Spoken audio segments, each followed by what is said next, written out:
Online. हे काय 11ला जॉईनच होत आहे. इमेजची इथे बसले ते ना.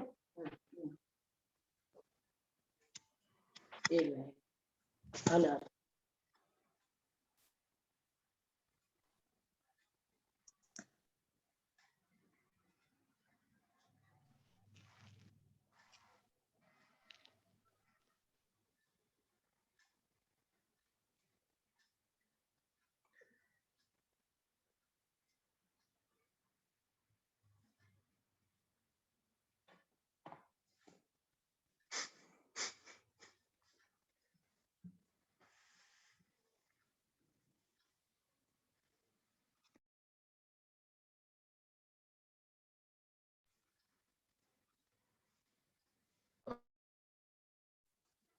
ताहिर सर नमस्ते.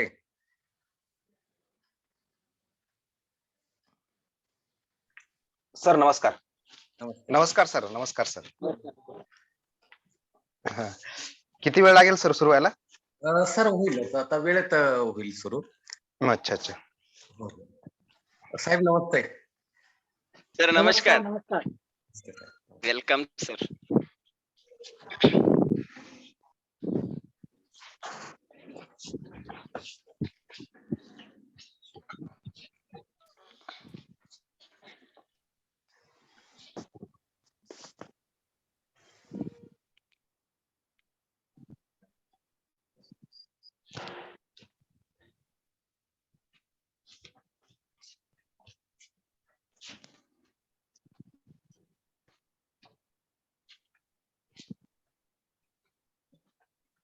मला तुझं लॅपटॉप चालू कर. किती डाटा याच्यात नेट गेले तर?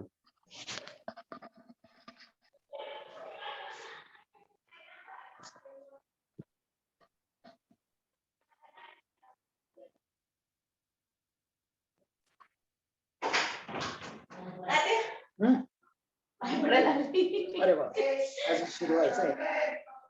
मामा साहेब नमस्कार. नमस्कार. नमस्कार. नमस्कार. वेलकम.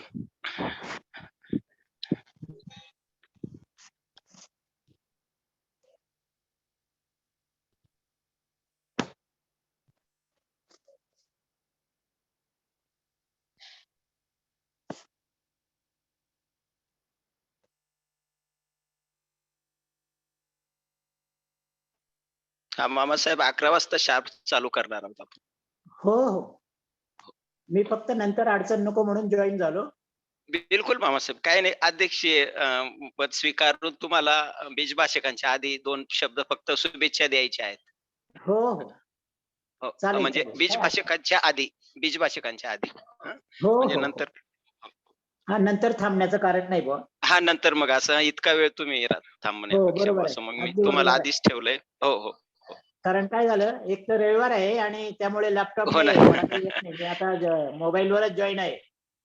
काही प्रॉब्लेम नाही मामासाहेब. व्यवस्थित आवाज पण येतोय आणि व्यवस्थित दिसता पण आहे. काही प्रॉब्लेम. Okay, thank you. ओके मामा.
साकेत नमस्कार. नमस्कार सर.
हा साकेत सर.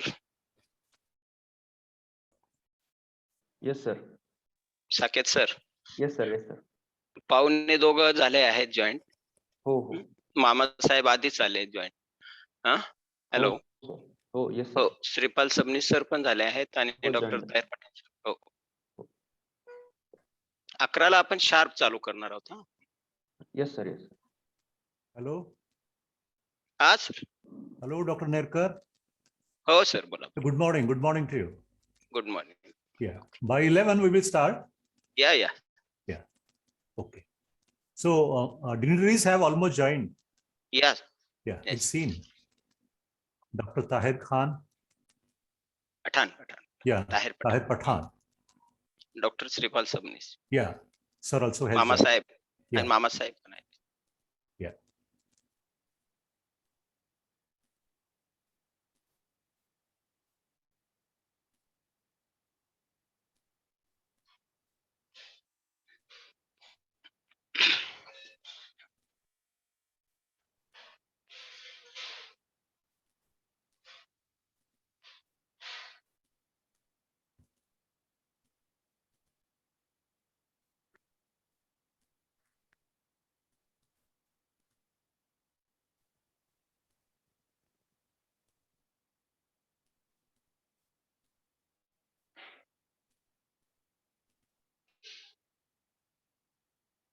नमस्कार sir. Hello, Sanjay Khairnar sir. Namaste. I think he's driving his vehicle.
Madan त्याला बोलून घ्या.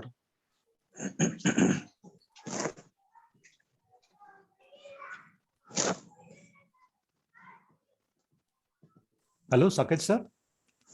Hello. Yes sir. One of you, whether yourself or Kyle sir, try to have photos of this program, important events. Yes sir. Sure sir. Yeah. Yes. So one speech will have at least 2 photos. Certainly sir. Yes. That way we will assemble all and then we will select. Okay sir. No problem. Okay. Yes sir.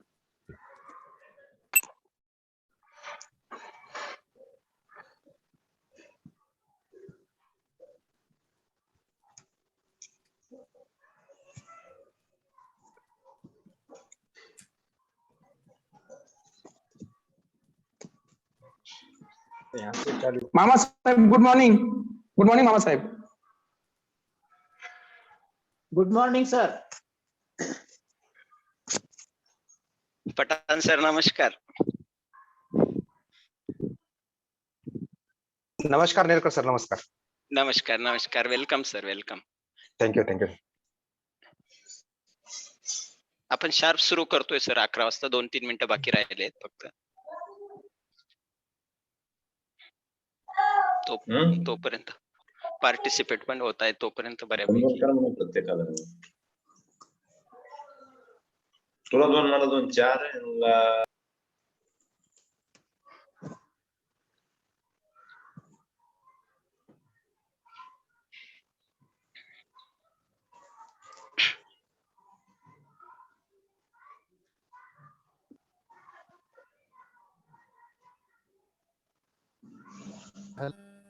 Hello hello हा Nerkar sir sir येतोय आवाज येतोय आवाज गोरवाडकर सरांना join व्हायला problem येतोय. मग साकेत सरांना सांगा. साकेत सरांना का? शिरसाट सर शिरसाट सरांना सांगा. शिरसाट सर साकेत इंग्रजी विभागाचे. हा नंबर नाही ना माझ्याकडे. Hello. वानखेडे सरांना पण. बर मी हॅलो कॉल करतो. हा सर गोरवाडकर सरांना जॉईन व्हायला प्रॉब्लेम येतोय. म्हणजे Hello. रेंज नाही की काय प्रॉब्लेम आहे? नाही रेंज आहे हा पण जॉईन नाही होते ते. नेमका परिचय आहे त्यांच्याकडे ना. तो रेडी आहे का परिचय? हो नाही पण ते खूप मी काय म्हणतो sir, you better introduce it. You take the charge of Dr. Gorwadkar to you and introduce माझ्याकडे the. काहीच नाही आहे. तुम्ही मीटिंग घ्या आयडी नाही. किंवा पासकोड चुकला असेल, हा त्यामुळे पण बरं होऊ बरं शकतो. मीटिंग आयडी सांगतो किंवा मी सर. पासकोड करायला सांगा. सांगतो okay okay sir. Patil sir. Hello hello हा, सर. नमस्कार सर. नमस्कार. Hello hello Hello. Patil sir. हा सर. बोला sir. Hello good morning all of you. Good morning sir. Good morning sir. Good morning. Welcome.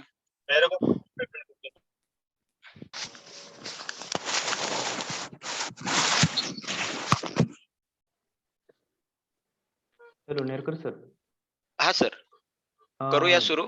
ते E सेमिनारच्या ग्रुपला तेवढं ऍड करता येतं का गोरवाडकर सरांना बघा ना. ई सेमिनारला ती नाही ना आयडिया मला. बरं एक हॅलो. मी बघतो एक मिनिट बघतो. मी करू सुरू. हो मी सुरू करू का? Wait Nerkar sir. ओके. पाहुण्यांचा परिचय कोण करून देणार आहे? थोडस 1-2 मिनिटं. हा गोरवाडकर सरांकडेच होता तो ना. नाही ते पाटील सरांना देऊ आपण. आपले मराठीचे त्यांना विभाग म्हणा. प्रमुख. हा जॉईन होत आहे ना सर. कोण? गोरवाडकर सर. ओके जॉईन होईपर्यंत थांबूया. हा त्यांच्यासाठीच आहे सर. सगळे आले आहेत, पाहुणे पण आले आहेत. ओके अतिथी पण आहेत सगळेच आधीच.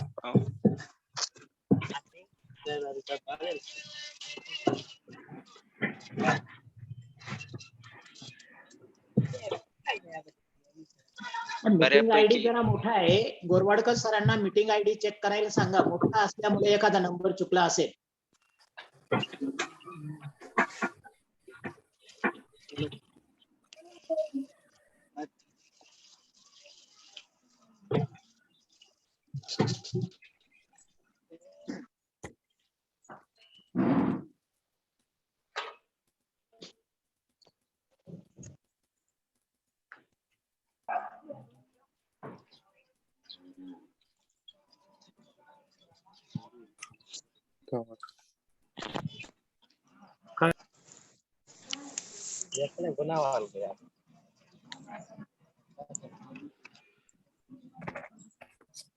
Saket sir. Yes sir. Saket sir. हो साकेत सर. येस सर ऐकतो. गोरवाडकर सरांना परत लिंक सेंड करा ना त्यांना. हो, ती तेच कदाचित करतोय. अपूर्ण होत पेंडिंग असेल ना, आहे. त्याच्यामुळे मामासाहेब हो. सांगतात तसं. हो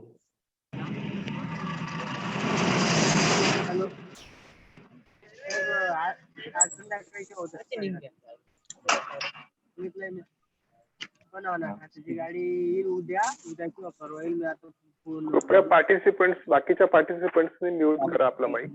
घेऊन या 5-6 गोळ्या. पार्टिसिपंट्स कृपया आपला माईक म्यूट करा.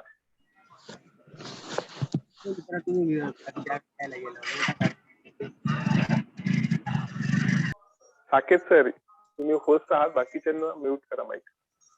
Yes sir.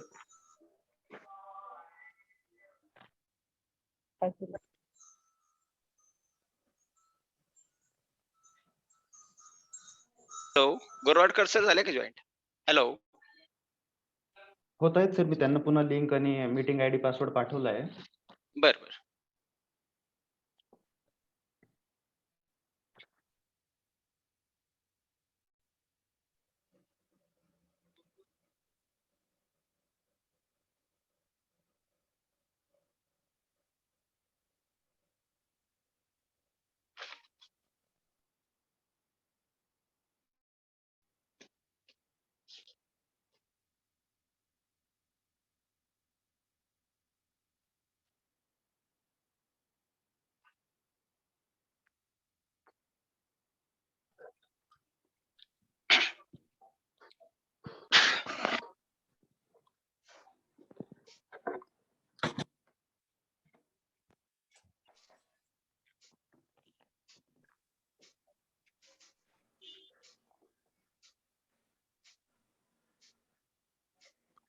Hello hello.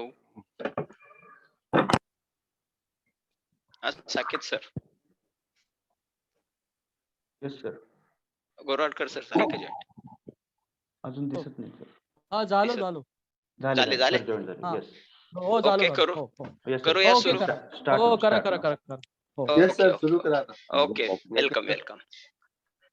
आभाशी national webinar 2 दिवसीय वेबिनार मध्ये उपस्थित सगळ्या मान्यवरांचं महाराजा सयाजीराव गायकवाड आणि दोन्ही विभागाच्या वतीनं हार्दिक स्वागत स्वागत स्वागत.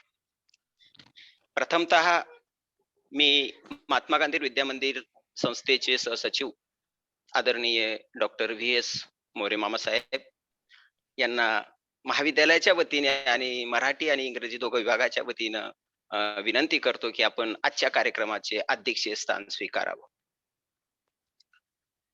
महात्मा गांधी विद्या मंदिर संचलित इंग्रजी व मराठी अभ्यास मंडळ आणि महाराजा सयाजीराव गायकवाड महाविद्यालय इंग्रजी आणि मराठी या दोघं विभागाच्या संयुक्त विद्यमाने आयोजित केलेल्या 2 दिवसीय नॅशनल वेबिनार या कार्यक्रमाचे या उद्घाटन प्रसंगी कार्यक्रमाचे अध्यक्ष संस्थेचे सहसचिव आदरणीय डॉक्टर मोरे मामा साहेब, कार्यक्रमाच्या उद्घाटक आदरणीय गुरुवर्य डॉक्टर श्रीपाल सबनीस सर, माजी साहित्य संमेलन अध्यक्ष, बीजभाषक आदरणीय डॉक्टर तायर पठाण सर, अलीगड मुस्लिम विद्यापीठ UP, प्रमुख अतिथींमध्ये महाविद्यालयाचे प्राचार्य डॉक्टर D.F. शिरोडे बापूसाहेब, आदरणीय डॉक्टर मृणाल भारद्वाज मॅडम, अधिष्ठाता मानवी विद्याशाखा महात्मा गांधी विद्या मंदिर, मराठी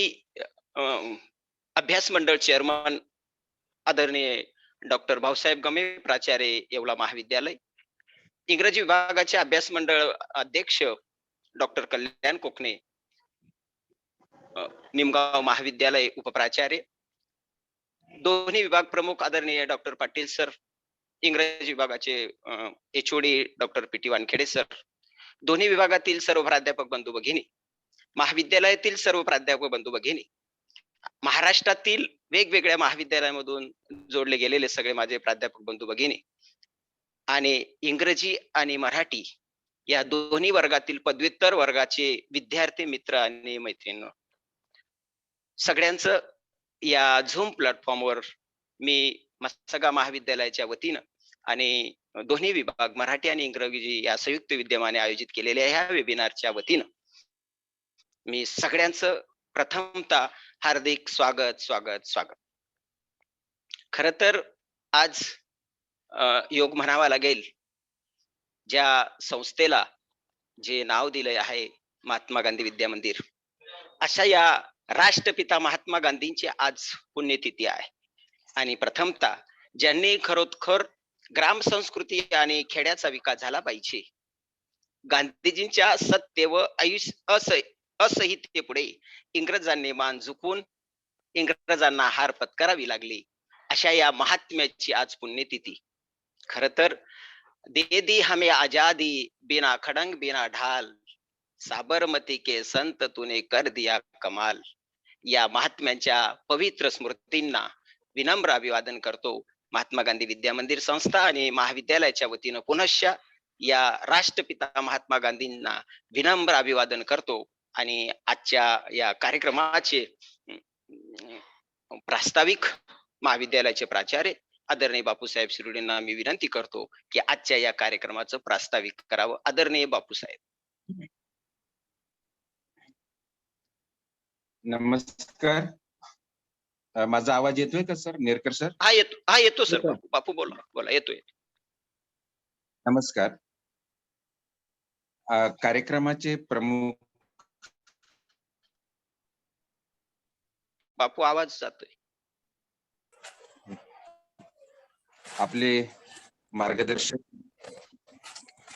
आजच्या कार्यक्रमाचे आमचे मार्गदर्शक महात्मा गांधी संस्थेचे बापू साहेब आवाज अडकतोय. Doctor B S. मोरे सर.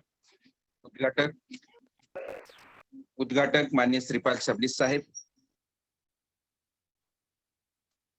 बीज भाषक मान्य doctor Pathan sir, doctor Mrinal Bhardwaj madam,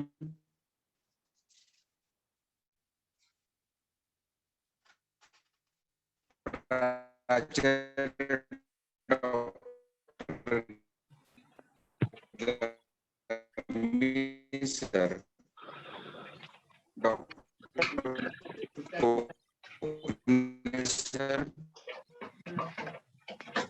office में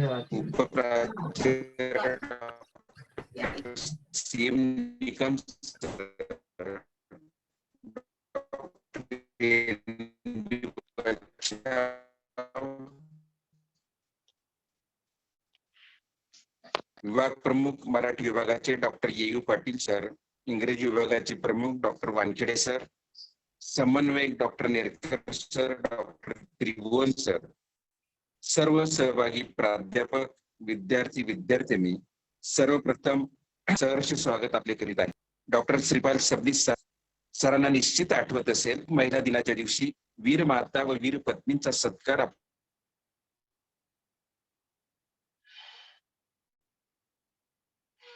बापूंचा आवाज गेलाय. आवाज येत नाही बापूंचा. हॅलो, बापूंचा आवाज येत नाही.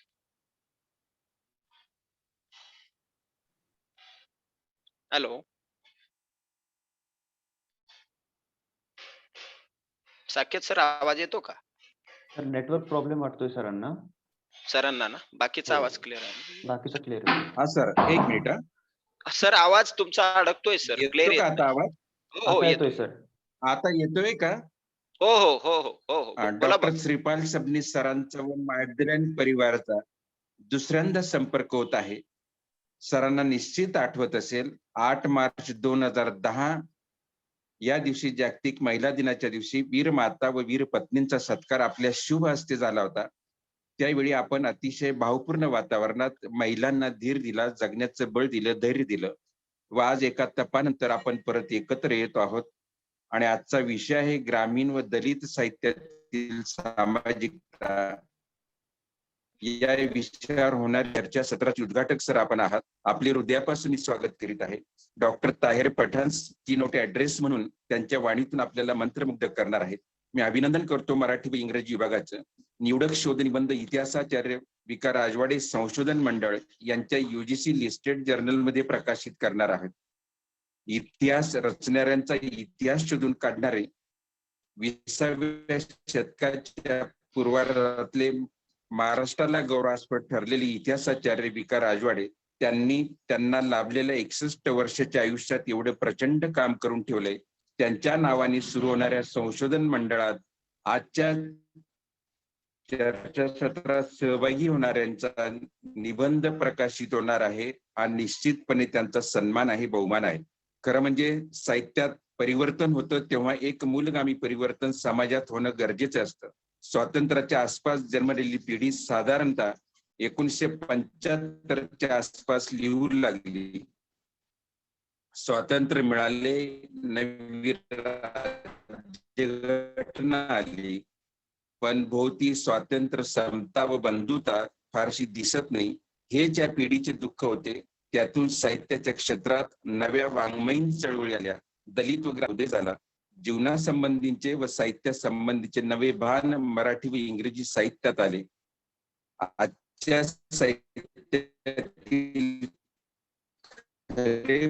परिवर्तन आजच्या चर्चा सत्रानं निश्चितपणे या दोन्ही भाषेत होणार आहे.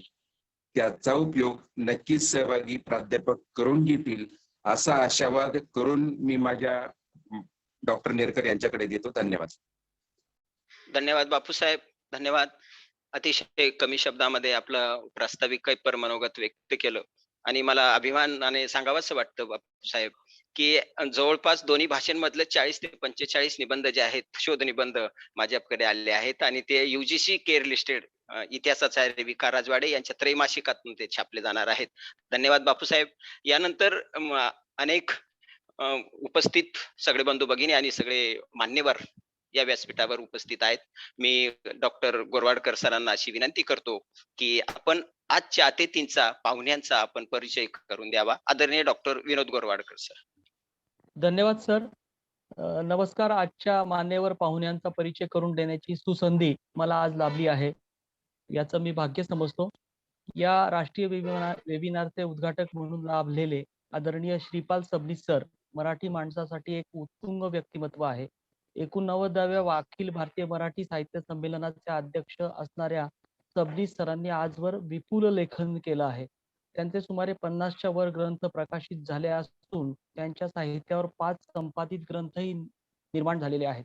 सरांना आजवर अनेक मानसन्मान प्राप्त झाले आहेत. त्यामध्ये महात्मा फुले पुरस्कार, महाराष्ट्र शासनाचा आदर्श शिक्षक पुरस्कार, UGCचा 2.5 लाखाचे रिसर्च अवॉर्ड, प्रबोधनकार ठाकरे पुरस्कार आदी सुमारे 30हून अधिक पुरस्कारांनी त्यांना सन्मानित करण्यात आलेला आहे. सुमारे 62 ठिकाणांच्या साहित्य संमेलनांना सर अध्यक्ष म्हणून गेले आहेत. सरांनी आजवर 185 पुस्तकांना प्रस्तावना लिहिल्या आहेत. वक्ता दस सहस्रेषु ही उक्ती सरांच्या वक्तृत्वाला लावावी लागते. अशा या महनीय व्यक्तिमत्वाचे खूप खूप मी या ठिकाणी स्वागत करतो. यानंतर या वेबिनारसाठी आपल्याला बीजभाषक म्हणून लाभलेले अलीगढ मुस्लिम केंद्रीय विश्वविद्यालय उत्तर प्रदेश येथील मराठी विभाग प्रमुख आणि भाषा अभ्यासक डॉक्टर ताहेर पठाण सर यांचे मी या ठिकाणी स्वागत करतो आणि त्यांचाही परिचय करून देतो. डॉक्टर बाबासाहेब आंबेडकर मराठवाडा विद्यापीठ औरंगाबाद येथून सर MA मराठीमध्ये सर्वप्रथम आल्यानंतर त्यांना कुलपती अर्थात राज्यपालांच्या सुवर्ण पदकासह सुमारे 13 प्रतिष्ठेची पारितोषिकं मिळालेली आहेत. याशिवाय शैक्षणिक मार्गक्रमणात विविध वर्गात प्रथम आल्याबद्दलही त्यांना अनेक सन्मान प्राप्त झाले आहेत. त्यांच्या संत साहित्य मीमांसा या ग्रंथासाठी संत नामदेव संपादन पुरस्कार त्यांना मिळाला असून त्यांना अध्यापनाचा 15 वर्षांचा अनुभव आहे. तर वेगवेगळ्या विद्यापीठांच्या मराठी अभ्यास मंडळावर सदस्य म्हणून कार्यरत आहेत. सरांनी आजवर 8 पुस्तकं संपादित केलेली आहे. अशा या महानुभावाचे खूप खूप या ठिकाणी मी स्वागत करतो. या कार्यक्रमासाठी आपल्याला अध्यक्ष म्हणून महात्मा गांधी विद्या मंदिर संस्थेचे सहसचिव डॉक्टर VS मोरे तथा मामासाहेब लाभले आहेत. याचा आम्हाला विशेष आनंद होतो.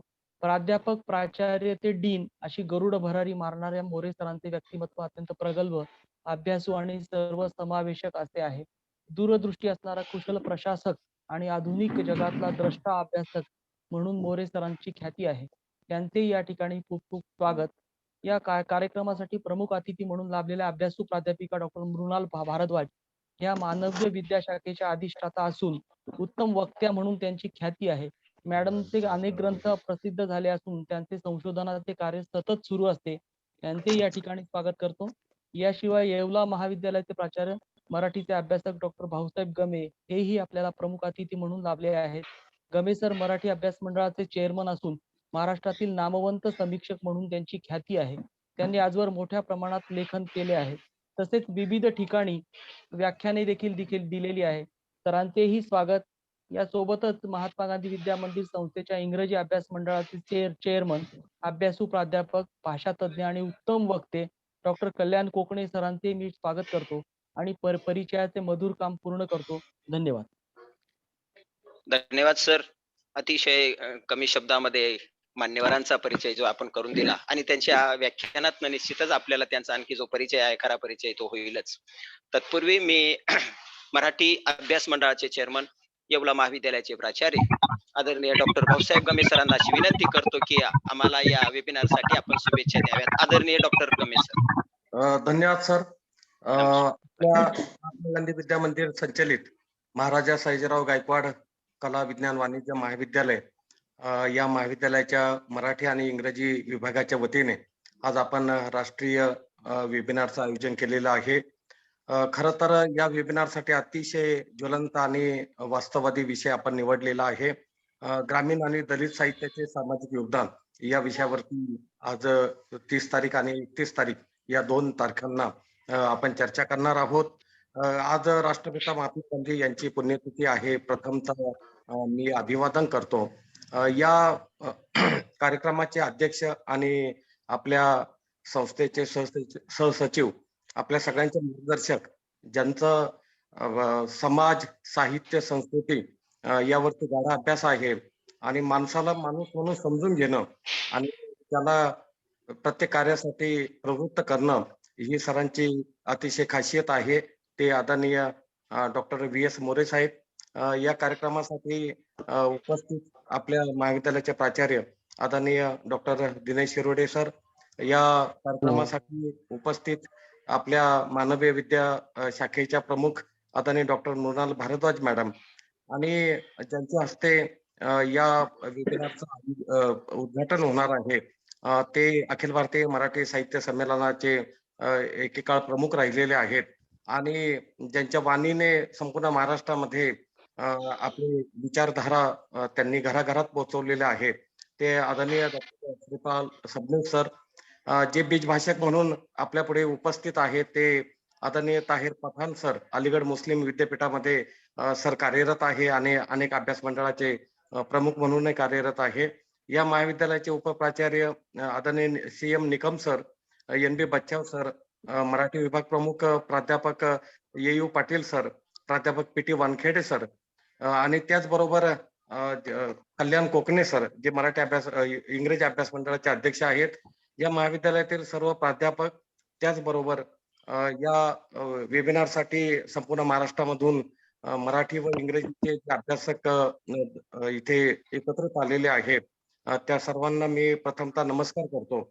आणि खरं तर ग्रामीण आणि दलित साहित्य साधारणपणे 1945 नंतर एकूणच जागतिक मराठी साहित्यामध्ये आणि इंग्रजी साहित्यामध्ये आमूलाग्र बदल झाले होते आणि 1960 नंतर हे प्रवाह खऱ्या अर्थाने विकसित झाले आणि आदरणीय शिरोडे सर म्हणाले त्या पद्धतीने साधारणपणे 1975-76 नंतर पहिली पिढी बहुजन समाजाची मोठ्या प्रमाणात लेखन करू लागली आणि मग समाजाचे जे प्रश्न आहे, ज्या वेदना आहे आणि जे जगणं आहे ते मराठी आणि इंग्रजी साहित्यातून अतिशय चांगल्या पद्धतीने व्यक्त होऊ लागलं आणि मग साहित्य ही केवळ एका कुणा समाजाची मालकी नाही तर जे जगतो आपण, जे समाजामध्ये जे काही प्रश्न आहे त्या प्रश्नांची उकल मराठी आणि इंग्रजी साहित्यामधून येऊ लागली आणि त्या अनुषंगाने आज म.स.ग महाविद्यालयाच्या वतीने आणि मराठी इंग्रजी अभ्यास मंडळाच्या वतीने आपण ह्या ज्या वेबिनारचं आयोजन केलेलं आहे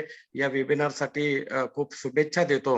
विशेषतः आपल्या संस्थेचे सहसचिव साहेब आदरणीय डॉक्टर V.S. मोरे साहेब आपल्या व्यस्त कार्यबाहुल्यात असतानाही या वेबिनारसाठी उपस्थित राहिले.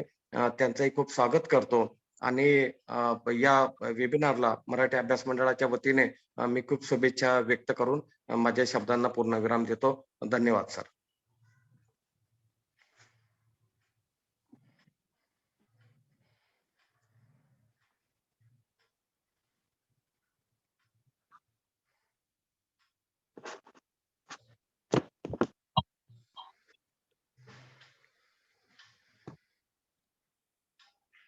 नेरकर सर.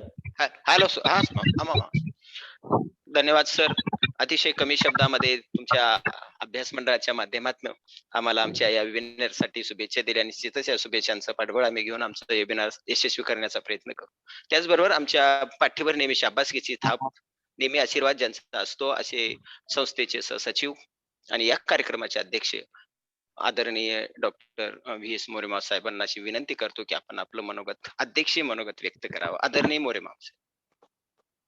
धन्यवाद सर. महात्मा गांधी विद्या मंदिर व महाराजा सयाजीराव गायकवाड महाविद्यालयाच्या वतीने मी सर्वप्रथम सर्व उपस्थितांचे आणि मान्यवरांचे या ठिकाणी स्वागत करत आहे. आज विशेष आनंदाची गोष्ट म्हणजे महाराजा सयाजीराव गायकवाड महाविद्यालयाच्या मराठी आणि इंग्रजी या दोन्ही विषयांच्या विभाग प्रमुखांनी एकत्रित असं राष्ट्रीय सेमिनारचं आयोजन केलेलं आहे. आणि या सेमिनारच्या उद्घाटनासाठी आपले सर्वांचे लाडके आपल्या महाविद्यालयावर, कारण मी प्राचार्य असताना सुद्धा सर आलेले होते आणि म्हणून आपल्या महाविद्यालयावर प्रेम असणारे या उद्घाटनाचे प्रमुख अतिथी माननीय डॉक्टर प्राचार्य श्रीपाल सबनीस सर हे या ठिकाणी आपल्याला लाभलेले आहेत. त्याचबरोबर आजच्या या कार्यक्रमामध्ये कीनोट ऍड्रेस देण्यासाठी डॉक्टर ताहेर पठाण सर अलीगड विद्यापीठाचे लाभलेले आहेत. तसंच आजचं प्रथम बीज भाषण जे आहे ते कोरडे सर करणार आहेत, डॉक्टर बजरंग कोरडे. मी प्राचार्य असताना डॉक्टर बजरंग कोरडे सुद्धा MSG कॉलेजलाच आलेले आहेत. या कार्यक्रमासाठी उपस्थित असलेले महाविद्यालयाचे प्राचार्य, संस्थेचे संचालक, माझे सहकारी डॉक्टर दिनेश सरोडे सर, अधिष्ठाता डॉक्टर मृणाल भारद्वाज मॅडम, तसेच अभ्यास मंडळ, मराठी अभ्यास मंडळाचे अध्यक्ष प्राचार्य गमे सर, इंग्रजी अभ्यास मंडळाचे अध्यक्ष प्राध्यापक कोकणे सर, या महाविद्यालयाचे उपप्राचार्य CM निकम सर, मराठी विभागाचे प्रमुख अरुण पाटील सर, इंग्रजी विभागाचे प्रमुख वानखेडे सर, त्याचबरोबर आजचं सूत्रसंचालन करणारे नेडकर सर आणि ज्यांनी आमचा सगळ्यांचा परिचय करून दिले असे साहित्यिक प्राध्यापक विनोद गोरवाडकर सर. सर्वप्रथम महात्मा गांधी विद्या मंदिर या संस्थेच्या वतीने मी आपणा सगळ्यांचं मनपूर्वक या ठिकाणी स्वागत करत आहे. आज आमची संस्था महात्मा गांधी विद्या मंदिर ही महात्माजींच्या नावाने 1 ऑक्टोबर 1952 रोजी सुरू केलेली आहे आणि आज बरोबर महात्माजींचा पुण्यतिथीचा दिवस असल्यामुळे मी संस्थेच्या सर्व पदाधिकाऱ्यांच्या वतीने, संस्थेच्या सर्व प्राध्यापक, शिक्षक, त्याचबरोबर कार्यालयीन सहकारी आणि विद्यार्थी या सर्वांच्या वतीने त्यांना नम्र असं विनम्र अभिवादन करतो. कारण त्यांच्या आदर्शाने, त्यांच्या ध्येय धोरणाने आमची संस्था ही समाजासाठी कार्य करत आहे. आज आपण या ठिकाणी अतिशय चांगला असा संयोग घडवून आणलेला आहे. त्याचबरोबर या ठिकाणी विषयाची निवड सुद्धा अतिशय चांगली केलेली आहे. मराठी विषयासाठी आपण ग्रामीण आणि दलित साहित्यातील सामाजिकता हा फार महत्वाचा भाग आहे. कारण आजच्या या परिस्थितीमध्ये, मग ती कोविडची 2 वर्षाची आपली ही कठीण परिस्थिती असेल किंवा संपूर्ण देशामधली जी काही परिस्थिती असेल, त्याचा जर विचार केला तर सामाजिकता किंवा सामाजिक भान जपणं ही काळाची गरज निर्माण झालेली आहे. आणि म्हणूनच याच्यावर आपल्याला हे मान्यवर निश्चितपणे चांगल्या प्रकारचं मार्गदर्शन करतील. त्याच्यामुळे सामाजिक बांधिलकी आणि समाजाचं स्वास्थ्य हे टिकून राहील याची मला खात्री आहे. त्याचबरोबर आपण इंग्रजी विषयासाठी सुद्धा मार्जिनाइज्ड इंग्लिश हा अतिशय महत्वाचा असा विषय चर्चासत्रासाठी ठेवलेला आहे. तोही कौतुकास्पद आहे आणि त्यासाठी आपल्याला पुन्हा बजरंग कोरडे सारखे इंग्रजीचे नामवंत प्राध्यापक या ठिकाणी लाभलेले आहेत. अनेक वक्ते या ठिकाणी बोलणारे आहेत. सर्वच्या सर्व मान्यवर अतिशय मोठ्या जबाबदारीच्या पदावर, श्रीपाल सबनीस सर तर अखिल भारतीय साहित्य संमेलनाचे अध्यक्ष होते, अधिष्ठाता होते, प्राचार्य म्हणून काम केलेलं आहे. साहित्य क्षेत्रातलं त्यांचं योगदान खूप मोठं आहे, त्यांना बोलायचं आहे. त्याचबरोबर अलीगड मुस्लिम विद्यापीठ हे भारतातलं नावाजलेलं असं जुनं विद्यापीठ आहे. या विद्यापीठाचे आमचे सहकारी प्राध्यापक डॉक्टर ताहेर पठाण हे सुद्धा आपल्याला मार्गदर्शन करणार आहेत. आणि तसंच बजरंग कोरडे सर इंग्रजी विषयासंदर्भात आपल्याला मार्गदर्शन करणार आहेत. या सर्व मान्यवरांचा मी या ठिकाणी पुन्हा एकदा स्वागत करतो. आणि आपण या ठिकाणी मला या अध्यक्षस्थान दिलं. खरं तर अध्यक्ष म्हणून मला शेवटी भाषण करायचं असतं, पण यापूर्वीचा आपला अनुभव लक्षात घेता एवढे सगळे मान्यवर जे माझ्यापेक्षाही अतिशय विद्वान असे आहेत, ते त्यांच्या दिलेल्या विषयावर अतिशय तज्ज्ञ अशा प्रकारचं मार्गदर्शन करणार आहे.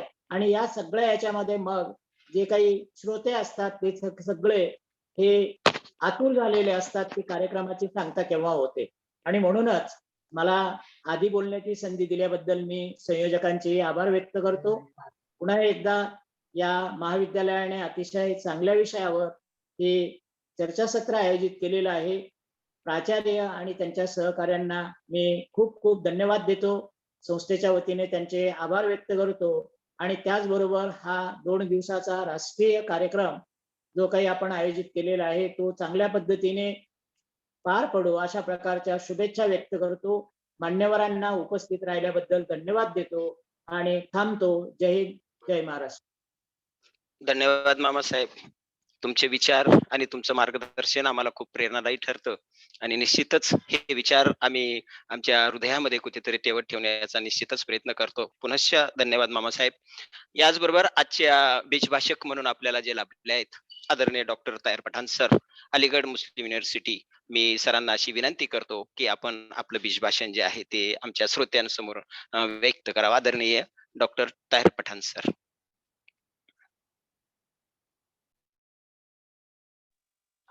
पठाण सर आवाज येत? Hello Pathan sir, hello hello. हा पठाण सर.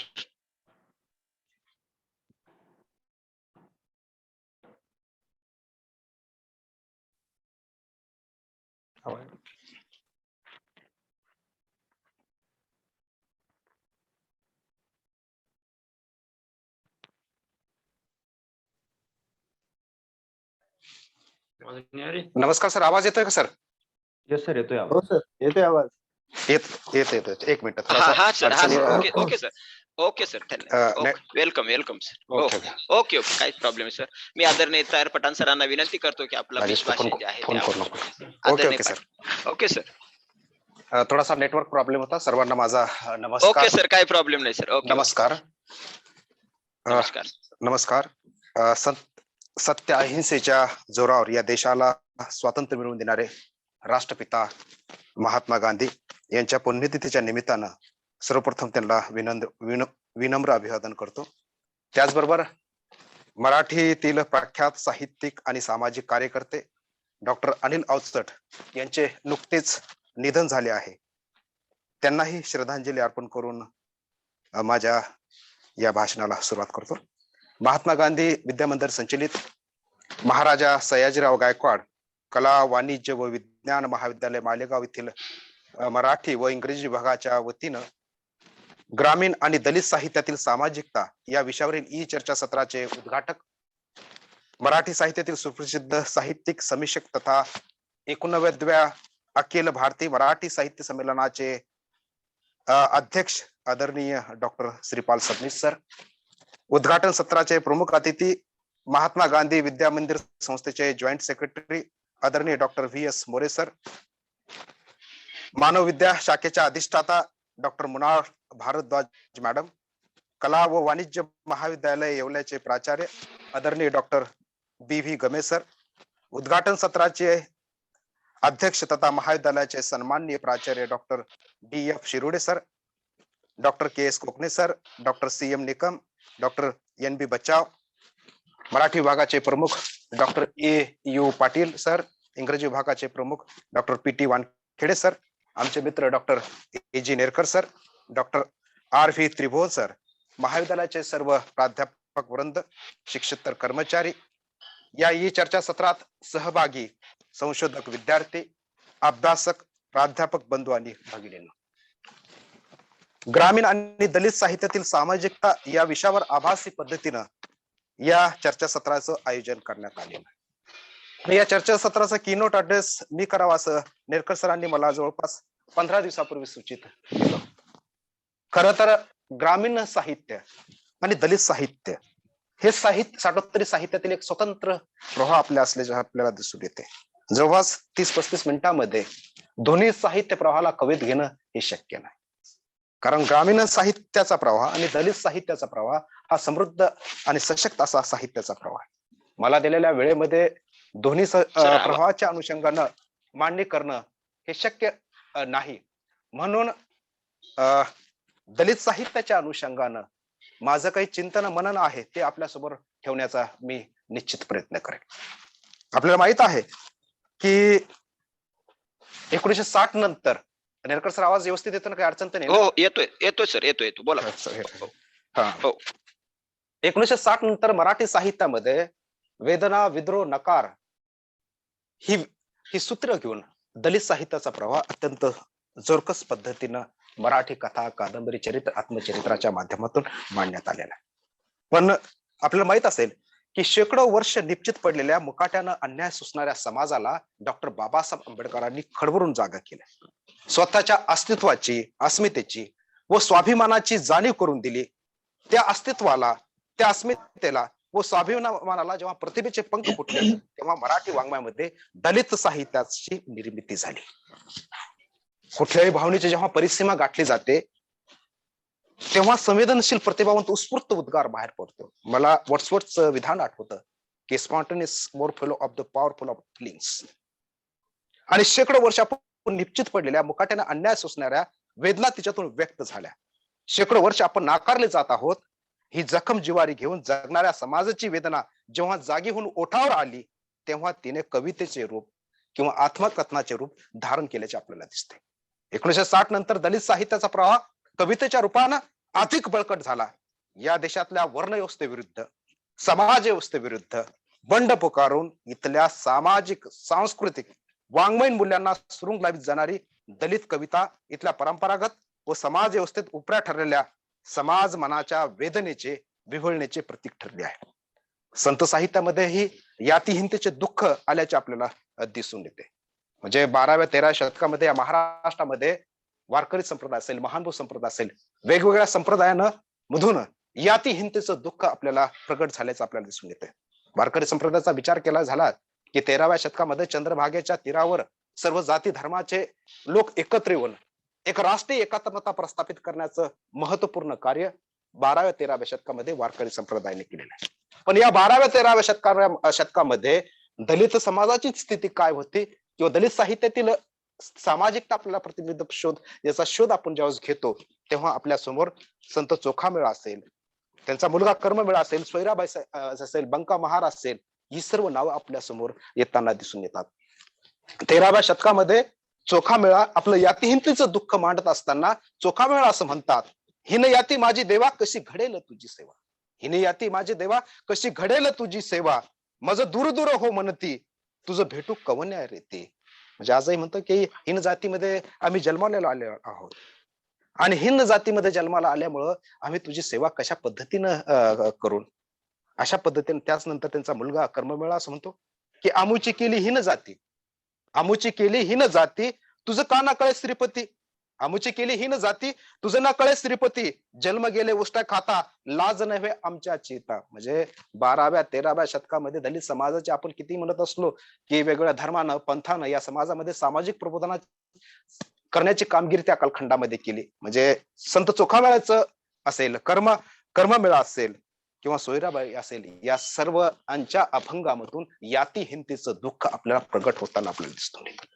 आजही ज्यावेळेस म्हणतो आपण की 1960 नंतर दलित साहित्याचा, ग्रामीण साहित्याचा प्रवाह रूढ झाला, तत्पूर्वी या दलित साहित्यामधून संताप, चीड व्यक्त केली, दुःखाला नकार देण्याची धडपड आपापल्या अभंगातून त्या कालखंडातील संतांनी करण्याचा प्रयत्न केलेला आहे.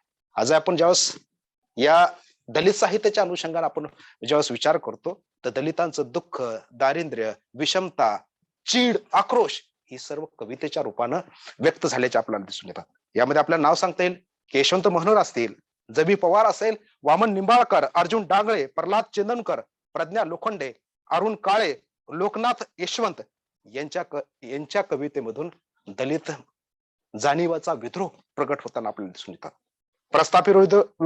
प्रस्थापिविरुद्ध विद्रोह पुकारून खवळलेल्या महासागरात रौद्र रूपानं वाजत गाजत आक्रोश करीत पुढे निघालेली दलित कविता आज जागतिकीकरणाच्या युगात नव्या प्रश्नांना भिडताना आपल्याला दिसून येत आहे.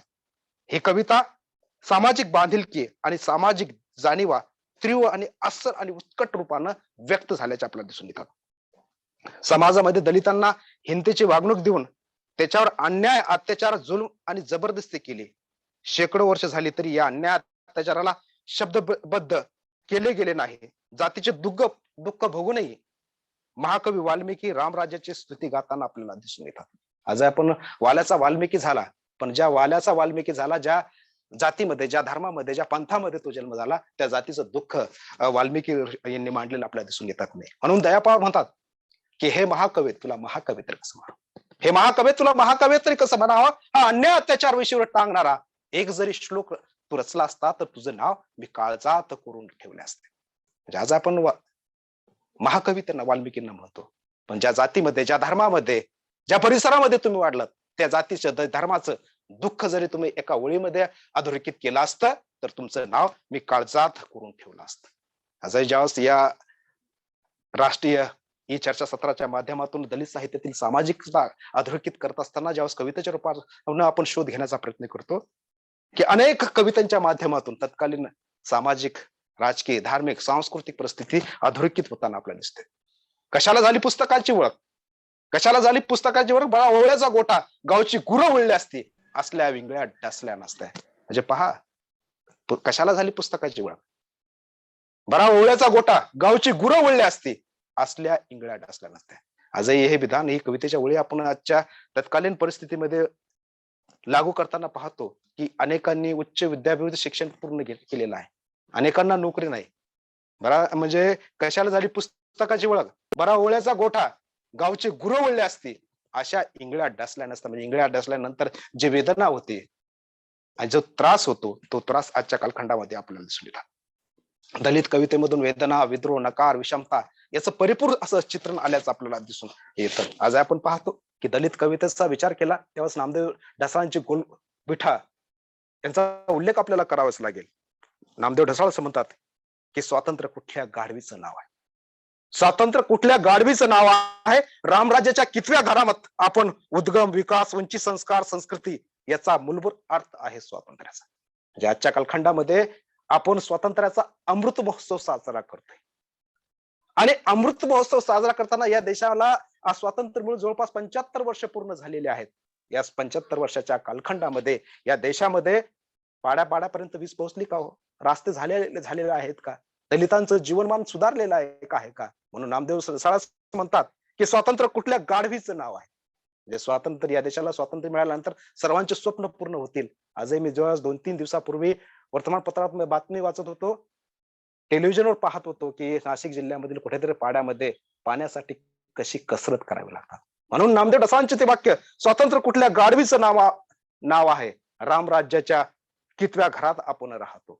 आजही पहा उत्तर प्रदेशचं इलेक्शन आलं की विकासाची गोष्ट कोणी करत नाही. म्हणजे मंदिर मस्जिद, यूपी में काबा, यूपी में क्या बा. म्हणजे या पद्धतीचं वातावरण, मंदिर धर्मामधचं राज्य आपल्याला निर्माण करण्याचा प्रयत्न केला जातो. आणि रामराज्याचे स्वप्न आम्हाला दाखवण्यात आलेले ते स्वप्न आजही कुठं पूर्ण होताना आपल्याला दिसत नाही. आजही पाहतो आपण या देशामध्ये काय परिस्थिती, म्हणजे घटनेनं आम्हाला मूलभूत अधिकार दिले, स्वातंत्र्याचा अधिकार दिला, फंडामेंटल राईट दिलं, आरक्षण दिलं, पण हे सगळं तळागाळापर्यंत गेलेलं आहे का, हे तळागाळापर्यंत गेलेलं आपल्याला दिसत नाही.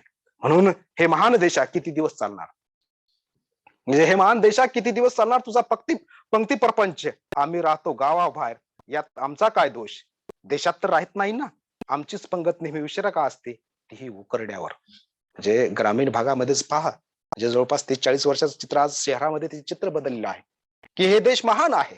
पण महान आजही पहा तुम्ही की या देशामध्ये कशा पद्धतीनं दलितांची स्थिती आहे. आजही दलितांच्या वस्त्या कोणत्या ठिकाणी असतात आणि ज्यावेळेस आपण एखादा लग्न समारंभाचा कार्यक्रम करतो शेवटी आपण त्यांना प्राचारण करतो आणि त्यांची पंगत कुठं असते, म्हणजे आमचीच पंगत नेहमी उशिरा असते, तीही उकरड्यावर. म्हणजे वास्तव भेदक चित्र दलित कवितेमधून आल्याचं आपल्याला दिसून येतात. आजही आपण पाहतो की दलित कवितेनं म्हणजे वाङ्मयीन मूल्यच बदललेली भाषे आणि अभिव्यक्तीच्या अनुषंगानं त्याच्यामध्ये बदल झाल्याचं आपल्याला दिसून येतात. बाबुराव वाघोलेंनी म्हटलेलं आहे की आज आपण म्हणतो की शेवटी ईश्वरांचं हे सगळं जे करत असेल ते ईश्वर करत असेल, पण हा ईश्वर नसून ईश्वर म्हणजे पृथ्वी असेल, तारे असतील, धरती असेल, हे सर्वांचं नामकरण करणारा हा मानवच आहे आणि मानवच हा जगातील सर्वश्रेष्ठ प्राणी आहे. हे मांडत असताना बाबुराव म्हणतं की तू सूर्याला सूर्य म्हटले आणि सूर्य झाला, तू सूर्याला सूर्य म्हटले आणि सूर्य सूर्य झाला, तू चंद्राला चंद्र म्हटले आणि चंद्र चंद्र झाला. अवघ्या सृष्टीचं नामकरण तूच केले हे मानसा. ज्याचे पहा, याला सूर्य म्हणतात, हे नामकरण माणसानं केलं. याला चंद्र म्हणतात, हे नामकरण माणसानं केलं. जाती प्रथा म्हणजे उतरंड ही जी निर्माण केली गेली, ही माणसाने निर्माण केली आणि माणूसच हा जगातील सर्वश्रेष्ठ आहे. हा आशय बाबुराव बागुलांच्या कवितेमधून व्यक्त होताना आपल्याला दिसून येतात. म्हणजे आजही गोलपीठाच्या संदर्भामध्ये विजय तेंडुलकर असं म्हणतात की शरम संवेदना जाणून उरणाऱ्या मनुष्य देहाचे, आसुरी वाटणाऱ्या गटारीचे, बेकारीचे, भिकाऱ्यांचे, खिसा कापूचे, बैराग्याचे, दाद्यांचे, वेशांचे जीवन यामधून चित्रित झालेले आपल्याला दिसून येतात. आज आपण म्हणतो की लखतरात गुंडळलेली आमची आबरू, लखतरात गुंडळलेली आमची आबरू, गोलफिटार नागवीरांनो तुमचा राज जवळ आला. मुक्त छंदाच्या संजीवनीनं आम्ही जिवंत झाले आहोत तुमच्या पापाचे छिनालपट फाडण्यासाठी. म्हणजे हे शब्द मराठी साहित्यामध्ये नवीन होते की लखतरात गुंडळलेली आमची आबरू. आजही आमच्या साहित्य कसं सत्यम शिवम सुंदरम, पण हे सर्व सत्यम शिवम सुंदरम ही साहित्याची जी वाङ्मयीन मूल्य होती ती दलित साहित्याने आपल्याला बदलली आपण दिसून येतात. आजही पाहत असताना या कवितेमधून डॉक्टर बाबासाहेब आंबेडकर असतील, तथागत गौतम बुद्ध असतील, शाहू फुले आंबेडकरांची विचारधारा याच्यामधून पदोपदी व्यक्त होताना आपल्याला दिसून येतात. म्हणून यशवंत मनोहर उत्थान गुंपामध्ये म्हणतात की शब्दांची पूजा करत नाही, म्हणजे शब्दांची पूजा करत नाही मी, माणसासाठी आरती गातो. त्याच्या गावात सूर्य नाही, त्याच्या हाती मी प्रकाश देतो. म्हणजे डॉक्टर B.R. आंबेडकरांचं जे कार्य असेल, शाहू फुले आंबेडकरांचं जे कार्य असेल, ते कार्य गावामध्ये म्हणजे प्रकाशमान करण्याचं महत्वपूर्ण कार्य त्या कालखंडातील महामानवांनी केल्याचं आपल्याला दिसून येतं. म्हणजे हे 60 कालखंडाच्या 70-80च्या दशकातील दलित कविता असली तरी नंतर 90 आणि 2000 नंतर दलित कवितेमधील जो आशय आणि अभिव्यक्त तितक्याच ताकदीनं येताना आपल्याला दिसून येतात.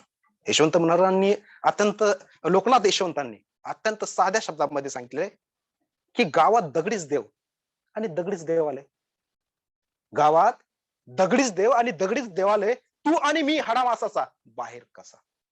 आजही पहा पण प्रत्यक्षात हे शब्द अत्यंत साधे सोपे शब्द आहेत की गावात दगडीच देव आहे. मंदिरामध्ये कोणत्याही मंदिरात जा, दगडीच देव तुम्हाला दिसणार. गावात दगडीच देव आणि दगडीच देवालय, तू आणि मी हाडामासाचा माणूस बाहेर कसा.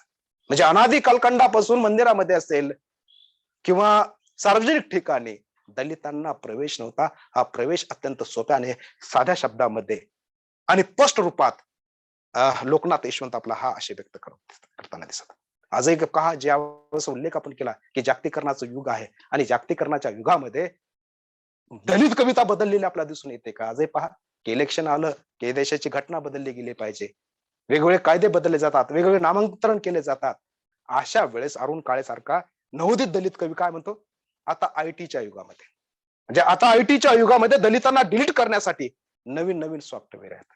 म्हणजे जागतिकीकरणाच्या कालखंडामध्ये दलित कविता कशी बदलली याचं उत्तम उदाहरण आपल्याला अरुण काळेच्या रूपाने दिसून येईल. आयटीच्या युगामध्ये दलितांना डिलीट करण्यासाठी नवनवीन सॉफ्टवेअर येत आहेत आणि प्रोग्राम खराब करण्यासाठी सोडले जात आहेत विषाणू, तरी तुझे अँटी व्हायरस खबरदारी त्यांना पुन्हा पुन्हा पराभूत करते. डॉक्टर बाबासाहेब आंबेडकरांनी जे संविधान निर्माण केलेलं आहे ना, हे संविधान इतक्या सोप्या इतक्या पद्धतीनं तुम्हाला बदलता येणार नाही. जे बाबासाहेबांनी अँटी व्हायरस जे निर्माण केलेलं आहे, हे अँटी व्हायरस तुमचे कितीही तुम्ही विषाणू सोडण्याचा प्रयत्न केला, किती जातीवाद निर्माण करण्याचा प्रयत्न केला, पण जे संविधानामध्ये जे अधिकार आम्हाला दिलेले आहेत त्या अधिकारानं म्हणजे जे तुम्ही अँटी व्हायरस निर्माण केलेलं आहे ते अँटी व्हायरस तुम्हाला पुन्हा पुन्हा पराभूत करण्याचा प्रयत्न करेल. म्हणजे एकंदरीत दलित कवितेच्या माध्यमातून आपण माणूस आहोत, माणसाचे सर्व हक्क आपल्याला मिळाले पाहिजे हाच आशय त्यामधून व्यक्त होताना दिसतो. दलित कवितेला सर्वांगीण परिवर्तन हवं आहे आणि क्रांतीचा पुरस्कार करणारी ही दलित कविता असल्याचे आपल्याला दिसून येते. या दलित कवितेमधून समूहनिष्ठा आणि व्यक्तिनिष्ठा म्हणजे संपूर्ण दलित समाजाचं दुःख आणि व्यक्तिगत दुःख हे प्रगट होताना आपल्याला दिसून येतात. आजही सामाजिक, वाङ्मयीन, आर्थिक, धार्मिक, सांस्कृतिक, पारंपरिक विषमतेविरुद्ध सर्वांगीण असणारा विधुळ जोरकस पद्धतीने दलित कवितेच्या माध्यमातून व्यक्त झाल्याचं आपल्याला दिसून येतं. म्हणजे कवितेवर भाष्य करण्यासाठी पूर्ण वेळ आपल्याला मिळणार नाही, पण दलित कवितेनंतर ज्यावेळेस आपण नाट्य वाङ्मयाचा विचार करतो तर नाट्य वाङ्मयामध्ये दलित साहित्याचं नेमकं योगदान काय आहे. तर ज्यावेळेस आपण नाटकाची उत्पत्ती कशी झाली या संदर्भामध्ये अनेक मतभेद आहेत. नाट्यशास्त्राला पंचमीत मानलं जातं. या संदर्भात भरत मुनींनी नाट्यशास्त्राच्या पहिल्या अध्यायात नाटकाच्या उत्पत्तीची आख्यायिका सांगितलेली आहे. भरत मुनी असं म्हणतात की सर्व वेदाचं चिंतन करून परमेश्वराने नाट्याचा पाठ ऋग्वेदातून, संगीत सामवेदातून, अभिनय यजुर्वेदातून आणि रस अथर्ववेदातून निर्माण करून नाट्यवेद निर्माण केलेला आहे. या चारी वेदामध्ये शूद्र समाजाला कुठल्याही आणि कोणत्याही प्रकारचं स्थान नव्हतं. म्हणून महेंद्र व इतर देवांनी मध्यस्थी घालून ब्रह्मदेवाकडे बहुजनासाठी 5वा वेद निर्माण करण्याची विनंती केली. आणि 5व्या वेदामधूनच समजायचं आपण म्हणतात ना, आपल्याकडे एक लोकोक्ती झालेली आहे की बामणा घरी लिहिणं. जे समाजामध्ये आज दैनंदिन समाजामध्ये ज्यावेळेस आपण समाजातील सामाजिकतेचा विचार करत असेल तर एक म्हण आमच्याकडे रूढ झालेली आहे की बामणा घरी लिहिणं असेल, कुंड्या घरी दाणं असेल आणि महारा घरी गाणं असेल, अशी लोकोक्ती आहे. म्हणजे मी फर्स्टच बोलतोय, पण दलित साहित्याच्या अनुषंगाने जेव्हा आपण मांडणी करतो ह्या गोष्टीचा आपल्याला विचार करता आला पाहिजे. बामणा घरी लिहिणं आहे, कुंड्या घरी दाणं आहे आणि महारा घरी गाणं आहे, या म्हणीचा आपण या लोकोक्तीचा जर विचार केला तर पारंपरिक संकेतानुसार लोकरंगभूमीचं जनकत्व वर्ण व्यवस्थेत शूद्र असणाऱ्या समाजाकडे गेलेलंच आपल्याला दिसून येतं. म्हणजे आजही आपण जेव्हा याचा विचार करतो तर विचार करत असताना आता दलित नाटक, दलित रंगभूमी अस्तित्वात कशी आली या संदर्भात जे प्रत्यक्ष याची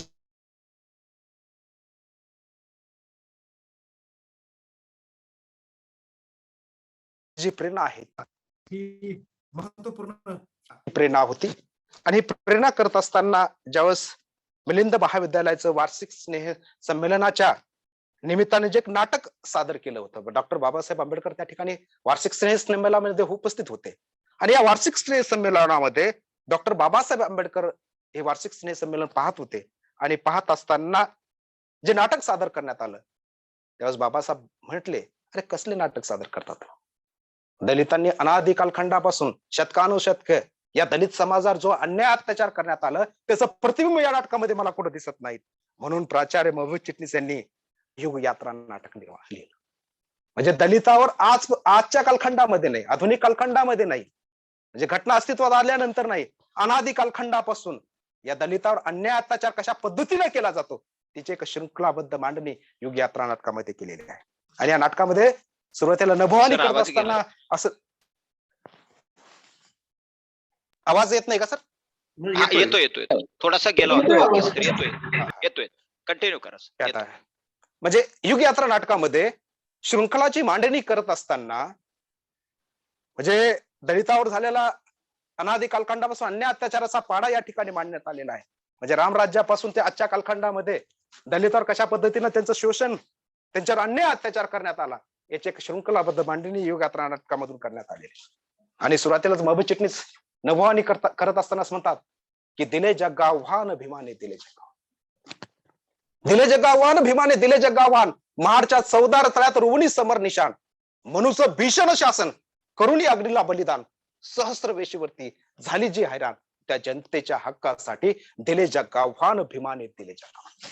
डॉक्टर बाबासाहेब आंबेडकरांनी काय केलंय की या जगाला आव्हान दिलं.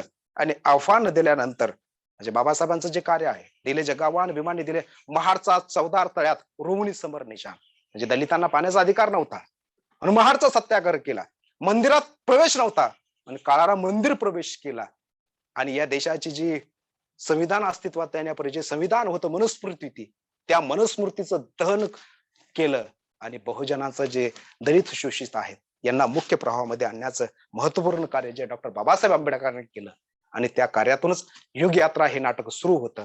आजही पहा की मनुस्मृती दहन असेल, काळारा मंदिर प्रवेश असेल, 14 तळ्याचा सत्याग्रह असेल, ही सर्व प्रेरणा दलित साहित्याची प्रेरणा आपल्याला असल्याची आपल्याला दिसून येणार.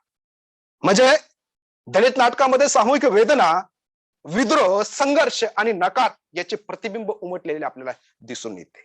आत्मभान, आत्मशोधकी दलित नाटकाची याची दलित नाटकाची निर्मिती झाली. आजही पहा आपण की सत्यशोधकी जलसे असेल किंवा आंबेडकरी जलसे असतील, यामधून सामाजिक प्रबोधन करण्याचा प्रयत्न करण्यात आलेला आहे. यामधलं गण कसं आहे हो, आपण नाटकं पाहिलेली आहेत आणि नाटकं कशा पद्धतीने असतात, गण कशा पद्धतीने असतात, पण दलित नाटकामधलं गण कसं आहे हो, वंदन प्रथम डॉक्टर बाबासाहेब आंबेडकरांना, वंदन प्रथम डॉक्टर बाबासाहेब आंबेडकरांना, आमच्या कुलदैवताला, महात्मा ज्योतिबा फुल्यांना छत्रपती शाहू राजाला, अशा पद्धतीनं ते नाटक सुरू होतं. वगाची लावणी कशी आहे की महार भंगी चमार हिंदू, कान हक्क आम्हा हिंदुत्वाचे, म्हणून धार्मिक हक्कासाठी रणशिंग फुकले सत्याग्रहाचे. या पद्धतीनं ही वगाची लावणी सुरू होते. डॉक्टर बाबासाहेब आंबेडकरांचं एक विधान मला आठवतं की माझ्या 10 सभा किंवा मिटिंगा, पण कर्डकांचा एक जलसा त्याबरोबर आहे. म्हणजे त्या कालखंडामध्ये सामाजिक प्रबोधन, समाज जागृती करण्याचं महत्वपूर्ण कार्य सत्यशोध की जलसे किंवा आंबेडकर जलशांनी किंवा नाटकाच्या माध्यमातून केलेलं आहे. अनेक दलित साहित्यामध्ये अनेक नाटकं लिहिले गेली.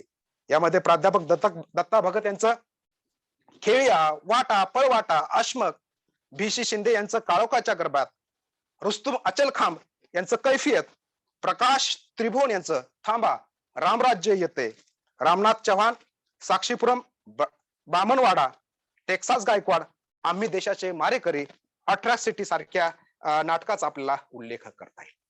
नंतर आपण नाट्यवाङ्मयाचा विचार केल्यानंतर ज्यावेळेस जे आत्मकथन म्हणजे दलित साहित्याला आंतरराष्ट्रीय पातळीवर जी ओळख निर्माण करून दिली ती आत्मकथनाने आपल्याला करून दिली.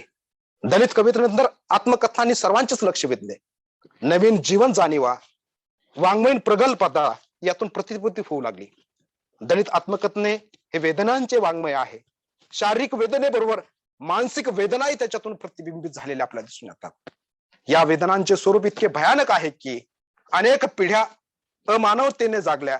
या वेदना टिपताना अनेकांच्या डोळ्यात अश्रू उंगळताना आपल्याला दिसून येतात. यामध्ये उदाहरणार्थ दाखल झाल्यास दया पवार यांचं बलूत, प्रई सोनकांबळे यांचे आठवणीचे पक्षी, लक्ष्मण माने यांचे उपरा, माधव कोंडिवलार यांचे मुक्काम पोस्ट देवाचे गोठणे, लक्ष्मण गायकवाड यांच्या उचल्या, शरण कुमार लिंबाळ यांची अक्करमाशी, रुस्तुम अचलखांब यांची गावकी, कुमुद पावडे यांचा अंतस्फोट, मल्लिका अमरशेख यांची माझ्या जन्माची चित्रकथा, प्रल्हाद चंदवरकर यांची टाच, इब्राहिम खान यांचं मुस्लिम महार आणि अशोक पवार यांचं बिराड, अशा अनेक आत्मकथनांचा आपल्याला उल्लेख करता येईल. आणि आत्मकथन वाचल्यानंतर या आत्मकथनातील सामाजिकता पदोपदी चित्रित होताना आपल्याला दिसून येते. उदाहरणार्थ पाण्याचा प्रश्नाचा उल्लेख मी तुम्हाला या अगोदरच्या बोलतापूर्वी केला होता की माझ्या जन्माची चित्रकथा यामध्ये शांताबाई कांबळे असं म्हणतात की ते पाण्याचा प्रसंग अधोरेखित करत असताना ते म्हणतात की पाण्याची घागर घेऊन जिजा सावळीन माझ्या आडवी आली, पाण्याची घागर घेऊन जिजा सावळीन माझ्या आडवी आली आणि ती म्हणाली, हे महाराजचे पोरे चल बाजूला, हो मला शिवशील की, तुला दिसत नाही का तुझं डोळं फुटलंय का. म्हणजे ज्यावेळेस विधान आजच्या कालखंडामध्ये आपण ज्यावेळेस वाचतो तर त्या कालखंडामधील दलित समाजाचे पाण्यासाठी जी भटकंती आणि समाजाकडून होणारा त्याचं छळ शोषण हे अधोरेखित होताना आपल्याला दिसून येतात. म्हणजे जीवनाचा सर्वकष अनुभवाचं चित्रण या आत्मकथनातून आल्याचं आपल्याला दिसून येतात. दुसरं एक उदाहरण देता सांगता येईल की आपल्याला आठवणीचे पक्षी, प्रई सोनकांबळे यांचं अत्यंत महत्वपूर्ण असं हे आत्मकथन आहे की जीवनातील खडतर जात वास्तवाचं अनुभव यामधून मांडण्यात आलेला आहे.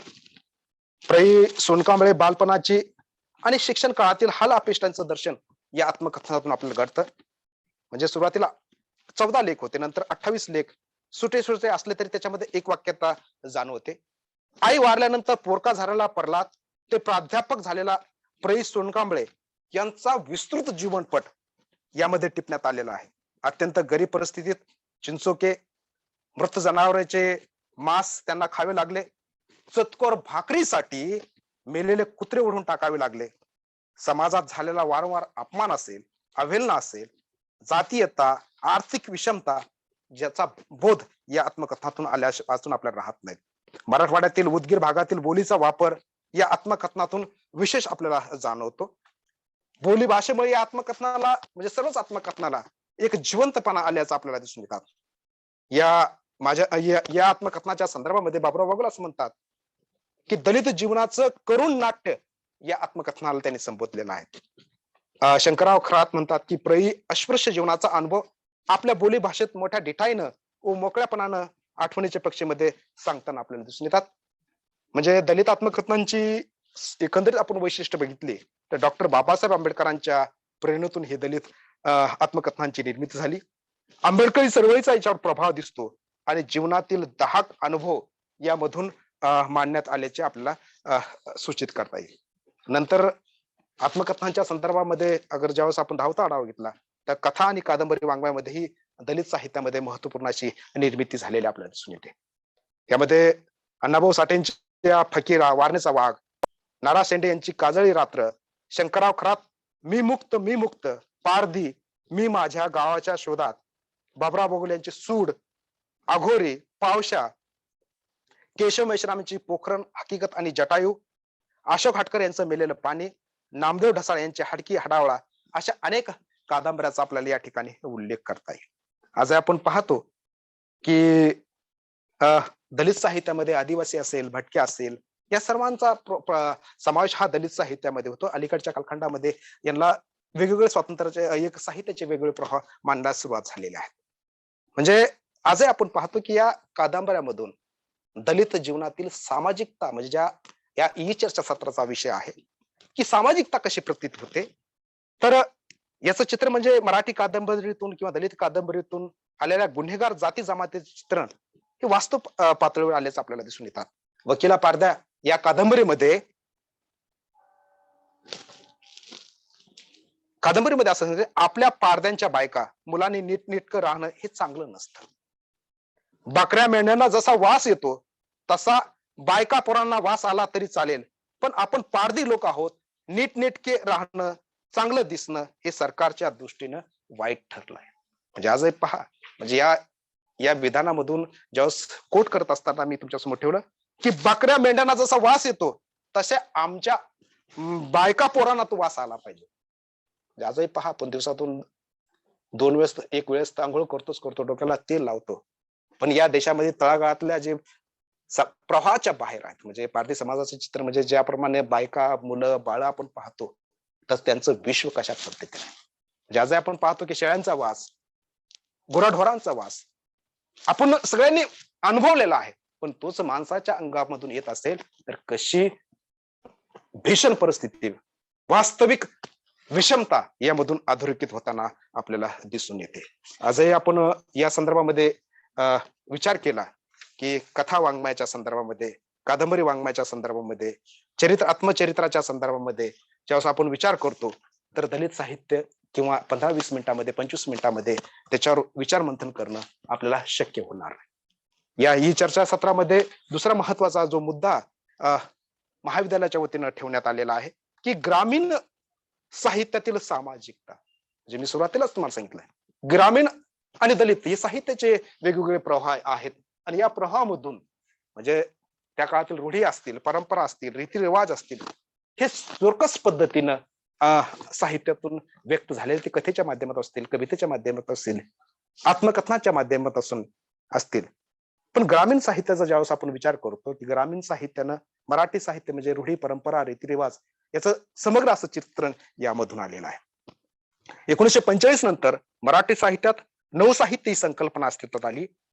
ज्याप्रमाणे गांधीवादी विचारधारा स्वातंत्र्योत्तर कालखंडातील ग्रामीण साहित्यामध्ये तो रुजू लागलेले आपल्याला दिसून येतात. जे नावी कुलकर्णी असेल, भावी वरेकर असेल, गरा वळंबे, राशा पाटील, साने गुरुजी, रवा दिघे, दर कवठेकर, बी रघुनाथ यांनी ग्रामीण जीवनातील प्रयोगशीलता कथा, कविताच्या माध्यमातून अधोरेखित केल्याचं आपल्याला दिसून येतात. स्वातंत्र्योत्तर कालखंडात श्रीना पेंडसे, गळत ठोकर, विवाहरी शिरूरकर, बाबा बोरकर, व्यंकटेश माडगुळकर, अण्णाभाऊ साठे, गोनी दांडेकर, रणजित देसाई, गदी मांडगुळकर यांनी विपुल प्रमाणात असं लेखन केल्याचं आपल्याला दिसून येतात. 1960 नंतरच्या ग्रामीण साहित्याच्या प्रवाहामध्ये अंतर्बाह्य बदललेला आपल्याला दिसून येतात. त्यामध्ये आनंद यादव, भालचंद्र नेमाडे, उद्धव शेळके, शंकर पाटील, रारा बोराडे, दत्ता भोसले, नादव महानोर असे अनेकांची नावं आपल्याला घेता येईल. यांनी ग्रामीण साहित्याचा प्रवाह अधिक समृद्ध आणि सशक्त केल्याचा आपल्याला दिसून येते. सुरुवातीला म्हणजे जे आयोजकांनी ग्रामीण आणि दलित साहित्यातील सामाजिकताच्या संदर्भामध्ये जवळपास 2 दिवस या ई चर्चा सत्राच्या माध्यमातून चर्चा करण्याचा मानस आयोजकाचा आहे. तर जो मला अवधी देण्यात आलेला आहे, मला वाटतं जो अवधी आपण दिला होता जवळपास तो अवधी संपलेला आहे. म्हणून ग्रामीण आणि दलित साहित्याची जी सामाजिकता याचा शोध या चर्चासत्रामधून घेण्यात आला. महाविद्यालयानं गांधी महात्मा गांधी यांच्या पुण्यतिथीच्या निमित्तानं म्हणजे दलित साहित्यातील सामाजिकता आणि ग्रामीण साहित्यातील सामाजिकता हे अधोरेखित करण्याचा प्रयत्न केलेला आहे. आजही आपण पाहतो की राष्ट्रपितांच्या संदर्भामध्ये अनेक विधानं केले जात आहेत. म्हणजे आज महामानवांचा फायदा कशा पद्धतीने उचलायचा आणि तसं विकृतीकरण कसं करायचं याचं ऊत आल्याचं आपल्याला दिसून येतात. जे आपण म्हणतो ना की थोर महात्मे होऊन गेले चरित्र त्यांचे पाहू जरा, आपण व्हावे त्यांच्यासारखे, हाच मंत्र खरा. म्हणून महात्मा गांधी असतील किंवा अनिल अवचट असतील यांच्या या कार्याला आपण अभिवादन करूया. आणि शेवटी माझ्या वाणीला पूर्ण विराम देतो, कारण नेरकर सरांनी 15 दिवसापूर्वी कॉल केला होता की सर आम्ही एक ई चर्चा सत्र ठेवतो आणि या ई चर्चा सत्रामध्ये आपल्याला बोलायचं होतं. तरी अलीगड मुस्लिम विद्यापीठामध्ये जवळपास मराठीचे 200-250 विद्यार्थी अध्ययन अध्यापन ह्याच्या कार्यामध्ये व्यस्त असतात. दररोजच्या 3 तास शिका असतात. नुकतीच माझी राष्ट्रीय संशोधन पद्धतीची कार्यशाळा 3 दिवसापूर्वी संपलेली आहे. अशा धावपळीच्या कालखंडामध्ये पुन्हा आपण एका महाराष्ट्रामध्ये जे आमचे सहकारी दलित आणि ग्रामीण साहित्यातील सामाजिकतेचा शोध घेण्याचा प्रयत्न करत आहात, यांना कुठेतरी आपण उपस्थित झालं पाहिजे हे मानस ठेवून आज महात्मा गांधी विद्या मंदिर संचलित महाराजा सयाजीराव गायकवाड कला वाणिज्य विज्ञान महाविद्यालयामध्ये आपण मला बोलवलं, बोलण्याची संधी दिली, त्याबद्दल महाविद्यालयाचे सन्माननीय प्राचार्य, इंग्रजी विभाग, मराठी विभाग यांचे मी मनपूर्वक आभार व्यक्त करतो. आणि शेवटी परिचयाच्या दहनभूमीवरती नाही चिरा नाही पंथी, परिचयाच्या दहनभूमीवरती नाही चिरा नाही पंथी, तिथेच माझे कर्ज होती, तिथेच माझे कर्ज होती. जय हिंद, जय महाराष्ट्र. धन्यवाद. सुंदर सुंदर, धन्यवाद सर. धन्यवाद सर. अतिशय 30-35 मिनिटापासून मंत्रमुग्ध करून टाकणारे आपले विचार, शरीरावर खरोखरच दलितांचे आत्मकथन ऐकून शरीरावर रोमांच उभे करणारे असे विचार आम्ही आपल्या या झूम प्लॅटफॉर्मवर आपण मला ऐकवलेत. खरोखर बाबासाहेबांच्या विचाराने प्रभावित होऊन अनेक दलित साहित्यिक कथा, कादंबरी, कविता आणि आत्मकथन लिहिते झालेत आणि आपले अनुभवलेलं जीवन त्यांनी आपल्या दलित साहित्यामधून व्यक्त केलं. पुनश्च महाविद्यालयाच्या वतीनं मी धन्यवाद, आभार मानतो सर. आणि यानंतर आजच्या कार्यक्रमाचे उद्घाटक गुरुवर्य डॉक्टर श्रीपाल सबनीस सरांना मी अशी विनंती करतो की आपण या कार्यक्रमाचं उद्घाटन पर भाषण करावं. आदरणीय गुरुवर्य श्रीपाल सबनीस. आवाज येतो का? हो येतो बाबा.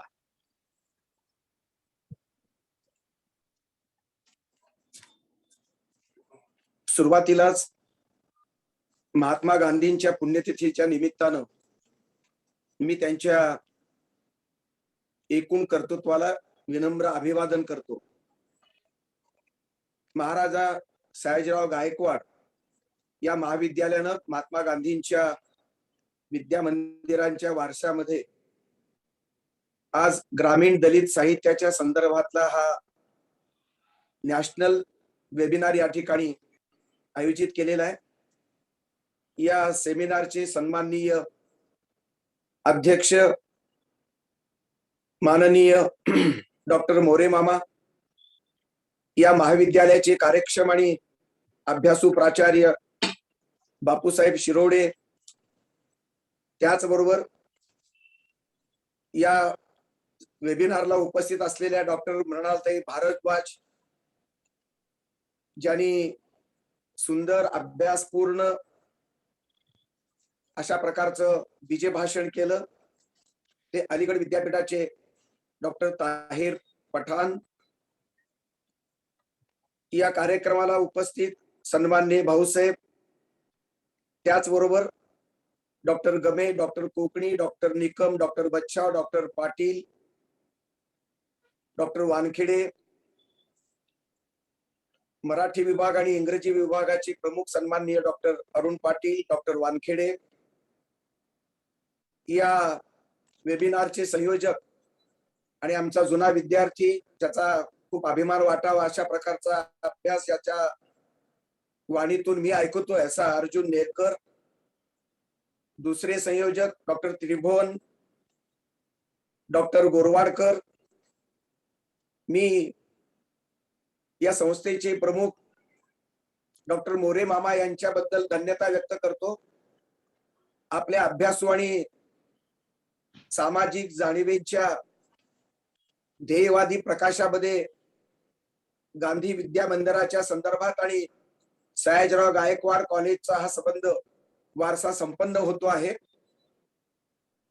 आपली एकूणच भूमिका ही सर्वस्पर्शी सामाजिक भावना आणि भूमिका जपणारी आहे आणि याच परंपरेचा वारसा पुढे प्राचार्य डॉक्टर बापूसाहेब शिरोडेंनी चालवलेला दिसतो. मी गांधी विचाराच्या आणि सयाजीराव गायकवाडांच्या विचाराचा अनुबंध आपल्या संस्थेला जुळवताना आपण या दोघाही महापुरुषांच्या विचाराशी प्रामाणिक आहात आणि म्हणूनच महात्मा गांधींच्या पुण्यतिथीच्या दिवशी आपण गांधींच्या ध्येयवादाला सुसंगत असणारा ग्रामीण आणि दलित साहित्याच्या संदर्भातला हा राष्ट्रीय पातळीवरचा वेबिनार आपण आयोजित केला. याबद्दल या संस्थेच्या सर्व प्रमुखांचं, सर्व संस्था चालकांचं, प्राचार्य, उपप्राचार्य आणि इंग्रजी आणि मराठी विभागाच्या प्रमुखासह सर्व प्राध्यापकांचं मी जाहीरपणानं अभिनंदन करणं मी माझं कर्तव्य मानतो. मित्र हो, या 2 दिवसाच्या सेमिनारमध्ये सुमारे 45 शोधनिबंध सादर होणार आहेत आणि राजवाडे नावाच्या पवित्र अशा प्रकारच्या त्रैमासिकामध्ये त्याची प्रकाशनाची ही सोय करण्यात आली आहे. ही अत्यंत महत्वाची अशा प्रकारची बाब आहे. इंग्रजी विरुद्ध मराठी आणि मराठी विरुद्ध हिंदी, इंग्रजी किंवा इतर भाषा अशा प्रकारच्या वर्तमान गदारोळामध्ये मराठी आणि इंग्रजीचा अनुबंध घट्ट रीतीनं राष्ट्रीय आणि आंतरराष्ट्रीय पातळीवरती जोडण्याचं या दोन्ही विभागाचं अत्यंत महत्वाचं काम आजच्या या कार्यक्रमातून सिद्ध होत आहे. सर्व भाषा भगिनी सुखानं नांदल्या तर मग आंतरभारतीचा आणि आंतरराष्ट्रीय जगाचा एकूण भाषिक आणि सांस्कृतिक व्यवहार हा सुरळीत चालत असतो. हे सूत्र महाराष्ट्रातल्या महात्मा गांधी विद्या संस्थेला हा संबंध गवसला आणि डॉक्टर पाटील, वानखेडे आणि डॉक्टर नेरकर आणि डॉक्टर त्रिभुवनानी हा विचार पचवून हा सेमिनार घेतला. ही अत्यंत गौरवास्पद गोष्ट मी मानतो. इंग्रजीचा द्वेष करून मराठी वाढणार नाही आणि मराठीचा गळा घोटून इंग्रजी जिवंत ठेवणं परवडणार नाही. मराठी ही मायभाषा, इंग्रजी ही राष्ट्रभाषा आणि इंग्रजी ही ज्ञानभाषा आणि हिंदी ही राष्ट्रभाषा अशा प्रकारची ज्या त्या पातळीवरती ज्या त्या भाषेचं मूल्य परस्पर संवादी ठेवून आपल्याला भाषिक व्यवहार आणि सांस्कृतिक व्यवहार सिद्ध करावा लागेल. तरच मराठीचं भवितव्य आणि इंग्रजीच्या संदर्भातला सहयोग हा चांगल्या अर्थानं भारताच्या नकाशात नांदू शकेल आणि भारतीयत्व सर्व अर्थानं आदर्श बनवू शकेल अशी माझी भूमिका आहे. डॉक्टर ताहेर पठाण यांनी गांधीजीच्या नावाला आणि कर्तृत्वाला शोभेल अशा प्रकारची अत्यंत सुंदर समन्वयाची भूमिका बाबासाहेब आंबेडकरांच्या प्रेरणेतून निर्माण झालेल्या दलित साहित्याचा एकूण चेहरा आणि त्याचा अंतरंग आणि महात्मा फुल्यांच्या प्रेरणेतून निर्माण झालेल्या ग्रामीण साहित्याचा एकूण सगळा इतिहासाचं सूत्र एकात्मपणे गुंफून महात्मा फुले, महात्मा गांधी आणि डॉक्टर आंबेडकर या 3 महापुरुषांच्या अंतरंगी वास्तवाचे संवादी सूर आपल्या भाषणामध्ये या ठिकाणी आळवलेले आहेत. त्याचबरोबर अनेक कोटेशन, अनेक कवितांच्या ओळी, अनेक कवींचा, लेखकांचा, साहित्यिकाचा नावाचा संदर्भ, त्यांचं योगदान, दलित साहित्याच्या इतिहासातले टप्पे आणि त्याच्या चिंतन सूत्राची मांडणी अत्यंत प्रगल्भपूर्ण अभ्यासातून या ठिकाणी त्यांनी सादर केलेली आहे. डॉक्टर ताहेर पठाण हे अस्खलित मराठीत बोलतात म्हणून त्यांचा गौरव करणं हे त्यांच्या एकंदरीत भूमिकेचा अधिक्षेप ठरू शकेल. पण हा अस्सल महाराष्ट्रीयन अशा प्रकारचा मातीचा आणि इथल्या मराठी संस्कृतीचा गंध पिऊन प्राशन करून संबंध अभ्यासू बनलेला, व्यासंगी बनलेला अशा प्रकारचा अभ्यासक मुस्लिम अलीगड विद्यापीठाचं प्रतिनिधित्व करतो. महाराष्ट्रातल्या मराठीचं तिथे सुंदर अशा प्रकारचं शिखरावरती हे वैभव त्या ठिकाणी मिरवतो. ज्या अलीगड विद्यापीठाची स्थापना सर सय्यद अहमद यांच्या अत्यंत प्रगल्भ आणि दूरदृष्टीच्या ध्येयवादातून झाली आणि ज्या कुराण शरीफच्या सुंदर अशा प्रकारचं भाष्य मौलाना आझाद यांनी केलं, त्या मौलाना आझाद आणि गांधीजीचे अनुबंध अत्यंत जवळचे होते. त्या मौलाना आझादच्या सेक्युलर भूमिकेला न्याय देण्याची भूमिका आणि सर सय्यद अहमद यांच्या मुस्लिम कल्चरला सुधारणावादाचं रूप देण्याची, शिक्षणाचा गंध पेरण्याची ही जी अत्यंत उदारमतवादी भूमिका सर सय्यद अहमद यांनी रुजवली, या दोघांच्याही मुस्लिम मानदंडांच्या पातळीवरती बेरीज करून मूळ मोहम्मद पैगंबरानं इकरा जे पहिला कुराणची जी पहिली आयात आहे, इकरा म्हणजे शिक्षण, त्याचं ज्ञान, विद्या, अशा प्रकारच्या विद्येला आणि ज्ञानाला निर्णायक महत्व देणाऱ्या पैगंबर साहेबांच्या पवित्र कुराणच्या सूत्रानुसार आमच्या ताहेरबाई पठाण यांनी सुंदर अशा प्रकारची मांडणी बाबासाहेब आंबेडकर, फुले आणि महात्मा गांधींच्या संदर्भानं या ठिकाणी एकंदरीतच अर्ध्या पाऊण तासाच्या भाषणामध्ये आपल्या समोर केलेली आहे. आणि या संबंध सेमिनारच्या भाषणाचं पावित्र्य आणि त्याची प्रगल्भता ही त्यांच्या भाषणातून निश्चितपणानं सिद्ध केली. त्यांना फार वेळ मिळाला नसल्यामुळं इंग्रजी साहित्य आणि ग्रामीण साहित्य, मराठी ग्रामीण साहित्यावर त्यांना फारसं बोलता आलेलं दिसत नाही, पण त्यांच्या भाषणातून अनेक प्रश्न निर्माण झालेले आहेत आणि ते अत्यंत मला महत्वाचे वाटत आहेत. स्वतंत्र प्रवाह दलितांचा, दलित साहित्याचा आणि ग्रामीण साहित्याचा आपण मानावा किंवा नाही, या बाबतीमध्ये अभ्यासकांनी सोय म्हणून ग्रामीण साहित्य वेगळं केलं आणि दलित साहित्य वेगळं केलं. पण ग्रामीण भागातला दलित आणि ग्रामीण भागातला ग्रामीण माणूस हा एकत्र ग्रामीण जीवन जगतो आहे. त्याच्यामध्ये दलितांची एक वेगळी अशा प्रकारची उतरंड ग्रामीण परिसरामध्ये सुद्धा आहे. आणि ग्रामीण चेहऱ्याची, ग्रामीण मुळं असलेली अनेक माणसं, लेखक, कवी, साहित्यिक, ते आता शहरी संस्कृतीमध्ये रुजलेली आहे आणि शहरी संस्कृतीमध्ये राहून ते ग्रामीण मुळं जपताना त्यांनी ग्रामीण साहित्याची निर्मिती केलेली आहे. त्यामुळे सरमिसळ झालेल्या ग्रामीण, प्रादेशिक आणि दलित जाणीवा यांचे वेगवेगळे प्रवाह आम्ही किती दिवस मानणार आहोत, मानायची गरज आहे का? आणि महात्मा फुल्यांच्या प्रेरणेतून निर्माण झालेलं ग्रामीण साहित्य किंवा महात्मा गांधींच्या प्रेरणेतून निर्माण झालेलं ग्रामीण साहित्य आणि बाबासाहेब आंबेडकरांच्या प्रेरणेतून निर्माण झालेलं दलित साहित्य हे निर्णायक मानवी माणसाच्या केंद्र या संकल्पनेच्या बाबतीत, मानवतेच्या उद्धाराच्या किंवा मानवतेच्या विकासाच्या बाबतीमध्ये किंवा दुःखमुक्त मानवतेच्या सांस्कृतिक ध्येयवादाच्या संदर्भात निर्णायक वेगवेगळं मानायची गरज आता उरलेली आहे का? असे सवते सुभे साहित्यामध्ये आणि संस्कृतीमध्ये निर्माण होणं हे योग्य आहे का?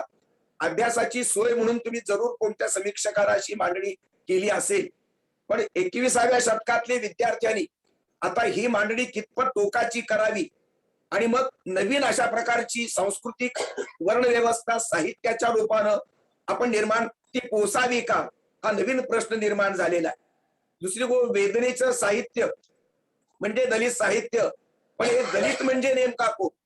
दलित जातीत जन्मलेल्या जाणीवांचं साहित्य आणि दलितांमध्ये जन्मलेल्या लेखकाचंच दलित साहित्य का? म.स.ग चिटणीसांनी युगांतर लिहिलं. म.स.ग चिटणीस हे सीकेपी ब्राह्मण, सीकेपी आहे, ते दलितही नाही, ते ब्राह्मणही नाही, पण सवर्ण आहे. त्यांनी युगयात्रा नाटक लिहिलं आणि बाबासाहेबांच्या संदर्भात ते सादर केलं. मग तिथला नायक दलित असताना सवर्णानं लिहिलेल्या साहित्याची वेदनापूर्ण अशा प्रकारची जाणीव जर युगप्रवर्तक या संबंध नाटकामध्ये जर आली असेल, युगामध्ये आली असेल, तर मग याला दलित साहित्य म्हणायचं किंवा नाही? मल्लिका अमर शेख ही मुस्लिम धर्मानं मुस्लिम आहे, पण तिची जाणीव सुद्धा नक्कीच एका उपेक्षित स्त्रीची अशा प्रकारची आहे, ती वेदनेची जाणीव आहे. तिला दलित साहित्याच्या इतिहासामध्ये आणि प्रवाहामध्ये त्याची नामनिर्देश आम्ही करणार आहोत की नाही, हा एक महत्वाचा प्रश्न आहे. विद्रोह, सर्व प्रकारचा विद्रोह हा समर्थनीय मानावा का? विद्रोहाच्या अगोदर संवादाचं काही मूल्य आहे की नाही? का डायरेक्ट संघर्ष, डायरेक्ट विद्रोह, विद्रोहानंतर पुढे काय, या प्रश्नाची उत्तरं आपल्याला द्यावी लागतील. साहित्य आणि संस्कृतीच्या कैवाऱ्यांनी आणि नायकांनी केवळ एकांगी भूमिका घेऊन चालणार नाही. साहित्य हा दुःखमुक्तीच्या ध्येयवादाला बांधिलकी सिद्ध करणारा वाङ्मयीन आणि कलात्मक अशा प्रकारचा सांस्कृतिक प्रवाह आहे आणि साहित्यिकावरती जबाबदारी आहे, कारण साहित्यिक हा संस्कृती नायक असतो. नायकावरतीच आता सर्वसामान्य लोकांचा विश्वास आहे. त्यांनी केवळ एक कलमी आणि एक टोकाची अशा प्रकारची भूमिका घेऊन साहित्यामध्ये विधायक योगदान देता येऊ शकेल का, या बाबतीमध्ये आता पुनर्विचार करण्याची गरज निर्माण झाली आहे. आणि म्हणून प्रस्थापित संस्थेला आणि प्रस्थापित व्यवस्थेला नकार देताना नवीन व्यवस्था कोणती, नवी मूल्य व्यवस्था कोणती आहे, हे जर दलित साहित्यिकांनी देण्याचा प्रयत्न केला असेल तर त्या स्वागताची भूमिका माझी आहे. काही प्रमाणात दलित साहित्य लिहिणाऱ्या अनेक मान्यवरांनी अशा प्रकारची नवी मूल्य व्यवस्था बुद्ध धम्माच्या बाबतीमध्ये दिलेली आहे, मानवी समाजाच्या बाबतीमध्ये दिलेली आहे. बाबुराव बागुल असतील, नामदेव ढसाळ असेल, ज्या ढसाळांचा आणि बागुलांचा संदर्भ आमच्या ताहेरबाई पठाणनी जरूर घेतला, ते महत्वाचे मानदंड आहेत. पण सगळं काही जाळून खाक झाल्यानंतर नामदेव ढसाळ हा दलित प्रेरणेतून निर्माण झालेला वेदनेचा महानायक कवी सुद्धा उरलेल्या लोकांनी एक तीस सगळ्यांनी मिळून खावा असं तो म्हणतो कवितेमध्ये. आणि आभाळाला आजोबा आणि जमिनीला आजी मानून उरलेल्या सर्व माणसांनी माणसाचं गीत गावं, ही माणूस केंद्री दलित साहित्याची काव्यात्मक भूमिका मला वंदनीय वाटते आहे. बाबुराव बागुलांचं साहित्य सुद्धा माणूस केंद्रीच आहे. अशा प्रकारचं हे साहित्य केवळ नकारात्मक नाही, आणि म्हणून दलित साहित्याला केवळ नकाराच्या निगेटिव्ह परिप्रेक्ष्यामध्ये निर्माण करणं किंवा ते प्रोजेक्ट करणं मला हे योग्य वाटत नाही. विद्रोह हा विवेकी विद्रोह असला पाहिजे. हे मी का नाकारतो याची कारण मीमांसा आहे. मला मान्य आहे की जनावरांची दुःख ज्या ब्राह्मणशाहीनं कोटी कोटी लोकांना 2000 वर्षापासून खितपत ठेवलं, अंधार दिला, भाकरी नाकारली, स्वातंत्र्य नाकारलं, माणसाचं जीवन नाकारलं, त्या अशा प्रकारच्या कोटी कोटी माणसांच्या मुक्ततेचा आवाज म्हणजे बाबासाहेब आंबेडकर. पण बाबासाहेब आंबेडकर प्रेरणास्थानी मानत असताना मुक्ता साळवे या महात्मा फुल्यांच्या शाळेमध्ये शिकणाऱ्या मातंग समाजाच्या 14 वर्षाच्या मुलीचा जो पहिला निबंध आहे, जिनं जातीची दुःख मांडली, तिलाही आता दलित साहित्याच्या नांदीचं स्थान, तिला प्रेरणास्थान दिलं जात आहे. बाबासाहेबांच्या अगोदर महात्मा फुल्यांनी दलितांसाठी शाळा काढल्या, स्त्रियांसाठी शाळा काढल्या. महात्मा फुले ही दलित साहित्याचे प्रेरणास्थान ठरू शकतात, ठरवले जातात. किंबहुना बाबासाहेब आंबेडकर, मुक्ता साळवे आणि महात्मा फुले अशी अनेक वेगवेगळी प्रेरणास्थान आहे. पण खऱ्या अर्थानं आंबेडकरी पर्वानंतरच 1960 नंतरच्या पहिल्या पिढीमध्ये अनेक अशा प्रकारचे लेखक आणि कवी जन्माला आले. त्यामध्ये नारायण सुर्वे आहेत, बाबुराव बागुल आहेत, केशव मेश्राम आहेत, ढसाळ आहेत, राजा ढाले आहेत, सोनकांबळे आहेत किंवा यशवंत मनोहर आहेत. लोकनाथ यशवंत पर्यंतची ही संबंध परंपरा, दया पवार आणि एकंदरीत संबंध आत्मचरित्र लिहिणाऱ्या लेखकांची परंपरा जर समजून घेतली तर निश्चितपणाने एक समृद्ध अशा प्रकारच्या नव्या जाणीवेचं अशा प्रकारचं साहित्य मराठी साहित्यामध्ये रुजू झालं. हे क्रांतिकारक अशा प्रकारचं साहित्य आहे. पण या क्रांतीनंतर पुढे काय? कारण बुद्धाची मूळ प्रेरणा करुणेला जवळची आहे आणि बुद्ध शांतता मागतो. विश्व शांतीची संकल्पना आणि बुद्धाची करुणा ही व्यापक आहे. त्यामध्ये ब्राह्मण ब्राह्मणेतर असा भेद नाही. अभिजन ही माणसं आहेत, बहुजन ही माणसं आहेत. सर्व माणसांच्या कल्याणाचा विचार हा बुद्धाचा किंवा महावीराचा किंवा सर्व महापुरुषांचा विचार आहे. म्हणून नकार आणि विद्रोहाच्या मूल्याची मांडणी करताना नेमकं माणसाच्या उद्धारासाठी आणि विकासासाठी ज्या प्रेरणा विधायक आहेत, मानवतावादी मूल्यांचा स्वीकार ज्या ठिकाणी डाव्यामध्ये आणि उजव्यामध्ये सुद्धा आहे, त्यामुळेच एक भेद रेषामध्ये असलेली जी आहे तिचा पुनर्विचार करून दोन्ही प्रवाहामध्ये जेवढं मानवतावादी अशा प्रकारच्या जाणीवेचं साहित्य आहे तेच आपल्याला स्वीकारण्याची गरज आहे. मित्र हो, वर्णव्यवस्थेच्या विरुद्ध हा जो काही वर्णव्यवस्थेचा लढा आहे त्यातलं दलित साहित्य हत्यार म्हणून पुढे आलं. पण हे हत्यार वापरताना केवळ प्रस्थापिताच्या विरुद्ध वापरणार का? सवर्ण समाजात जन्मलेल्या माणसाचा गुन्हा कोणता?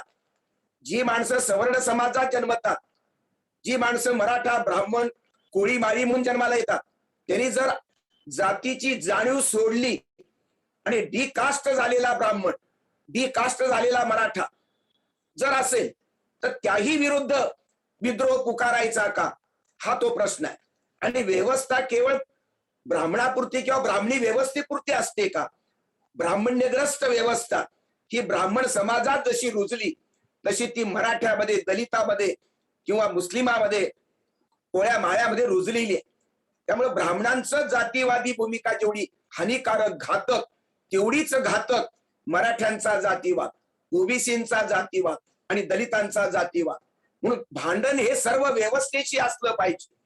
म्हणून आता आंबेडकरी प्रेरणेचं साहित्य केवळ प्रस्थापिताविरुद्ध आणि सवर्णाविरुद्ध असून चालणार नाही.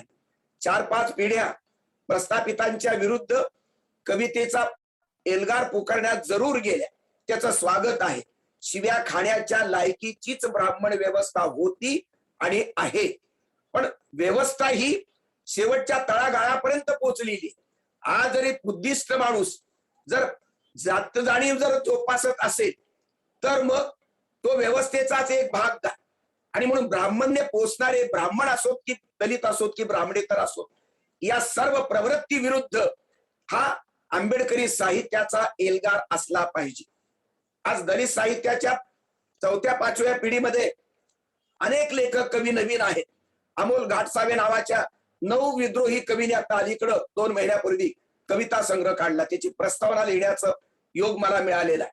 त्यामध्ये त्यांनी आत्मपरीक्षण करून दलित समाजामध्ये सुद्धा, विद्रोही प्रवाहामध्ये सुद्धा कशी जात जाणीव आहे आणि बाबासाहेब आंबेडकरांच्या विरोधी अशा प्रकारची बेईमानीची भूमिका कशी त्या ठिकाणी जोपासली जाते आहे, याचं सुंदर मार्मिक उदाहरण आणि काव्यात्मक पातळीवरती त्यांनी दिलेलं आहे. हा आंबेडकरी प्रवाहातली ही आत्मपरीक्षणात्मक जागरूकता मला महत्वाची वाटते आहे. या नव्या जाणीवेचं हे साहित्य मला अधिक महत्वाचं वाटतं. भक्ती साहित्यामधला जो काही विद्रोह आहे, तुकारामांनी प्रस्थापित ब्राह्मण व्यवस्थेच्या संदर्भात विद्रोह केलेला आहे. ज्ञानेश्वरांचा सुद्धा त्याच प्रमाणामध्ये काही प्रमाणात तरी विद्रोह आहे. या विद्रोहाचं आणि फुले शाहू आंबेडकरांच्या विद्रोहाचं काही नातं आहे की नाही, या बाबतीमध्ये निर्णायक उत्तर अजून कोणी देत नाहीत. फुले शाहू आंबेडकर वंदनीय समज आहे. फुले शाहू आंबेडकरांचे पूर्वज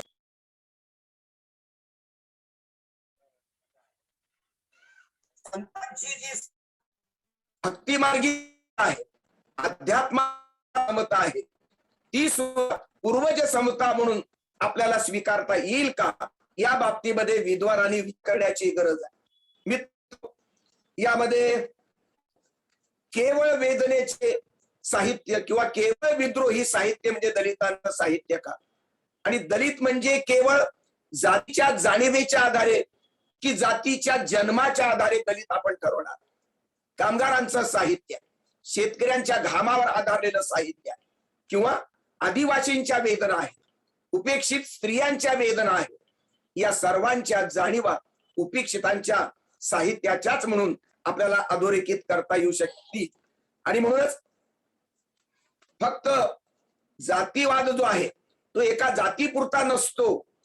सर्व जातीचा जातीवाद धिक्कारण्याची भूमिका जोपर्यंत वैदिक दलित साहित्याचे कैवारी घेऊ शकत नाहीत, तोपर्यंत मूलभूत परिवर्तन या देशात होणार नाही. दलित साहित्य कोंडीमध्ये सापडलं ही तर एक वास्तवता आहेच. कारण सगळ्या लेखकांनी आपापल्या जातीच्या संदर्भातल्या आत्मकथनात्मक भूमिका मांडल्या आणि तो प्रवाह ओसरला.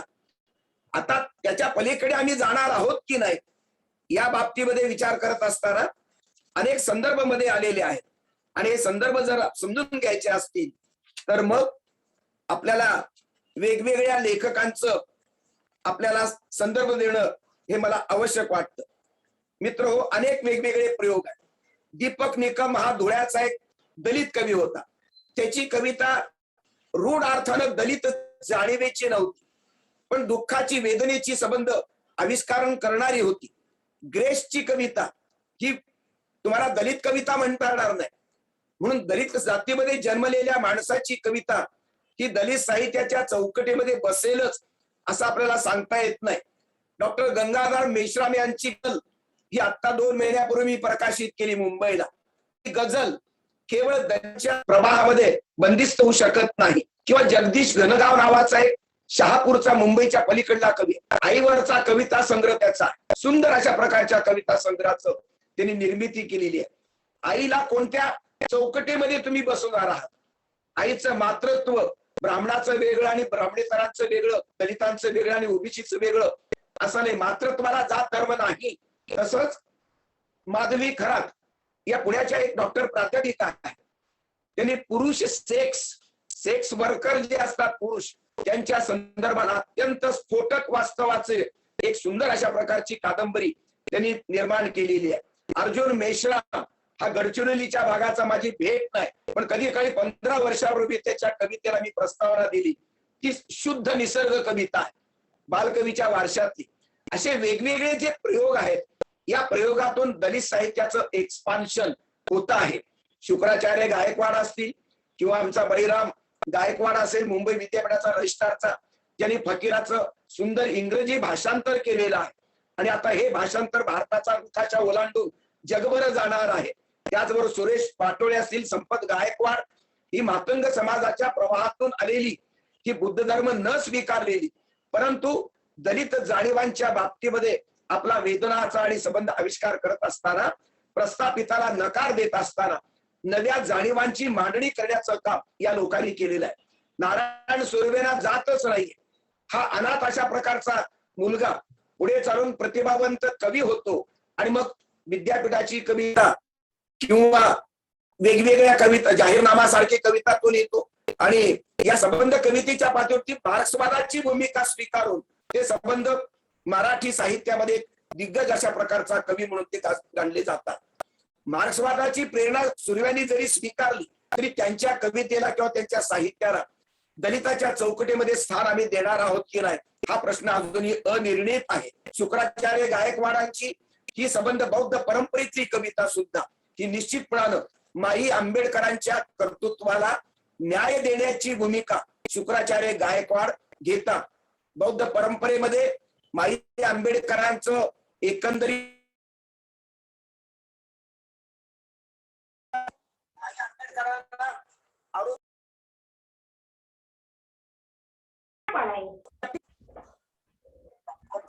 गायकवाड तिकडे बंद झालं. हॅलो, आवाज येतो का? येतो बाबा, बोला बोला. आवाज येतो का अर्जुन? हो येतो बाबा, बोला.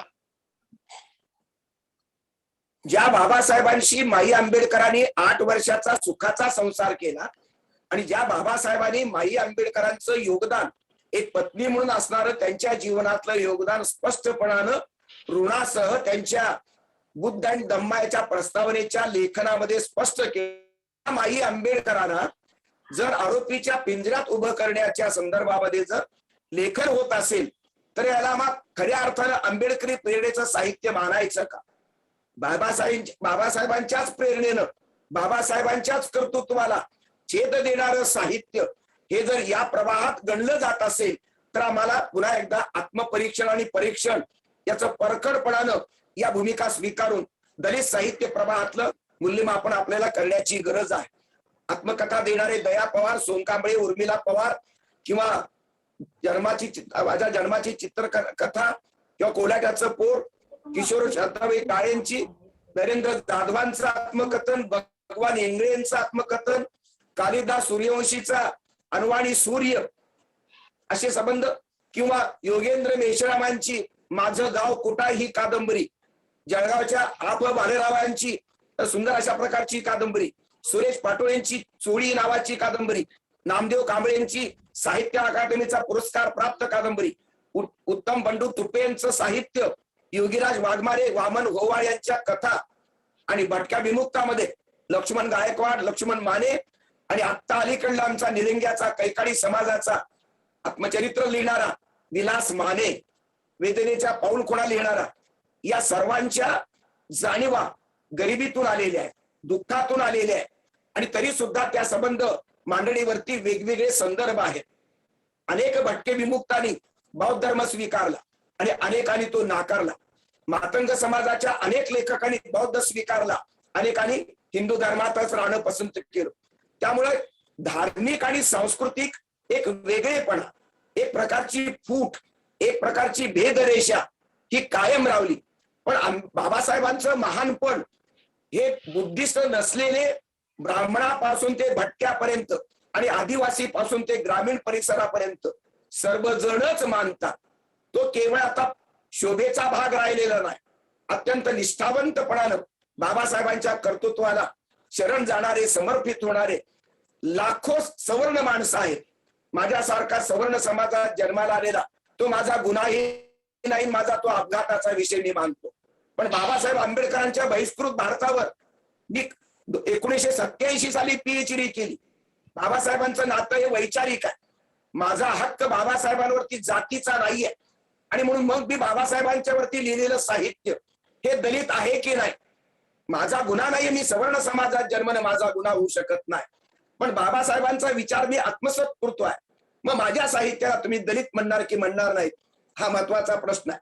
दत्ता भगत किंवा प्रेमानंद गजवी ते अविनाश डोळस आणि संपत गायकवाड, रुस्तुम अचलखाम अशा प्रकारची, किंवा आमचा रामनाथ चव्हाण यांची नाट्यसृष्टी, यांची दलित रंगभूमी आणि मूळ रंगभूमी, आमच्या ताहेर पठाण यांनी मूळ वेदापर्यंत, 5व्या वेदापर्यंत या संबंध रंगभूमीची सूत्र नेऊन पोहोचवली आणि अत्यंत सुंदर अशा प्रकारची मांडणी त्यांनी केली.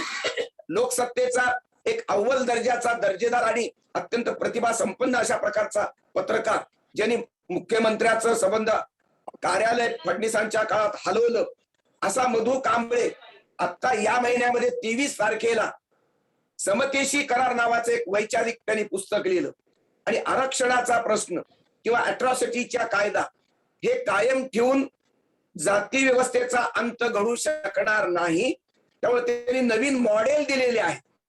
जमिनीच्या सामूहिक अशा प्रकारच्या शेतीचं किंवा पाण्याचं समन्यायी वाटप त्यांनी या संबंध अट्रॉसिटीच्या संदर्भात आणि आरक्षणाच्या संदर्भात दिलेला आहे. आरक्षणाच्या संदर्भात पहिली आणि दुसरी रांग झाल्यानंतर आरक्षण बंद करावं, असा आंबेडकरी चळवळीतला मधु कांबळे सारखा एक लेखणी, बहादर, इमानदार पत्रकार सांगतो आहे. आणि म्हणून आंबेडकरी प्रवाहामध्ये बाबासाहेबांच्या बुद्धिवादाशी आणि लोकशाहीच्या साक्षीनं जाती व्यवस्थेचा अंत करण्यासाठी इमानदारीनं लेखन करणाऱ्या नव्या लेखकांची आता ही पिढी पुढे आलेली आहे. नव्या पिढीतला मिलिंद कसबे असेल किंवा जुन्या पिढीतले रावसाहेब कसबे, उत्तम कांबळे असतील, अशा प्रकारची अनेक माणसं आपल्याला दिसत आहेत. आणि ही संबंध विचार करताना 5 पिढ्या झाल्यानंतर सुद्धा दलित साहित्याच्या संदर्भात नवी मांडणी आम्ही करू शकणार आहोत की नाही, समाजाचं आणि फक्त दुःख केवळ दलितांचंच आहे का, केवळ जातीचंच दुःख आहे का, स्त्रियांचं दुःख आहे, भाकरीचं दुःख आहे, स्वातंत्र्याचं दुःख आहे.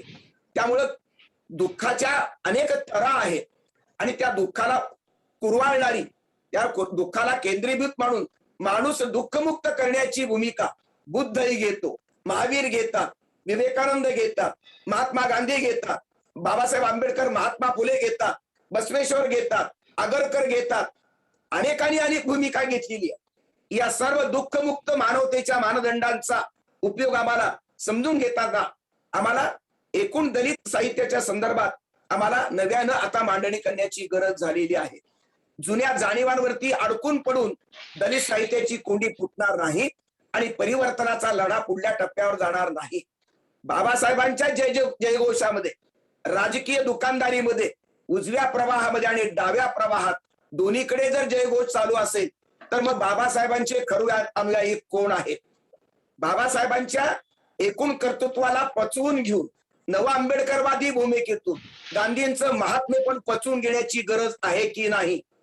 बाबासाहेबांचा भारत वेगळा आणि गांधींचा भारत वेगळा अशी वजाबाकी नव्या भारताला परवडणार आहे का? या प्रश्नाची उत्तर आपल्याला शोधावी लागणार आहेत. आणि दलित साहित्य अनेक लेखक या बाबतीत पुनर्विचार करत आहेत. आणि आमच्या मधु कांबळेंनी फुले, शाहू, आंबेडकरांच्या महाराष्ट्राच्या सांस्कृतिक नकाशामध्ये श्रीधर टिळकांचं नाव त्यांनी घेतलेलं आहे, गोपाळ गणेश आगरकरांचं नाव त्यांनी घेतलेलं आहे, रानड्यांचं नाव त्यांनी घेतलेलं आहे. म्हणजे 2 किंवा 3 महापुरुष महाराष्ट्राचा सांस्कृतिक नकाशा बदलू शकणार नाहीत. या सत्यापर्यंत आता विचारवंत आणि साहित्यिक येत आहेत. संबंध देशाचं परिवर्तन करायचं, विश्वाचं परिवर्तन करायचं, तर सर्व जगातल्या सर्व काळातल्या महापुरुषांची बेरीज आज मला महत्वाची वाटते. आणि म्हणून साहित्याच्या संबंध प्रांगणामध्ये जात असताना एकंदरीत इंग्रजी साहित्याचा आपल्याला विचार करावा लागेल. आणि हे करत असताना 1950 ते 1960च्या दशकामध्ये अमेरिकेमध्ये जे सिव्हिल राईटची मुवमेंट त्या ठिकाणी गाजली, त्या संबंध त्या 10 वर्षाच्या आंदोलनाची सूत्र सुद्धा आपल्या दलित साहित्याच्या प्रवाहाशी जुळणारी आहेत. 1920चा अमेरिकेतला सांस्कृतिक संघर्ष हा मला महत्वाचा वाटतो. आणि आफ्रिकन अमेरिकन अशा लोकांच्या मध्ये काळ्यांच्या वेदना त्या ठिकाणी समोर आल्या. काळ्या लोकांची केशभूषा जी कुरळे असतात ते तसेच कायम ठेवायचे अस्मितेसाठी. काळ्या लोकांनी आपली गाणी सुरक्षित ठेवली, काळ्या लोकांनी आपले लोकनृत्य कायम ठेवलं, जपलं, आणि त्यांचा प्रभाव गोऱ्यावर सुद्धा पडला. पण काळ्या आणि गोऱ्यांच्या वांशिक संघर्षामध्ये अनेक गोरे लोक काळ्यांच्या कैवारामध्ये उभे राहिले. ही जगातली वास्तवता आहे. आणि मग असं होऊ शकतं केवळ दलितांच्या जातीमध्ये जन्माला आल्यामुळं एखादा माणूस दलित होतो आणि तोच चांगलं दलित साहित्य लिहू शकतो यावर माझा विश्वास नाही. सहानुभूतीनं सुद्धा दलित जाणीव पचवता येते. आणि म्हणून बरी कादंबरी लिहिणारी विगवावरी शिरूरकर असे, म्हणून नारायण सुर्व्यांचं साहित्य असे, अण्णाभाऊ साठे निश्चितपणे दलित होते, पण त्यांचं साहित्य केवळ दलित चौकटीमध्ये सामावू शकत नाही. स्त्रियांचा सन्मान करणारे, झोपडपट्टीतल्या स्त्रियांना, नाचणाऱ्या गाणाऱ्या स्त्रियांचं अस्मिता जपणारे, त्यांच्या शील लक्षणासाठी पराक्रमी अशा प्रकारच्या स्त्रियांची चरित्र अण्णाभाऊंच्या अनेक कादंबऱ्यामध्ये प्रकाशित झालेली आहे. अण्णाभाऊंचं पोवाड्यामधलं साहित्य विश्वात्मक आहे. लेनिनचा पोवाडा, ग्राडचा पोवाडा असेल, स्टालिनग्राडचा पोवाडा असेल, किंवा त्यांचा बर्लिनचा पोवाडा असेल, तेलंगणाच्या चळवळीचा पोवाडा असेल, राष्ट्रीय स्वातंत्र्याच्या संदर्भातल्या अमळनेरच्या स्वातंत्र्याच्या संदर्भातलं त्यांचं पोवाड्याचं गुणगान असेल. अण्णाभाऊंनी संबंध व्यापक अशा प्रकारच्या जाणीवा संयुक्त महाराष्ट्रासह देशाच्या स्वातंत्र्यासह जगातल्या मानवतेच्या स्वातंत्र्यासाठी त्यांचं साहित्य उदयाला आलेलं आहे. तरीही अण्णाभाऊंना तथाकथित दलित साहित्याच्या समीक्षकांनी दलित साहित्याच्या इतिहासामध्ये मानाचं सन्मानाचं स्थान दिलेलं नाही. ब्राह्मणापासून ते दलित प्रवाहापर्यंतचे काही अपवाद वगळता, डॉक्टर पानतावण्यांचा अपवाद, डॉक्टर सदाकर यांचा अपवाद वगळता, आत्र्यांचा आणि खांडेकरांचा अपवाद वगळता अण्णाभाऊंच्या समकालीन एकाही विचारवंत समीक्षकानं अण्णाभाऊंची नोंद घेतलेली नाही. अण्णाभाऊंची 200-250 अशा प्रकारच्या कथा, 33 कादंबऱ्या, अव्वल कादंबऱ्या, फकीरासारखी कादंबरी, माकडीचा माळ सारखी कादंबरी, त्या कादंबरीचं प्रकाशन आत्ताच प्रकाशन होऊ घातलेलं आहे. डॉक्टर बळीराम गायकवाड आणि फकीराचं इंग्रजीमध्ये भाषांतर केलं आणि आता हे भाषांतरित फकीरा कादंबरी जगभर पोहोचणार आहे. या संबंध प्रेरणेचं स्वरूप लक्षात घेत असताना गोऱ्यांनी सुद्धा अमेरिकेतल्या काळ्यांच्या संदर्भातलं साहित्य लिहिलं. तिथली काळ्या रंगाची कामवाली गोऱ्या घरामध्ये काम करताना गोऱ्या मालकिनीनं काळ्या गुलामबाईची वेदना समजून घेतली, तिला बोलतं केलं आणि बोलतं करून ते स्वतः शब्दांकन केलं. अशा प्रकारे गोऱ्या बायकाने काळ्या बाईचं दुःख, गुलामीचं दुःख हे चव्हाट्यावर आणलं, साहित्यात आणलं. आणि म्हणून तिथल्या नेग्रोंच्या साहित्यामध्ये गोऱ्यांचाही सहभाग आहे आणि काळ्यांचाही सहभाग आहे. सर्वच गोरे हे इमानदार राहिले आणि संबंध त्यांनी वंशभेद सोडला असं नाही.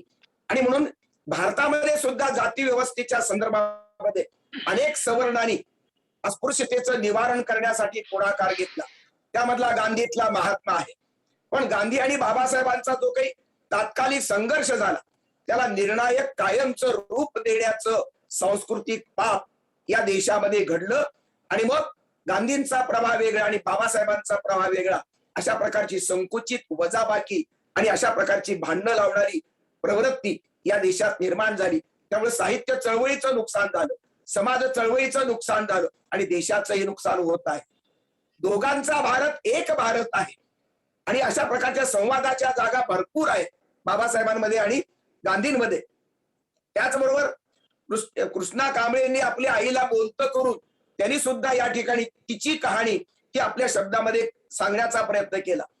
अमेरिकेतलं ब्लॅक पॅन्थर हे 1963च्या दरम्यानची चळवळ आणि भारतातली ही आपल्या राजा ढाले ढसाळांची 1972ची पॅन्थर ही जर लक्षात घेतली तर या त्यांची प्रेरणा या दलित पॅन्थरनं मान्य केली.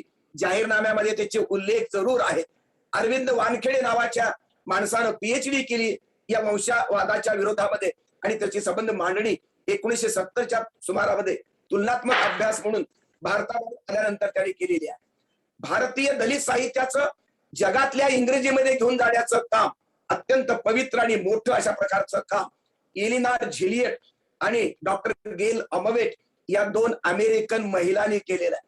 दलित साहित्य आणि संबंध भारतातल्या संस्कृतीच्या कैवाऱ्यांनी या दोन परदेशी भगिनींचं ऋण मान्य केलं पाहिजे.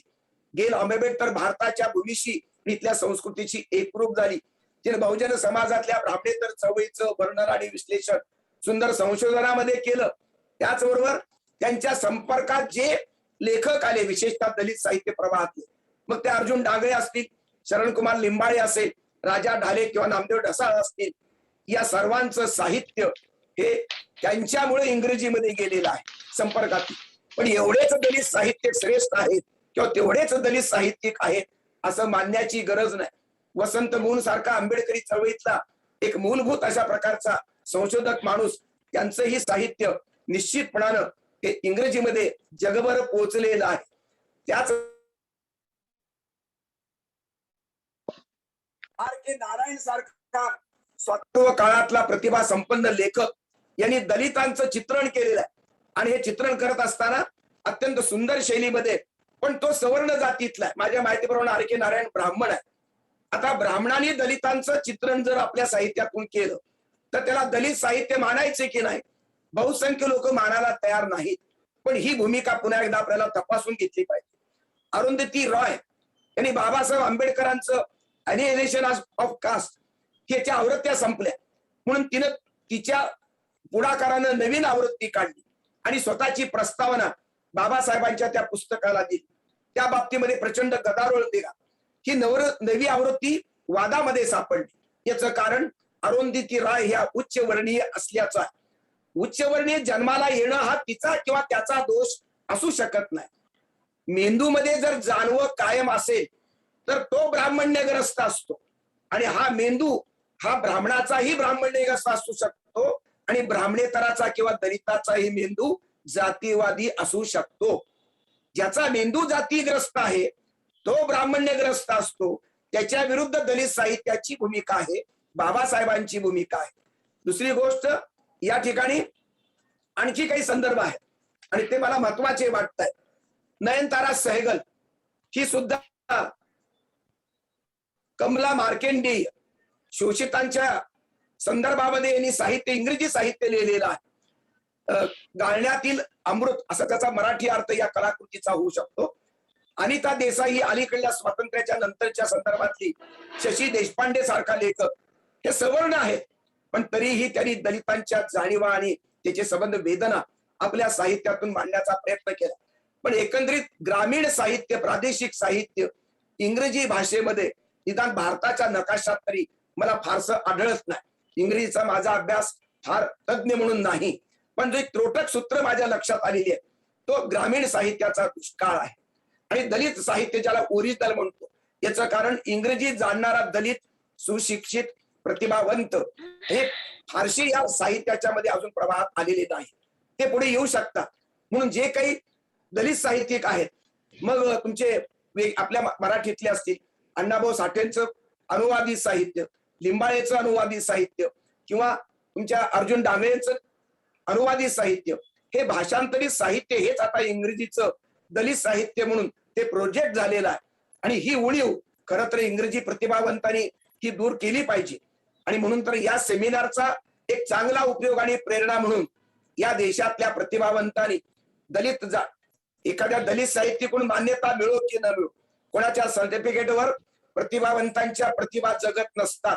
आणि म्हणून सवर्ण असो की बहुजन असो, दलित असो की दान दलित असो, आंबेडकरवादी असो की गांधीवादी असो की फुलेवादी असो, की आणखी कोणता वादी असो, सत्यवाद हा महत्वाचा वाटतो. आणि सत्याला सुसंगत अशा प्रकारची वेदना मुक्तीची मागणी करत असताना जाणीवांचं संदर्भ आपल्याला लागेल. स्त्रियांचं साहित्य महाराष्ट्रातलं आणि देशातलं हे सुद्धा उपेक्षितांचं, वंचितांचं साहित्य आहे. आणि म्हणून मार्जिनलाइज्ड अशा प्रकारची जी काही भूमिका इंग्रजी साहित्यामध्ये म्हटली जाते, त्यामध्ये स्त्रियांच्या साहित्यामध्ये नयनतारा असतील किंवा अनिता देसाई, कमला मार्केंडे यांचं साहित्य हे मला निर्णायक महत्वाचं वाटतं. आणि हे समजून घेत असताना सगळ्यात महत्वाचं म्हणजे अनटचेबल लिहिणारा मुल्कराज आनंद किंवा कुली लिहिणारा मुल्कराज आनंद, याची पुन्हा अडचण तीच आहे की हा सवर्ण समाजाच्या, पण त्यांनी भंगी समाजाचा नायक त्यांच्या कादंबरीत उभा केलेला आहे. बखा नावाचा हा नायक त्यांनी उभा केलेला आहे. जसं मराठीत बळीमध्ये विभावरी शिरुकरांनी दलित नायक उभा केला, तसं इंग्रजीमध्ये स्वातंत्र्याच्या पूर्वी मुल्कराज आनंद या इंग्रजी लेखकानं तो नायक उभा केला. साहित्याच्या प्रांतामध्ये दलित माणसाला नायक करण्याचं, सन्मान देण्याची भूमिका आणि त्याची संबंध हा नायक अर्थात गांधींच्या प्रभावातला आहे आणि तो संबंध मध्यवर्ती प्रवाहात येऊ इच्छितो असं मुल्कराज आनंदने दाखवलं. आणि त्याच्यावरती सुद्धा अनेकांनी टीका केली. टीकेचा पाया जर जातीवादी असेल तर ती टीका विधायक मी मानायला तयार नाही. आम्हाला संवादाच्या जागा शोधाव्या लागतील आणि आमच्या संकुचित जाणीवा ही आपल्याला बदलाव्या लागतील. व्यापक भूमिका घ्यावी लागेल. अँटी गांधी भूमिका ही जर दलित साहित्याचा प्राण ठरला तर बाबासाहेबांनाही तो योग्य न्याय मिळणार नाही. याचं कारण बाबासाहेबांना, आंबेडकरांना काँग्रेसनं पहिल्या मंत्रिमंडळामध्ये निमंत्रण देऊन बोलावलं. गांधींच्याच काँग्रेसने बाबासाहेब आंबेडकरांना राज्य घटना समितीमध्ये सन्मानाचं अध्यक्षपद दिलं. हा गांधी आणि बाबासाहेबांचा संवाद आम्ही निदान त्यांच्या मृत्यूनंतर 70-75 वर्षानंतर आम्ही समजून घेणार आहोत की नाही, हा महत्वाचा अशा प्रकारचा भाग आहे. आणि म्हणूनच एकंदरीत इंग्रजी साहित्याचा विचार करत असताना आणि मराठी साहित्याचा विचार करताना ग्रामीण असेल, ग्रामीण साहित्यामधल्या आनंद यादवांची पिढी असेल, गल ठोकळ रवा दिघ्यांची पिढी असेल किंवा कोतापल्ले मुराटे सारखे समीक्षक असतील किंवा आमचा भास्कर चंदन शिव असेल, बाबाराव मुसळे असतील आणि खेड्यापाड्यातून येणारे प्रदीप पाटलासारखे किंवा अनेक आमच्या विश्वास पाटलांसारखा झाडा झडतीवाला असेल किंवा धरणाच्या वरती लिहिलेल्या कादंबऱ्या असतील, विठ्ठलाशी वारकऱ्याशी एकरूपणारे कवी असतील, शेती आणि माती आणि शिवच्या मातीच्या गंधामध्ये अखंड बुडालेले अशा प्रकारच्या प्रतिभा असतील, या सर्वांचं ग्रामीण साहित्यातलं योगदान मान्य करताना या चौकटी आता आपल्याला बंधनकारक ठरणं मला योग्य वाटत नाहीये. आणि म्हणून ग्रामीण आणि दलित साहित्याचा संबंध या सीमारेषा सरमिसळ झालेल्या कालखंडामध्ये आम्हाला नवीन एका प्रवाहाची सुरुवात करणं, नांदी करणं हे मला अधिक महत्वाचं वाटतं. भारताचं संविधान हे जातवादी नाहीये. संविधानाला जात आणि धर्म नाही, समाजाला जात आणि धर्म आहे. अशा प्रकारची विसंगती दूर करायची असेल तर तुमचं माझं साहित्य ते इंग्रजीतलं असेल, हिंदी मधलं असेल, तामिळचं असेल की मराठी असेल, हे बिनजातीवादी साहित्य असावं. हे धर्माच्या पलीकडे जाणारं साहित्य असावं. कारण साहित्याला धर्म आणि जात नसावा. सारे गम पद निसा, बिस्मिल्ला खानच्या शहिनाईच्या स्वराची जात धर्म सांगा किंवा सामता प्रसादच्या तबल्याच्या ठेक्याला कोणता जात धर्म आपण लावू शकता. आमच्या जे काही सतार वादक आहेत, या सतार वादकांच्या स्वरांना कोणता जात धर्म तुम्ही चिकटवणार आहे. लता मंगेशकर आणि तुमच्या शमशाद बेगम यांच्या स्वरा, यांच्या गळ्याची, याच्या गाण्याचे जात धर्म कोणता. कलेला जात धर्म नसावा, तसंच साहित्याला सुद्धा जात धर्म नसावा. माणसाने सुद्धा जात धर्माच्या पलीकडे जाऊन भारतीयत्वाचा आणि एकंदरीत विश्वात्मकतेचा विचार करणं आवश्यक आहे. मराठी साहित्यातला ज्ञानेश्वर हा बंडखोर असा मानला जातो, तुकाराम ही बंडखोर मानला जातो आणि जाती सगळं अमंगळ, भेदाभेद अमंगळ म्हणणारे तुकाराम आहे. आणि संबंध विश्वाचं भलं व्हावं, सर्व सुखानं नांदावेत अशा प्रकारची संकल्पना करणारे ज्ञानेश्वर आहे. वसुदैव कुटुंबकची वैचारिक व्यापकता मराठी साहित्यामध्ये आणि संस्कृतीमध्ये आहे. या ध्येयवादाच्या प्रकाशामध्ये दलित साहित्य आणि ग्रामीण साहित्याचा विचार करावा लागेल. आणि म्हणून नव्या साहित्यिकांनी आता संकुचित न जपता एकमेकाचं संबंध समाजामध्ये विषाची पेरणी न करता संवादाच्या जागा शोधाव्या आणि मानवतेसाठी, माणसाच्या भल्यासाठी, माणसाच्या विकासासाठी, माणसाच्या सुरक्षिततेसाठी, माणूस जपण्यासाठी, माणूस गोंजारण्यासाठी, माणूस पूजण्यासाठी देव आणि धर्म वापरावा. साहित्याचा उपयोग त्यासाठीच केला पाहिजे, तरच माणसाचं भलं होऊ शकेल. आणि या पातळीवरती केवळ मराठीचं भाषेचं वर्तुळ, केवळ इंग्रजीचं वर्तुळ, केवळ महाराष्ट्राचा आणि देशाचा भूगोल आता पुरेसा नाही. विश्वाचा नकाशा हा माणसाचा नकाशा आहे.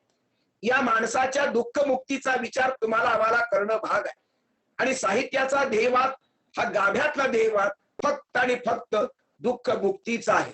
हे दुःख दलितांचं असू शकतं, हे स्त्रियांचं असू शकतं, आदिवासींचं दुःख सुद्धा आहे. आणि म्हणून पहिल्या पिढीतले गोविंद गारे असतील, भुजंग मेश्राम असेल, वारू सोरोणे, कुसुम आलाम, उषा किरण आत्राम, डॉक्टर विनायक तुमराम, डॉक्टर तुकाराम रोंगटे, माधव सरकुंडे किंवा अनेक लोक आहेत. मुस्लिमामध्ये सुद्धा दुःखाची वेदना आहेच ना, अल्पसंख्याकांची एक वेदना आहे. मग त्यामध्ये जावेद पाशा, मोहम्मद शाजिंदे किंवा मुबारक शेख, इक्बाल मिन्ने अशी एक मोठी परंपरा आपापल्या वेदना घेऊन त्या अवतरते आहे. ख्रिश्चन धर्म सुद्धा इथे अल्पसंख्य आहे, यांच्याही काही वेदना आहे, त्यांचंही वेगळ्या अर्थाचं धार्मिक दलितपण आहे.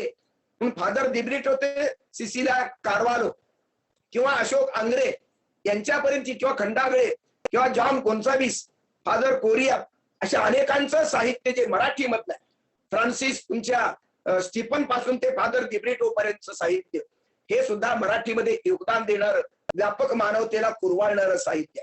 आणि म्हणून व्यापकता आणि माणसाचे हा संबंध, पूर्णतेच्या ध्यासाचे आणि माणसाच्या कल्याणाचे जे विचार ज्या ठिकाणी आहेत, दुःखमुक्त करणार, दुःखावर फुंकर घालणारे आणि दुःख मुक्तीचा क्रांतिकारक जाणीवा पेरणार सर्व जगातलं, सर्व देशातलं, सर्व भाषेतलं साहित्य हे माणसासाठी आवश्यक आहे.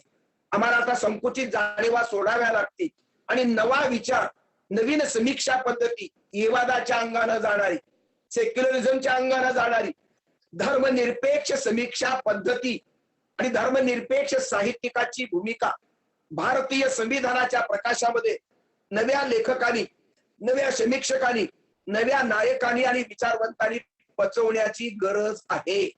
ग्रामीण साहित्यातले अनेक निधर्मी अशा प्रकारच्या जाणीवेचे लेखक, दलित साहित्यामध्ये अनेक सेक्युलर प्रवृत्तीचे लेखक, हे आम्हाला एकत्र बेरजेमध्ये आणावे लागतील.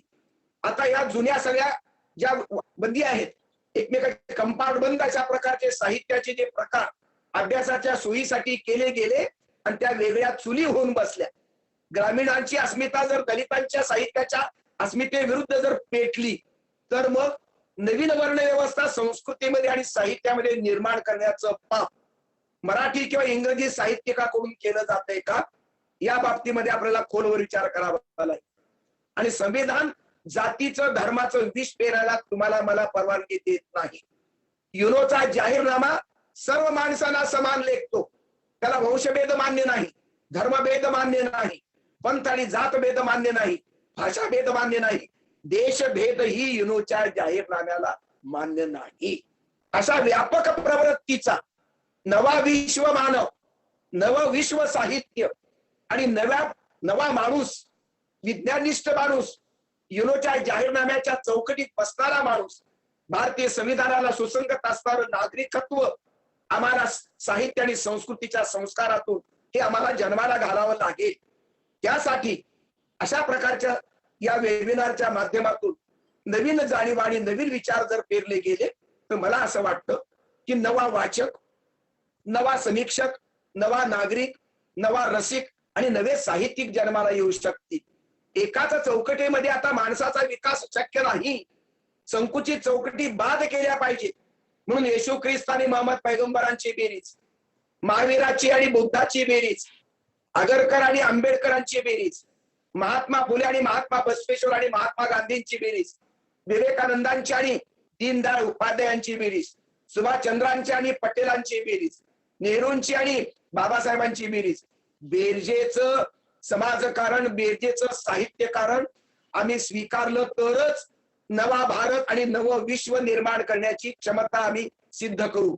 नाहीतर पहिलीची जात व्यवस्था, पहिलीची वर्ण व्यवस्था, नंतरची राजकीय व्यवस्था आणि आता नंतरची साहित्यिक संस्कृतीमधली नवी वर्ण लेखकांची वर्ण व्यवस्था, या सर्व वजाबाकीच्या आणि विष पेरणाऱ्या व्यवस्था बाद करण्याची गरज आहे.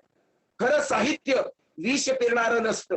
खरं साहित्य अमृताची पेरणी करतं. आम्ही किती प्रमाणात अमृत पेरतो आणि किती प्रमाणात आम्ही विष पेरतो हे मला अत्यंत याचा विचार करण्याची गरज आहे. मी ताहेर पठाणांचं मी जाहीरपणानं अभिनंदन करतो आहे. अलीगड सारख्या मुस्लिम विद्यापीठातून मराठीची सेवा करणारा हा निष्ठावंत मराठी माणूस हा संबंध व्यापक भूमिकेतून ज्यावेळेस दलित साहित्याशी, ग्रामीण साहित्याच्या भूमिकेशी अत्यंत आवाजानं, जाणीवेनं आणि अभ्यासानं एकरूप होतो आणि त्याला आमच्या अर्जुन नेरकर आणि आमच्या मोरे साहेबांनी किंवा शिरोळे साहेबांनी त्यांना विजय भाषणाची संधी दिली. एकीकडे उत्तर भारत आणि दक्षिण भारताला तुम्ही जोडण्याचा प्रयत्न केला. ही राष्ट्रीय एकात्मता आहे, ही आंतरभारतीची संकल्पना आहे. हिंदू आणि मुसलमानाला जोडण्याचा आपण प्रयत्न केलाय. आपण काय केलंय याचा पराक्रम तुम्हाला कदाचित कल्पना नसेल, पण माझ्याजवळ शब्द अपुरे. अर्जुन नेरकर, मोरे साहेब, मला खरोखरच तुमच्या गांधीवादी आणि गांधींच्या नावाच्या कॉलेजचा मला अभिमान आहे. मला आठवतं मी आपल्याकडे 2-3 वेळा आलेलो आहे. महात्मा गांधींवरचं भाषणही करायला आलो. नंतर मग अत्यंत पवित्र अशा प्रकारच्या मातृत्वाचा सन्मान करण्यासाठी पण आलो, की आपण दोघांनी प्राचार्यांनी आणि संस्था चालकाने ती आठवण जागवली आणि मला भूतकाळातला उमाळा माझ्या दाटून आला. मला गांधीही पाहिजेत, मला बाबासाहेबही पाहिजे, मला महात्मा फुलेही पाहिजे, मला अण्णाभाऊ साठे पण पाहिजे, मला बिरसा मुंडाही पाहिजे, मोहम्मद पैगंबर आणि येशू ख्रिस्त पाहिजे, मला बसवेश्वर पाहिजे, मला सॉक्रेटिस पाहिजे. जगाची वाटणी देशामध्ये तुम्ही करून पाप केलेला आहे. जगाचा नकाशा संपला पाहिजे, माणसाचा नकाशा शिल्लक असा. माणसाच्या ठाताडावर बसून तुम्ही गळे कापणार की गळ्यामध्ये गळा घालून माणसाचं गीत गाणार, हा महत्वाचा प्रश्न आजही जगाच्या मंचावरती निर्माण झालेला. या कालखंडामध्ये गांधीतल्या महात्म्याला ठार मारणाऱ्या नथुराम गोडसेचं गुणगान केलं जात आहे. एक पहिले शरद पोंक्षे तो अभिनय करायचा आणि गोडसेचं समर्थन खाजगी आणि सार्वजनिक जीवनात करायचा. ही गद्दारी मला मान्य नाही. त्या पातळीवरती शिवाजी महाराजांचा रोल करणारा अमोल कोल्हे सारखा राष्ट्रवादीचा खासदार पुन्हा नथुराम गोडसेच्या प्रेमात पडून तो जर अभिनय त्याचा करता करता नथुराम गोडसेचे गोडवे आणि त्याचं उदात्तीकरण करत असेल, तर मग पांडे नावाच्या भगव्या देशातल्या संन्यासिनीनं गांधींच्या पुतळ्याला गोळ्या घालून रक्ताच्या थारळमधल्या महात्मा गांधी उभा केला आणि नथुराम गोडसेचे मंदिर उभारण्याची अत्यंत हलकट अशा प्रकारची प्रवृत्ती भारतामध्ये जन्माला येते. गांधीचा मारेकरी देवळात बसवता आणि गांधीतल्या महात्म्याला तुम्ही मातीमध्ये गाडता. यासारखं राष्ट्रीय आणि मानवतावादी पाप कोणते असू शकत नाही. आणि म्हणूनच आपल्या या संस्थेचं मी जाहीरपणानं अभिनंदन करतोय. 100 लोक कदाचित झूमला जोडले असतील, हजारो लोकांपर्यंत ही भूमिका गेली पाहिजे. कारण गांधीतला महात्मा माझा व्यक्तिगत मालकी नाही, ती जगाची मालकी आहे.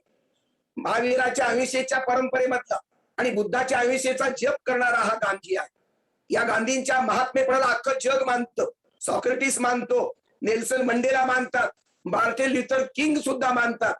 भारतामधला त्यांचा संवाद महत्वाचा आहे. बाबासाहेबांचा आणि मार्टिन ल्युथर किंगचा पत्रव्यवहार झालेला आहे. एकमेकाला मदत करण्याचं त्यांचं काम हे झालेलं आहे. आणि तिथला जो ड्राफ्ट होता सिव्हिलच्या राईट मधला, तो त्यांनी बाबासाहेबांना पाठवण्याचं कबूल केलेला पत्रव्यवहार आता आपल्याकडे उपलब्ध आहे. आणि याच मार्टिन ल्युथर किंग वरती गांधींचा प्रभाव होता. जगातले क्रांतिकारक गांधीला मानतात आणि आमच्या देशातले हे करंटे गांधीला गोळ्या घातल्यानंतर पुन्हा मारण्याचा प्रयत्न करत असतील आणि नट कलावंत सुद्धा त्याच्यामध्ये जर सहभागी होत असतील. आता काल परवाला अमोल कोल्हेने आळंदीच्या घाटावर जाऊन आपला पश्चाताप व्यक्त केला. चांगली सद्बुद्धी उशिरा सुचली, पण आता अशा प्रकारची फिल्म गोडसेंच्या संदर्भातली आणि गांधींच्या हत्येचं कळत न कळत समर्थन करणारी फिल्म जर आली तर हे भारताचं दुर्दैव आहे.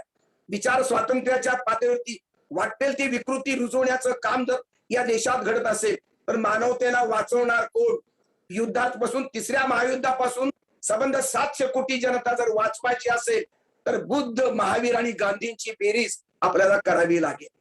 आणि म्हणून सर्व संकुचित जाणीवा साहित्यातल्या, संस्कृतीतल्या, राजकारणातल्या, समाजातल्या या आपल्याला जाळाव्या लागतील. माणूस जपावा लागेल, माणूस पूजावा लागेल. माणसासाठी देव आणि माणसासाठी धर्म माणसासाठी देश आणि माणसासाठीच कला आणि माणसासाठीच साहित्य ही संकल्पना आपण स्वीकारून माणसाच्या सामर्थ्याची बेरीज करूया.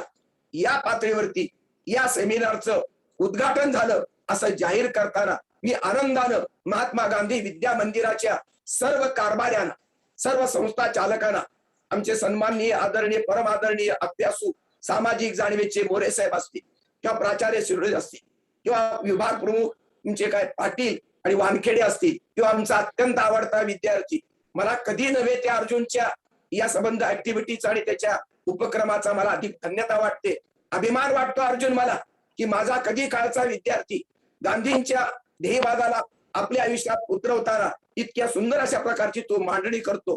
हिंदू, मुसलमान, दलित या सर्वांना एकत्र करतो. गोवा आणि अलीगड अशा प्रकारचं नॅशनल एक राष्ट्रीय एकात्मतेचं सूत्र साहित्याच्या रूपानं तो निर्माण करतो. अशा प्रकारची भूमिका ही मला अत्यंत महत्वाची वाटतो. आणि म्हणूनच आज महात्मा गांधींच्या पुण्यतिथीच्या दिवशी पुन्हा एकदा गांधीतल्या महात्म्याला मी आपल्या सर्वांच्या वतीनं, माझ्या कुटुंब आणि माझ्या वतीनं अत्यंत तळमळून विनम्रपणे अभिवादन करून महात्मा गांधींच्या महाविद्यालयाच्या संस्थेच्या या आदर्श अशा पवित्र ध्येयवादी भूमिकेला मी निश्चितपणे शुभेच्छा देतो. सर्व ऐकणाऱ्या श्रोत्यांना निश्चितपणे शुभेच्छा देत असताना जे उद्या पेपर वाचणार आहे त्या 45 अभ्यासकांना मी या ठिकाणी शुभेच्छा देतो. सगळ्यांचं अभिनंदन करतो आणि माझं हे भाषण थांबवतो. जय जगत. धन्यवाद बाबा. अतिशय प्रगल्भ विचार जे आहेत आमच्या या श्रोत्यांपुढे आपण मांडलेत. खरोखर अतिशय तळमळीने आपले विचार जे आहेत अतिशय अभ्यासपूर्ण, साहित्याची मूल्य जे आहेत, भाषेची मूल्य जी आहेत ती कशी जोपासली पाहिजे, साहित्याकडे प्रत्येकानं कसं डोळसपणे पाहिलं पाहिजे किंवा साहित्याचा अभ्यास करताना आत्मभान असण्याची गरज आहे. नुसतं दलित साहित्याचा अभ्यासापेक्षा दलित साहित्याची नाळ इतर राज्यांमध्ये, इतर देशांमध्ये कशी रुजली आहे. अतिशय महत्वपूर्ण आणि अभ्यासपूर्ण मार्गदर्शन बाबा तुम्ही माझ्या विनंतीला मान देऊन केलात. मी पुनश्च धन्यवाद मानतो. आणि या पहिल्या सत्राचं आभार प्रदर्शनासाठी आदरणीय मुकुंद भंडारी इंग्रजी विभाग यांना विनंती करतो की आपण या उद्घाटन प्रसंगी कार्यक्रमाचं आभार प्रदर्शन करावं. यानंतर फक्त एक सेशन होणार आहे. सगळ्या बांधवांना विनंती आहे, अर्ध्या तासाचं इंग्रजीचं एक व्याख्यान होईल, ते पण आपण अटेंड करावं अशी मी सगळ्यांना विनंती करतो. आदरणीय भंडारी सरांना विनंती करतो की या कार्यक्रमाचं आभार प्रदर्शन करावं. Am I audible, sir? Nirkar sir, am I audible? Okay sir. Yes welcome. Hello, sir. Am I audible? Nirkar Yes, sir, you are audible. Yes, sir. Yes. Okay. With the heartfelt tribute to the father of the nation, Mahatma Gandhi, I wish you all New Year greetings. How rightly Sir Francis Bacon says, reading makes a full man, conference a ready man, and writing an exact man. Today's national webinar is an amalgam of these three. Sir, you always remind us the line from the poem Ulysses. Your presence is nothing but the great remembrance of this line to us all. The line, how dull it is to pause, to rest unburnished and not shine in use. Yes, I'm talking on our Honorable Joint Secretary of M.G. Vidya Mandir, Dr. V.S. More, sir. At the very outset, I place on record my profound thanks to the president of today's program, Dr. More, sir, who is the inspiration to us all to shine in work. Sir, I'm very, very much thankful to you for sparing your invaluable time and grace the function. Thanks a lot of sir.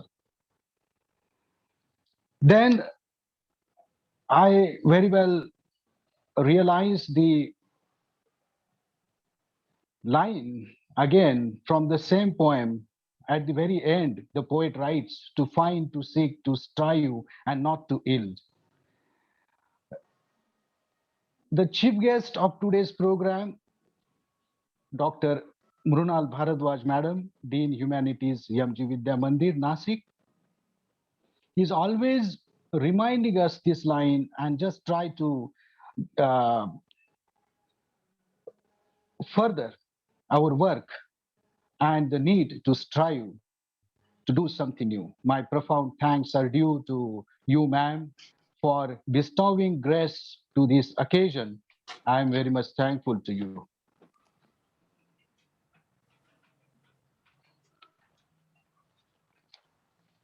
It is said that old order changeth, old order changeth, taking place of new. Today's inaugurator, Honorable Dr. Shripal Sabnis, sir, my thanks are due to you for your inaugural discourse, which is opening the floodgates of today's webinar to plunder the elixir of new shades of literature. I am very much thankful you, sir. Sir, you enthralled us all with your lucid discourse, and you also reminded us the responsibility towards literature. Though literature is the mirror of society, we are to handle it care and just take care that it won't be broken. Sir, I'm very much thankful to you for realizing us all our responsibility and filling multicolors and give new direction to the Vidrohi literature. I once again very much thankful you to sir. I also very much thankful to you, Dr. Pathan sir, for you set the tone of today's webinar perfectly with your keynote address. And definitely my thanks are due for your mention of Yubiyatra of marginalized society. And particularly your enriched discourse with innumerable literary examples. Dr. Tahir Pathan sir, I am very much thankful to you too. Actually, now I am going to mention the man who is the man behind the curtain, very industrious, students friendly, our beloved principal, Dr. D.F. Shirude sir. Sir, I place on record my profound thanks to you also. Then I also very much thankful to Dr. Bhausaheb Game sir, BOS chairman, Marathi subject. I'm also very much thankful to you, sir, for sparing your precious time for the occasion. I also very much thankful to Dr. Kalyan Kokne, the chairman, BOS English, and my thanks are due to you, sir, especially for your continuous, unconditional support to the programs like these. A lot of thanks, sir. My thanks are also due to our Vice Principal, Dr. C.M. Nikam, sir, our academic coordinator, Dr. N.B. Bachau, sir, HODs of the Department of English, Dr. P.T. Wankhede, Department of Marathi, Dr. A.U. Patil, sir, the coordinators, Dr. A.G. Nerkar, Dr. R.V. Tribhuvan, Dr. Vinod Gurwadkar, and all my colleagues and the professors from all over Maharashtra who joined here in this webinar. And I'm also very much thankful. Perhaps I would fail in my duty to place on record my profound thanks if I don't thank our PG students who are also in great number joined here. I am very much thankful to you, my dear students. Once again, I am thankful to all of you for being the very active part to this webinar. Now I over the charge of further charge to the coordinator of the webinar, Dr. Nerkar sir. धन्यवाद sir. Bhandari sir, अतिशय छान कार्यक्रमाचे तुम्ही आभार मानलेत. धन्यवाद sir. पुन्हा सगळ्यांचे मी मनापासून आभार मानतो आणि द्वितीय सत्राला पुन्हा सुरुवात करतो. द्वितीय सत्रामध्ये सगळ्या उपस्थितांचं, सगळ्या मान्यवरांचं स्वागत. या द्वितीय सत्राच्या कार्यक्रमाचे अध्यक्षस्थान महाविद्यालयाचे प्राचार्य आदरणीय बापूसाहेब शिरोळे यांनी स्वीकारावा अशी मी मराठी आणि इंग्रजी विभागाच्या वतीने विनंती करतो. आणि त्याचबरोबर आज या दुसऱ्या सत्रामध्ये आपल्याला खरं तर डॉक्टर बजरंग कोरडे सरांचं व्याख्यान जे होतं ते ऐकायचं होतं, परंतु हा सर थांबा, हा सर थांबा. आपल्याला खरं तर डॉक्टर बजरंग कोरडे सरांचं व्याख्यान आपण आयोजित केलं होतं, परंतु त्यांचं आज काही कारणास्तव ते नाही उपस्थित राहू शकले. ते आपल्याला उद्या व्याख्यान देणार आहेत. त्यांच्याऐवजी आपण ललित सर आपल्यामध्ये उपस्थित आहेत. मी डॉक्टर वानखेडे सरांना अशी विनंती करतो की आज या द्वितीय सत्राच्या वक्त्यांचा परिचय करून द्यावा. Doctor P T. Wankhede sir. Hello. हा सर बोला. हा, मला सांगितलं गेलंय sir. Okay okay okay. Sorry Rajashri Bon सरांना मी विनंती करतो की आपण वक्त्यांचा परिचय करून द्यावा. Okay sir, welcome. Thank you for giving me an opportunity to introduce the speaker. It is an honor for me to introduce the speaker of the session, Dr. Lalit S., who is an assistant professor in the Department of English at the Government Brennan College, and he has been working in the department since 9 years. He has been writing books to enrich the academics in general. 2 books are on his name, namely Symbolizing the Nation Iconography and the New India, New Perspective on Post-Colonial Literature. And the another book is Meaning in Absentia, a case for missing pieces in adaptation from fiction to film and interdisciplinary approach. Many research papers at national and international level have been published. It is quite important to note that he was the coordinator of one-day seminar alphabet site signifying the Dalit present by the Department of English, Government College, Brennan. He is also the member of Planning Committee, Government Brennan College. Not only this, but he has been carrying many responsibilities in order to enrich the academics, the syllabi, the NAC, and all. More importantly, it is to be noted that this Government Brennan College affiliated to Kannur University is an institution accredited by NAC with A+ grade, and NRIF 2021 All India rank is 97. Sorry. So with this brief introduction, I would like to tell you the very thing that this man, Dr. Lalit S., is quite engaged in many of the programs related to Dalit literature as such. And with this brief introduction of the speaker, I think it's not enough. His speech will unravel more of his overall personality, I hope. And with this brief introduction, I stop here. Thank you, sir. Thank you sir, welcome. Okay sir, धन्यवाद. Okay, welcome doctor S Lalitham sir. मैं आपको request करना चाहता हूँ कि अपना second program में अपना जो subject दिया है दलित साहित्य, इसके आधार पर अपन अपना मार्गदर्शन करें. Doctor S Lalit. Hello, am I audible? Sir. Yeah, yes. Okay. Welcome. Thank you. So, honorable speakers who have spoken before me, the organizers of this prestigious seminar, the Board of Studies, people who are related to the Board of Studies, especially Mr. Kokane, Dr. Kokane, who has invited me, Dr. Kalyan Kokane, and all the listeners who have assembled here on a Sunday to deliberate on, marginalized literature and Dalit literature. So it is really a privilege to talk in this seminar, especially because, on the one hand, this is Mahatma Gandhi Vidya Mandir, Maharaja Sayajirao Gaikwad Arts and Science and Commerce College. So on this day of the martyrdom of Mahatma Gandhi, deliberating on, marginalized literature, especially Dalit literature, which is the focus of this seminar, is, a rare privilege. So the first thing that caught my attention when I, came to know about the college was that of, the name Maharaja Sayajirao Gaikwad. Because I was just reading a book, The Radical Ambedkar, The Radical in Ambedkar. This is the book, which was actually edited by Suraj Yangde and Anand Teltumbe.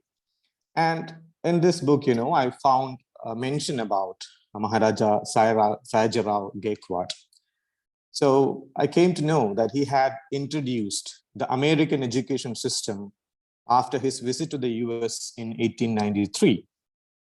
The students who were being educated in Marathi, Hindi, and English read about George Washington and Uncle Tom's Cabin instead of British-centered education. So this benefited the anti-caste movement to draw inspiration from other parallel examples in the US and not the British Empire. Due to this American influence, Ambedkar was selected for a scholarship by the Maharaja of Baroda to go to the US and not UK. So, whatever we now discuss about, discuss on Baba Sahib Ambedkar, all this path, his path was, provided, like he was given the opportunity, or he was given the scholarship just because Maharaja Sayajirao Gaikwad had been the predecessor, had pioneered, had gone to US and got exposure to the kind of discourses that were happening there. So Dalit literature as it stands today, the marginalized literature all over the world, also drew inspiration from the Black writings, the writing of African-American, writers. And all the path was paved by Maharaja Sayajirao Gaikwad. And another thing is, I'm very happy that the focus of this seminar is primarily on Dalit literature. And especially the speakers who talked earlier, Dr. Mugund S. Bandari, this principal, I think, then Dr. Tahir Prathan, Sripal Sapnis, Doctor, all these dignitaries, have mentioned about the significance of Dalit literature. And,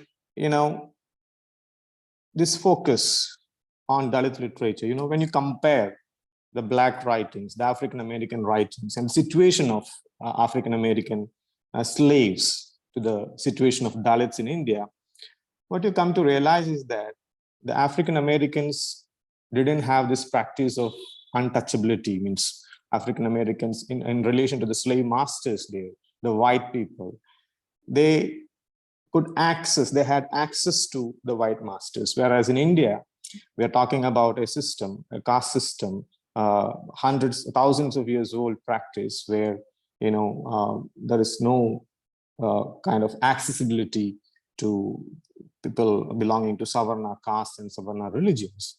So this kind of inhuman practice, makes the experience of the Dalits paramount, of utmost significance, even for other, racial people who are racially abused, who are at the receiving end of all kinds of suppression and oppression and everything.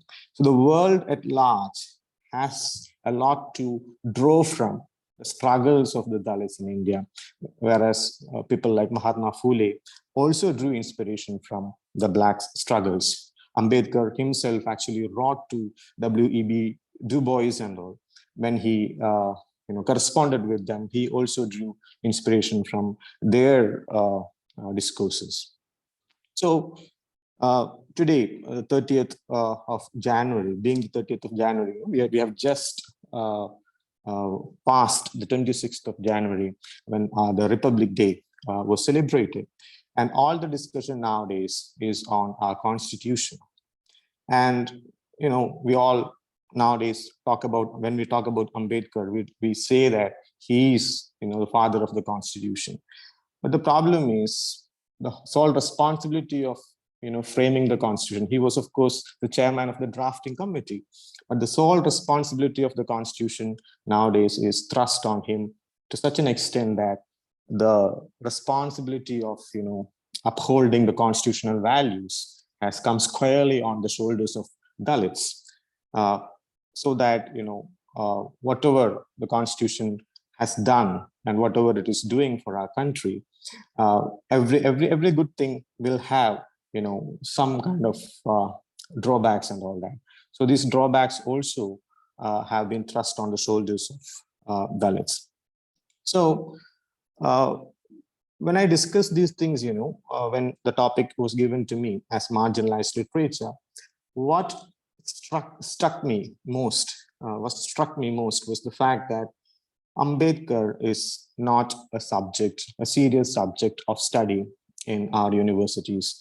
Though he is taught, as part of the courses like Dalit literature, Ambedkar is not a figure who is just limited to Dalits. He is a figure, who has written a lot for labor reforms in India.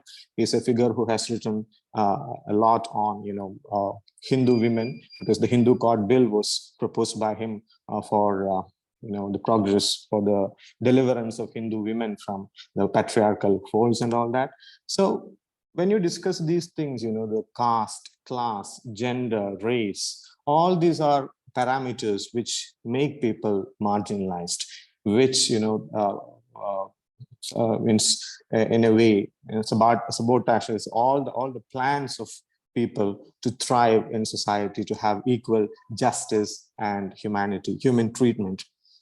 So when I come from Kerala to place, means I'm not physically coming there, but of course I'm delivering a talk to people who are mostly Maharashtrians.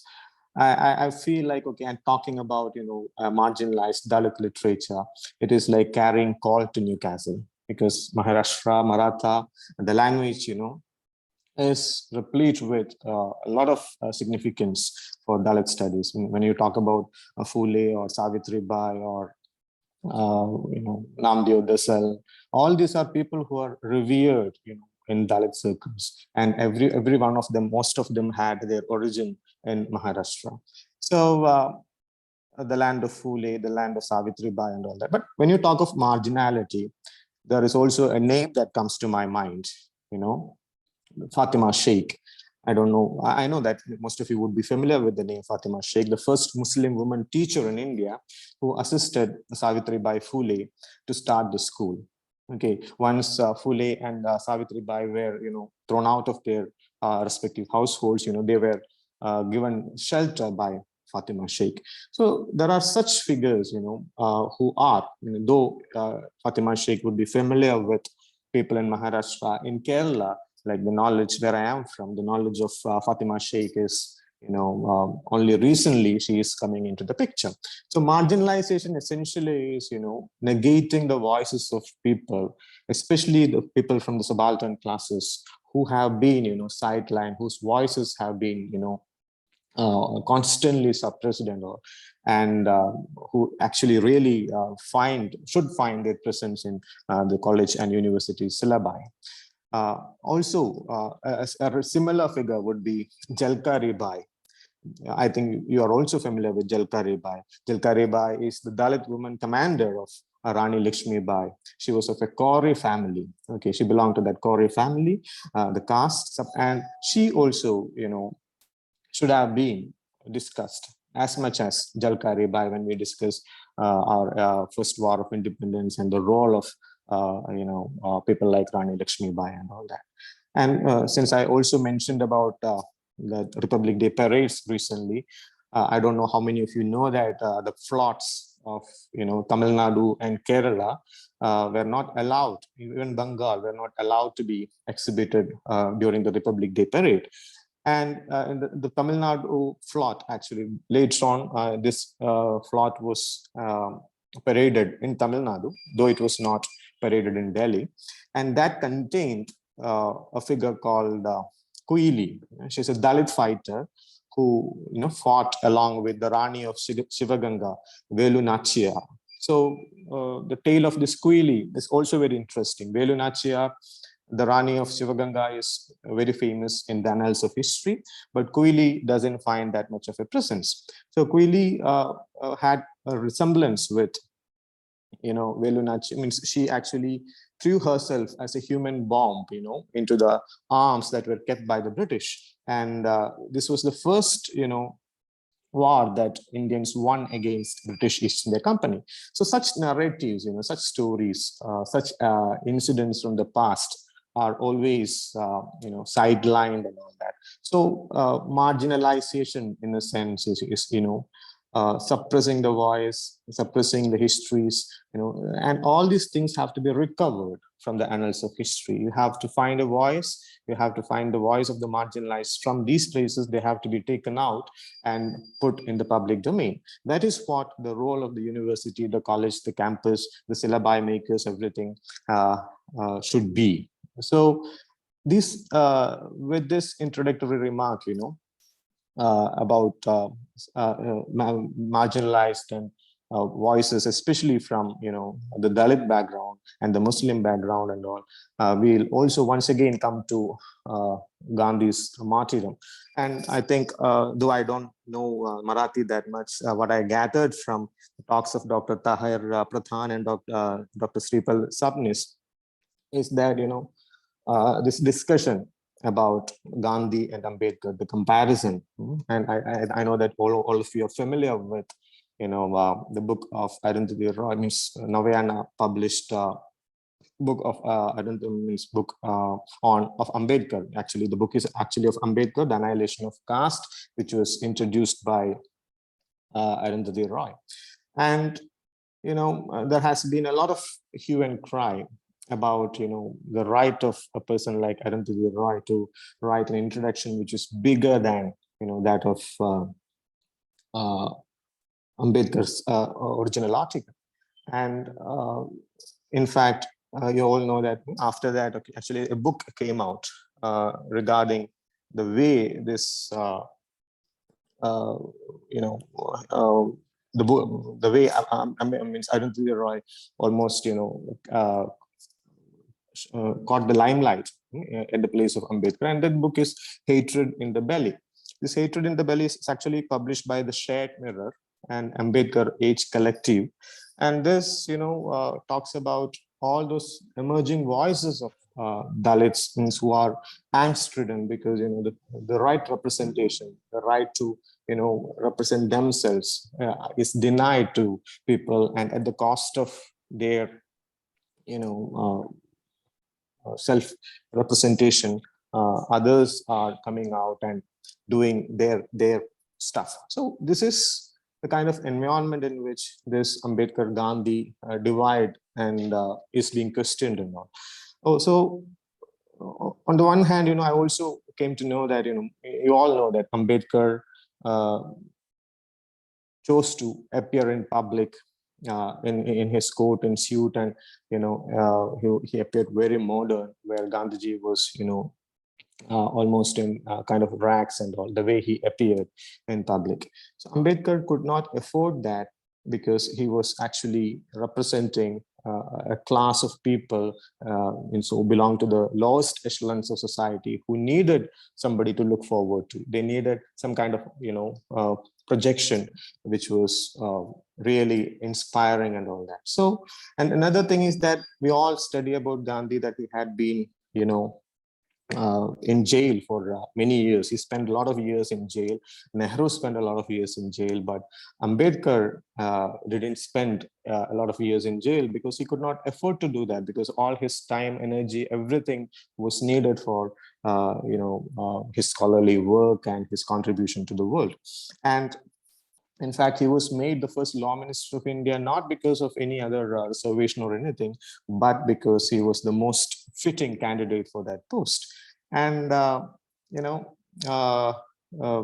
all know about separate electorate, communal award, and the Pune Pact. So Ambedkar himself went to roundtable conferences and got the communal award, and got the chance, actually the separate electorate was also agreed upon, so that, the marginalized, the Dalits, the Muslims, they would have an additional vote to represent themselves rather than being the representative of the whole community, means in limited positions. So that, was toppled, that plan, that award which was already given, was sabotaged by the efforts of Gandhi, who went on a hunger strike. So the whole history of India, the whole history of the nation would have been different had Ambedkar succeeded in going forward with his separate electorate plan. So what I mean to say is that we have to include Ambedkar in our syllabus. We have to study Ambedkar in whichever way we can. And the true marginalized literature, whether we call it literature or whatever, the discourse has to be there in the textbooks in all the universities, not just in Maharashtra, but all over the world rather. So this is the kind of premise from which we have to, approach marginalized literature all over the world as well, because Ambedkar is a true world leader. So that kind of exposure has to be given, and it is being given in foreign universities now. Though Ambedkar is revered and his statues are there everywhere in India, it's a matter of pride. There are parks even in Uttar Pradesh. The government is spending a lot of money on parks on Ambedkar, but this is a kind of appropriation that is being happening. Instead of studying him, instead of engaging with all the discussions, all the writings of Ambedkar, as I said, he is not just a person who has written about Dalits.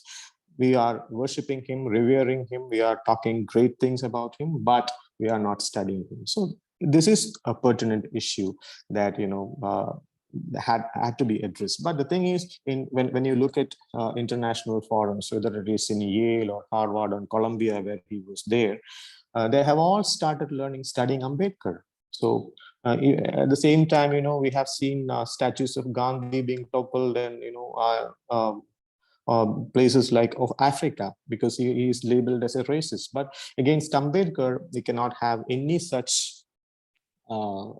accusations or anything, because he has been a true world leader and all that. So despite the efforts on some quarters, even in Maharashtra, what I have come to know is that Ambedkar literature, means the government of Maharashtra has to publish it, and it has been delayed for a long time.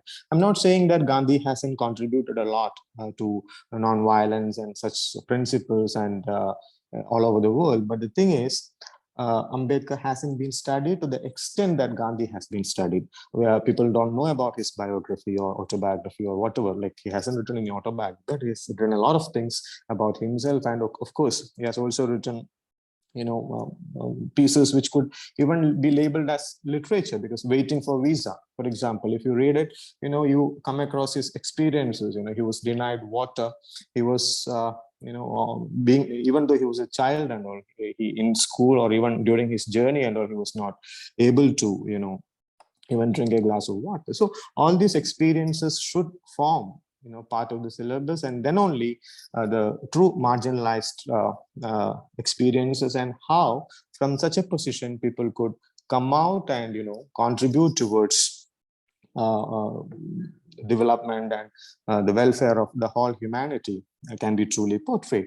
And another thing is, when you talk about this difference between the Gandhian approach and the Ambedkarite approach, it's also about the contrast between emancipation and liberation. So, of course, there has been mention about other writers also, for example, Murtraj Anand and everyone who has also written about untouchables and Coolie and everything.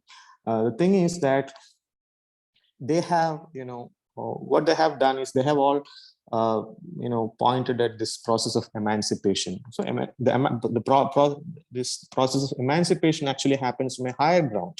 You think that you are in a position where you can uplift people from down below. But what actually is required is true liberation. Liberation comes from when the people become organic intellectuals. They themselves decide. They themselves have their fate in their hands.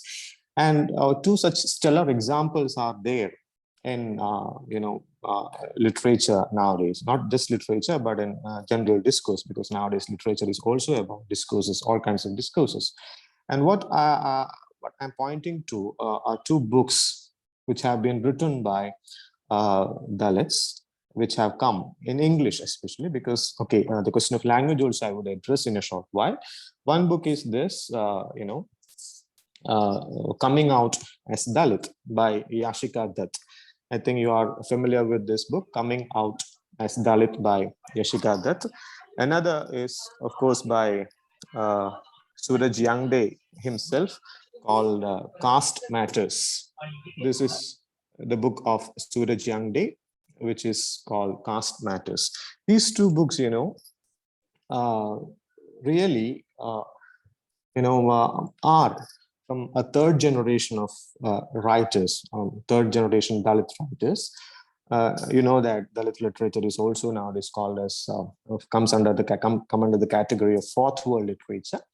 But I'll also come to this question of language. When these people write in English, okay, of course, this question of language is a serious question because vernacular languages, regional languages, they all have their due. Because this, that Dalit literature, especially as Limbala said, has to be measured with the authenticity of experience. That should be the hallmark of Dalit literature, and the way it should be appreciated, and the aesthetics of Dalit literature also should be based on that. But the thing is, the vernacular literature versus the debate between the vernacular literature and English is a long debate, and it's not just restricted to India as well. When you come to post-colonial literatures also, this concept of empire writing back, Gareth Griffith, Helen Tiffin and all, they have written this book called Empire Writes Back. And the writing back to the empire, writing back to the British Empire, that is, by Indian writers, actually paved the way for post-colonial literature. People like Salman Rushdie, Amitav Ghosh, Arundhati Roy, etc. They have proved that, kind of technification is possible. Amitav Ghosh not that much, but still he has been writing in exemplary English.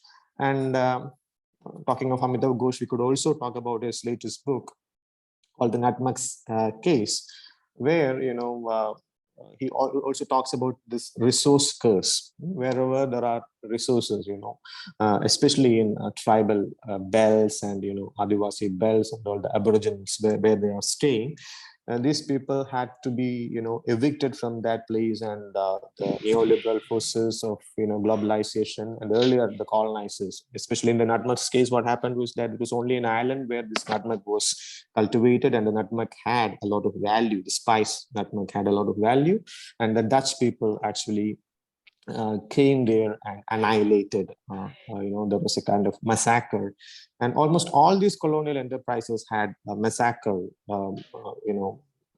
as a starting point. Columbus, for example, he went to America and killed a lot of Red Indians. He started off with a massacre. So, but what we learn in our textbooks is that Columbus discovered America. So even before Columbus, there were Red Indians. So their history is, annulled.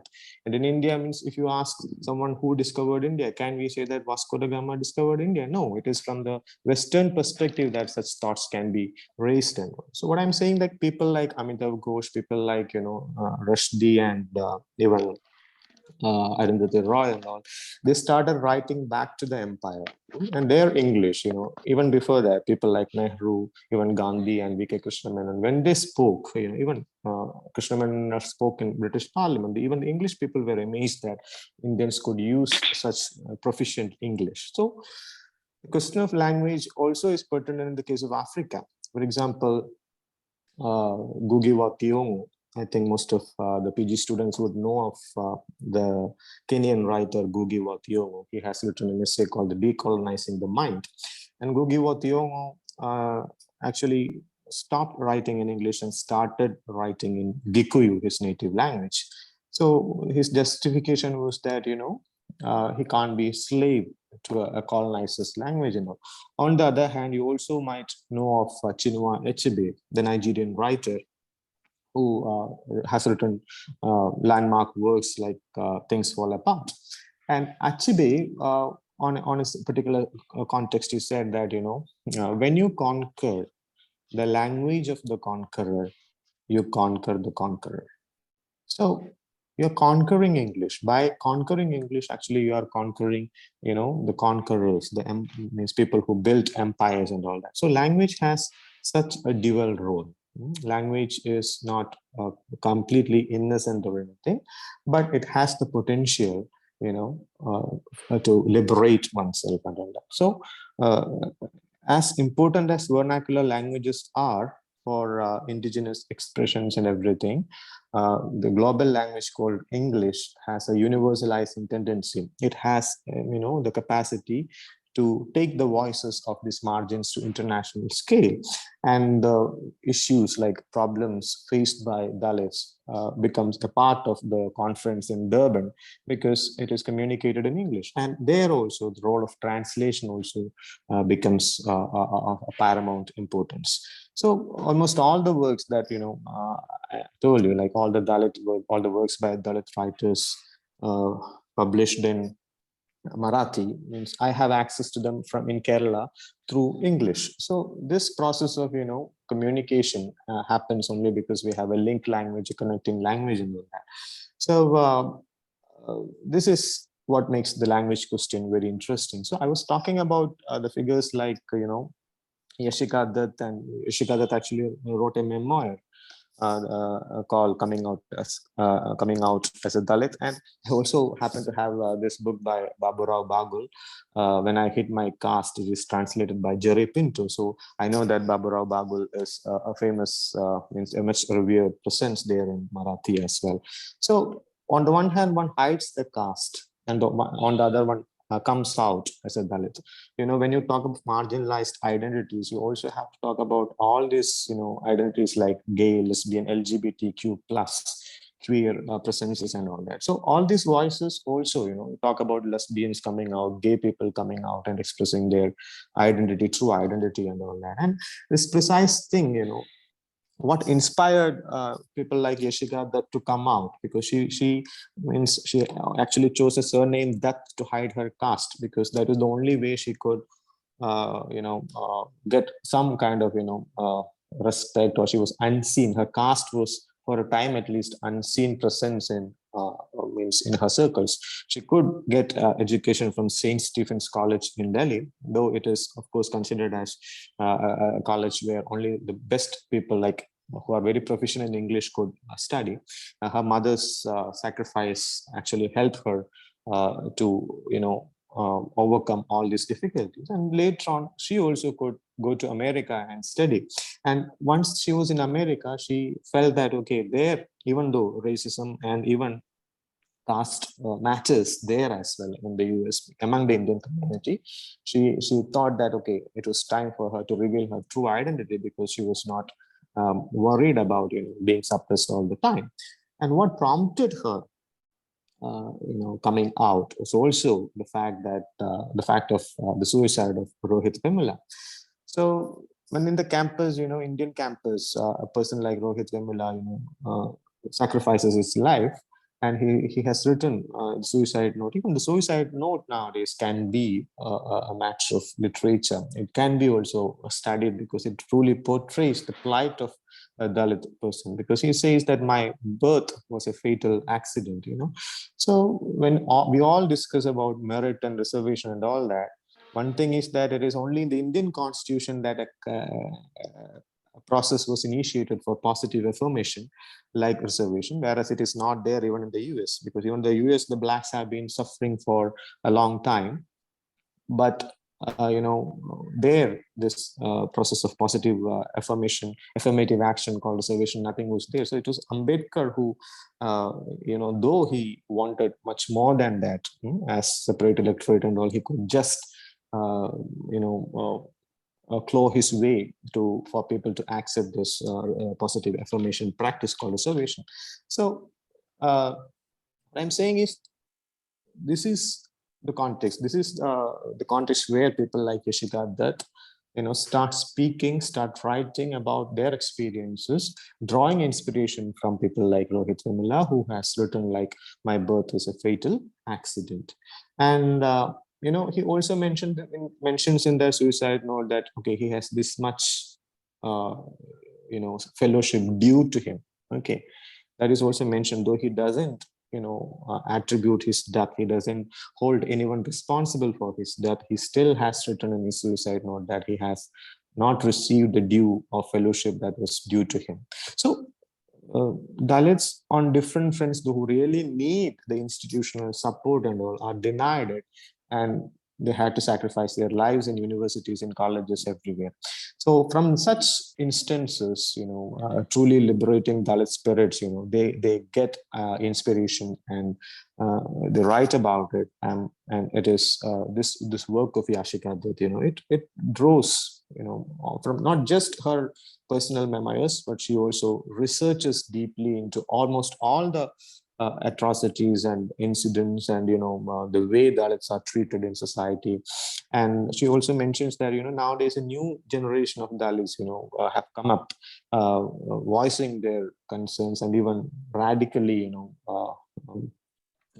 showing instances of atrocities from across the world. For example, they have channels like Dalit Camera.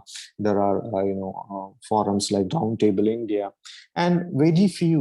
We all know that in media, whether it is in media or judiciary, a very few percentage of Dalits are there, who are getting their due. So even in the case of Justice Karnan also, though he was a Dalit judge and all, how he was treated, he was incarcerated, we know that. So such instances are there. So despite all that, Yashika managed to hold on to her herself, her identity, and now she's giving lectures in YouTube and all. You could see innumerable lectures and innumerable talks where Yashika expresses herself, and her book is being discussed. I'm saying that, what I'm saying is that Dalit voices are no longer limited to the regional, even Indian kind of context. They are being heard universally, and people like Cornel West, or even Indian academicians like Anupama Rao and all that, they have traversed the world, and they are discussing Ambedkar. They're discussing the issues that are faced by people like people who belong to the Dalit community and all that. So this kind of exposure is made possible only through the language like English. Okay, though they all drew inspiration from their own life, personal lives, and the tragedies and the kind of circumstances they had to wade through to achieve some kind of success and all that. And the case of Suraj Yangde, I mentioned about his own book, Caste Matters.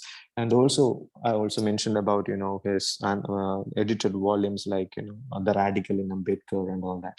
And innumerable lectures. When you search for Suraj Yangde on YouTube and all, you could listen to innumerable lectures where he discusses almost everything about Ambedkar and the Ambedkarite movement and everything. So his story also, like from Maharashtra, from a very marginal kind of community, raising himself to get into a position where he can deliver lectures in Harvard and other places, and talk about the liberation of Dalits, not just the liberation of Dalits, but also a universal kind of brotherhood of the oppressed people, including the blacks, means the blacks or the African Americans. So there are figures like that, who have somehow been able to tread the path that was once trodden by Ambedkar. So there are people who have drawn strength from the Ambedkarite movement and now started writing and expressing themselves. So the question that Spivak asked earlier, can the subalterns speak? The subalterns have managed to, if a subaltern is able to speak, we can no longer call him or her a subaltern. So is the case with marginalized literature. The marginalized literature, so-called marginalized literature, is gaining a lot of fresh grounds nowadays. Marginalized literature is the literature that is being, read a lot more than, so-called literature from the elite and all. Means nobody is there to read. I don't think many people would be there to read conventional kind of literature, but there are people who would read voices from Dalits, voices from women, and especially the Black people, the African Americans. So we can really ask this question. This question is very pertinent, whether marginalized literature is truly marginalized, or have they entered, the mainstream. The mainstream is where the erstwhile marginalized voices are now competing for attention, and they are given their due. They are in the limelight, and almost all, Dalits assert themselves. They want to be, they want their presence to be felt, and they are not shying away from, even bringing out all kinds of atrocities that are being projected against them.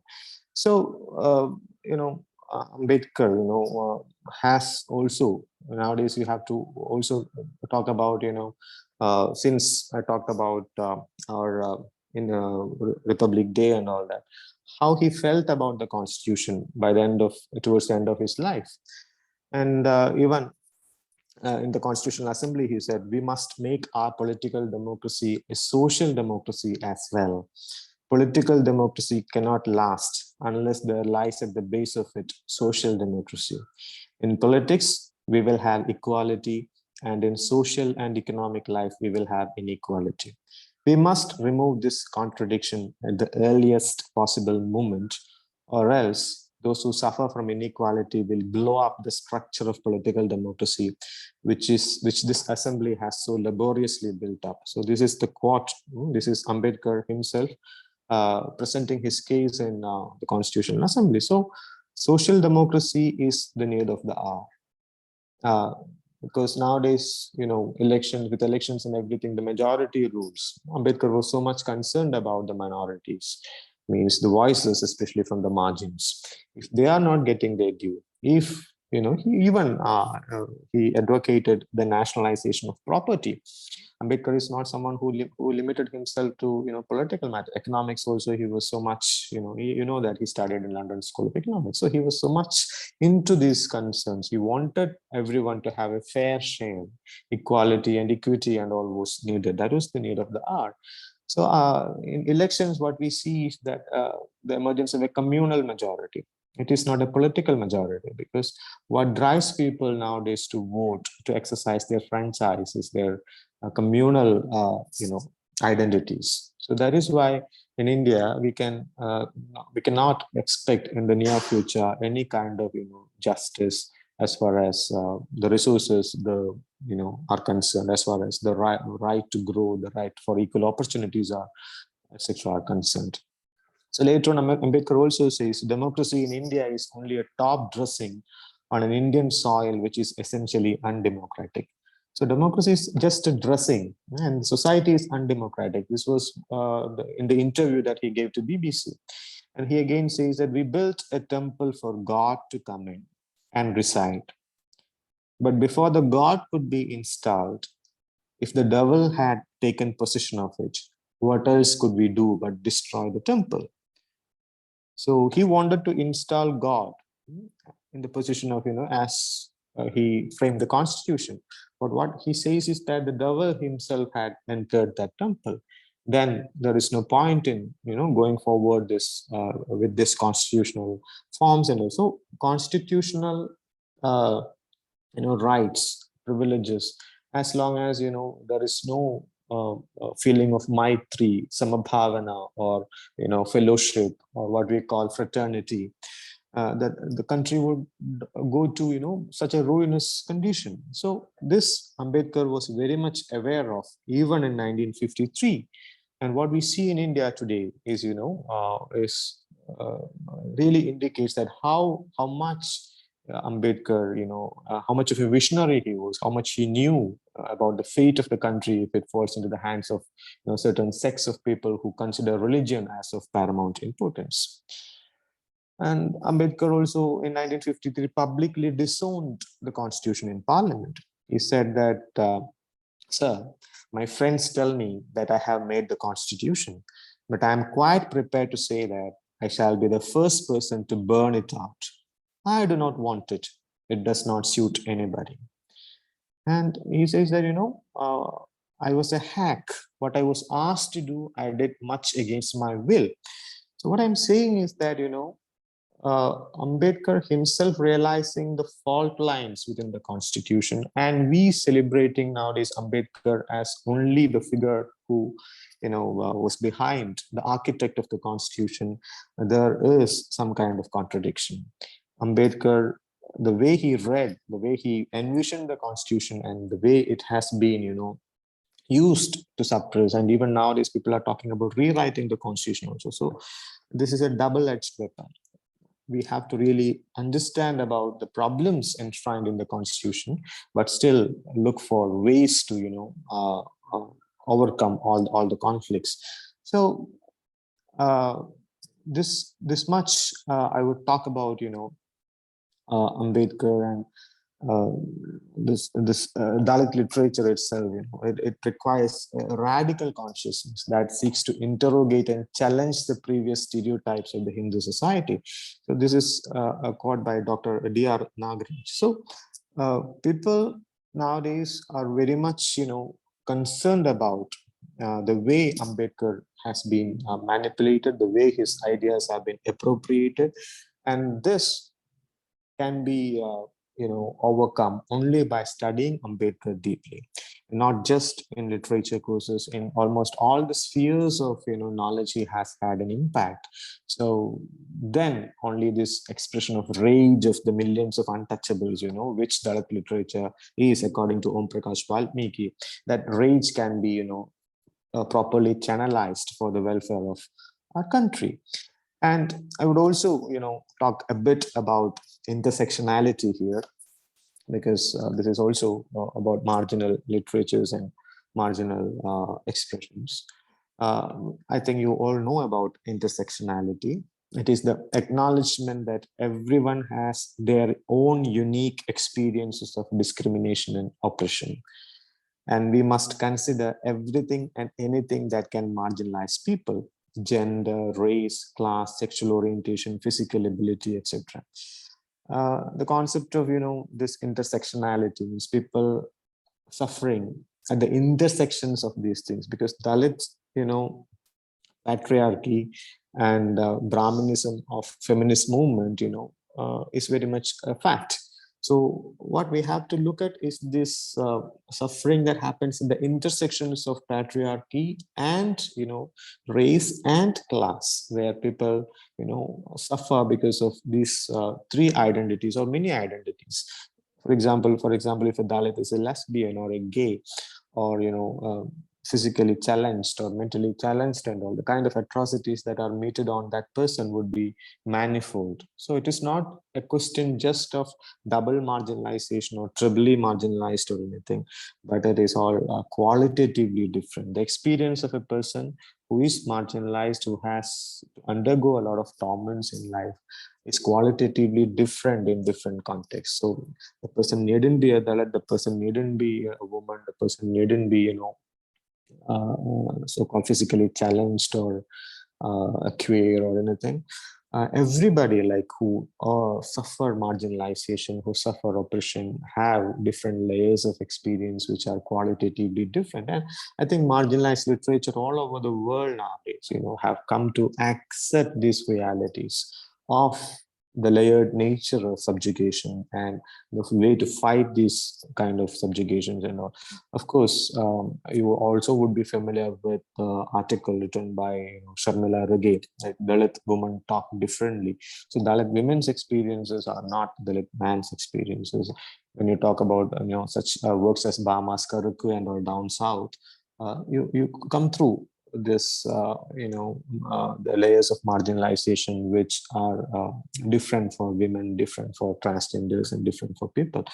And also, when you talk of marginalization, you should also discuss the concept of statelessness by people like Agamben, Giorgio Agamben. He talked about Homo sacer as well. So the thing is that the statelessness, people who, means, for example, in the case of Rohingya Muslims and all that, they do not have a place to hold on to.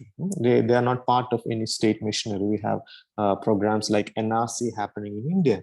So in such context also, we have to really look at the level of marginalization. Marginalization, as I said, has different layers. It's qualitatively different, and people who are of no state, who don't have any affiliation of even a nation or anything, would also feel marginalization in a different manner altogether. And in Kerala, we have a writer called Dr. Sanal Mohan. He has written a book called The Modernity of Slavery. So I think the way language is used also has to be very carefully analyzed. We talk about honor killings, but honor killings are actually caste killings. We don't call them caste killings. We just call them honor killings. Similarly, similar is the plight. Similar is the case with addressing people, laborers and stuff, people like that as slaves. We should actually ideally slave caste were there in Kerala, in India. And so slavery should be addressed in precise terms as slavery itself. So slavery is not a phenomenon that was there practiced in the US. It was there in India, but we chose not to mention them as slaves and all that. So this way, like I told you about, Columbus discovering America or calling Africa as the dark continent. So the language itself causes genocide most of the time. So that has to be tackled. And all this, the influence of religion, for example, Desmond Tutu was the one who said, when the missionaries came to Africa, they had the Bible and we had the land. And they said, let us pray. We closed our eyes. When we opened them, we had the Bible and they had the land. So nowadays, these multinational corporations and everyone, like whoever come for whatever reason, they all finally go out claiming the land, claiming the resources. As I said, the resource curse is very much there, especially in tribal belts, especially in such pockets of India where, all the resources are there. People are being, dispelled from their original places. Like we talk about Aborigines also, original inhabitants of the land, Aboriginal literature, whether it is in Australia or even native Canadians or people, Maori people in New Zealand or Red Indians in US. All these people have expressed, their voices through literatures and everything, but everywhere the kind of exploitation, the kind of genocide, the kind of massacres that have been perpetrated by the colonizers earlier and now multinational corporations also need to be taken into account and all. So I think with this, I would come to the end of my talk because already the Dalit literature has been discussed in Marathi, and there is no point in me delaying your lunch as well. So I once again thank the Department of Sayaji Rao Arts and Science College, as well as the organizers for giving me this opportunity to express some of my thoughts. Thanks a lot. Hello. Hello, Dr. Netha. Thank you very much. So, Hello. yes, Lalitam. Yeah. Yes. Thank you very much, sir. I request to Dr. Raj-3 say to vote of thanks. Thank you, sir. Yeah. So I am here to express Raj-3, Dr. Raj-3. Yes. Hello. Hello. Yeah. ऐकू येते sir माझा आवाज? Yes, you are माझा audible, आवाज sir. येतो? Yeah. Dr. Raj, you are audible. Yes. Yes, sir. Yeto. So I am here to express the vote of thanks on behalf of the college, the department, and the organizing committee. I place on record the vote of thanks Dr. Lalit S, who really opened many avenues for researchers and the students in order to exactly know what marginalization is and what it can be. So the intersectionality, Correct. the multi-marginalization of Dalit women, even about the mainstream and the marginalization, how they are now commingling. All these things he really did so well that this will help all the researchers and the students to look forward in the area of research as such. Thank you very much, sir. I would like to place on record my thanks to Dr. V.S. More, sir, who has constantly been looking after the things to be done there in the colleges of MG Viz. in order to update the knowledge, not only for the teachers, but also for the students, and taking a great cognizance of these activities to be performed by the department. Thank you very much, Dr. V.S. More, sir.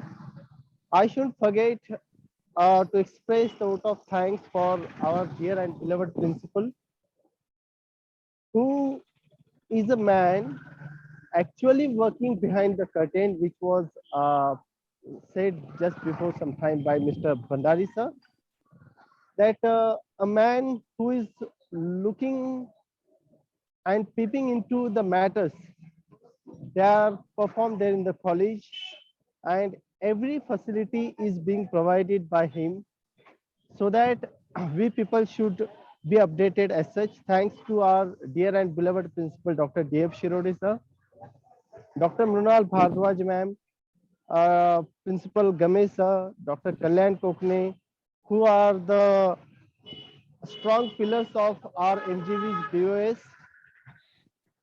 They are constantly motivating us. Thanks to all of them. Thanks to Dr. C.M. Nikam, sir, Dr. N.B. Bachau, sir, who are the academic authorities, standing behind us, providing us everything we are in need of. Thanks to Dr. P.T. Wankhede, sir, the HOD of Department of English, M.S.G College, A.U. Patil, sir.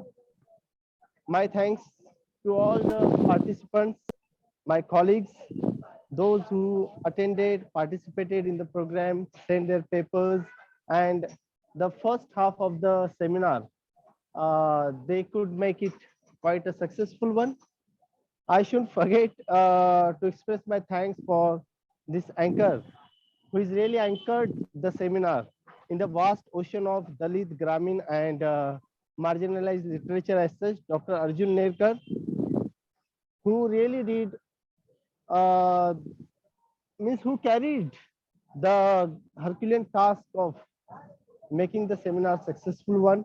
So thanks to Dr. Arjun Nerkar also, and thanks to all the team, Mr. Saket, Professor Saket, and our Santosh Kale sir, for constantly supporting us in the matter of technology as such. Thank you very much to you all. Thank you, sir. Over to Dr. A.G. Nerkar, sir. Okay, धन्यवाद सगळ्यांचे. पुनश्च मनापासून आभार मानतो. आपल्या या webinar मध्ये आपण जे शोध निबंध पाठवले आहेत आणि जे संपादक करणार आहेत, त्या संपादक मंडळातल्या संचालिका आदरणीय डॉक्टर मृदुला वर्मा मॅडम पण कंटिन्यू आपल्या या वेबिनार मध्ये सहभागी झाल्या होत्या. त्यांचेही पुनश्च मी सगळ्यांच्या वतीने आभार मानतो. आणि उद्याच्या कार्यक्रमाला उद्याही 2 सेमिनार, 2 सत्र आहेत. या दोन्ही सत्रांचा आपणही लाभ घ्यावा अशी मी सगळ्या आयोजकांच्या वतीने विनंती करतो. पुनश्च सगळ्यांचे धन्यवाद मानतो, आभार मानतो. असंच प्रेम असू द्या. जय हिंद, जय Maharashtra. Thank you very much. Hello, Nerkar sir. Hello. बोलिए, बोला, Please, बोला. please announce Dr. Korde's lecture for tomorrow, 1 to 2 Oh, p.m. yeah. Yes, please Yes. announce it Yes. from your side. उद्या इंग्रजी साठी जे आहेत, कोरडे सरांचं डॉक्टर बजरंग कोरडे सरांचे व्याख्यान आहे. आणि मराठी मध्ये ग्रामीण दलित साहित्यावर, ग्रामीण साहित्यावर बोलणारे कोपरगाव कॉलेज मधील लामखेडे सर आहेत. तर या दोन्ही सत्रातील दोन्ही व्याख्यानाचा आपण सगळ्यांनी लाभ घ्यावा अशी सगळ्यांना विनंती करतो. जय हिंद, जय Maharashtra. Okay sir. Okay. Thank you. Welcome. चला साकेत जी, धन्यवाद. Okay, thank you very much. Half of the yes.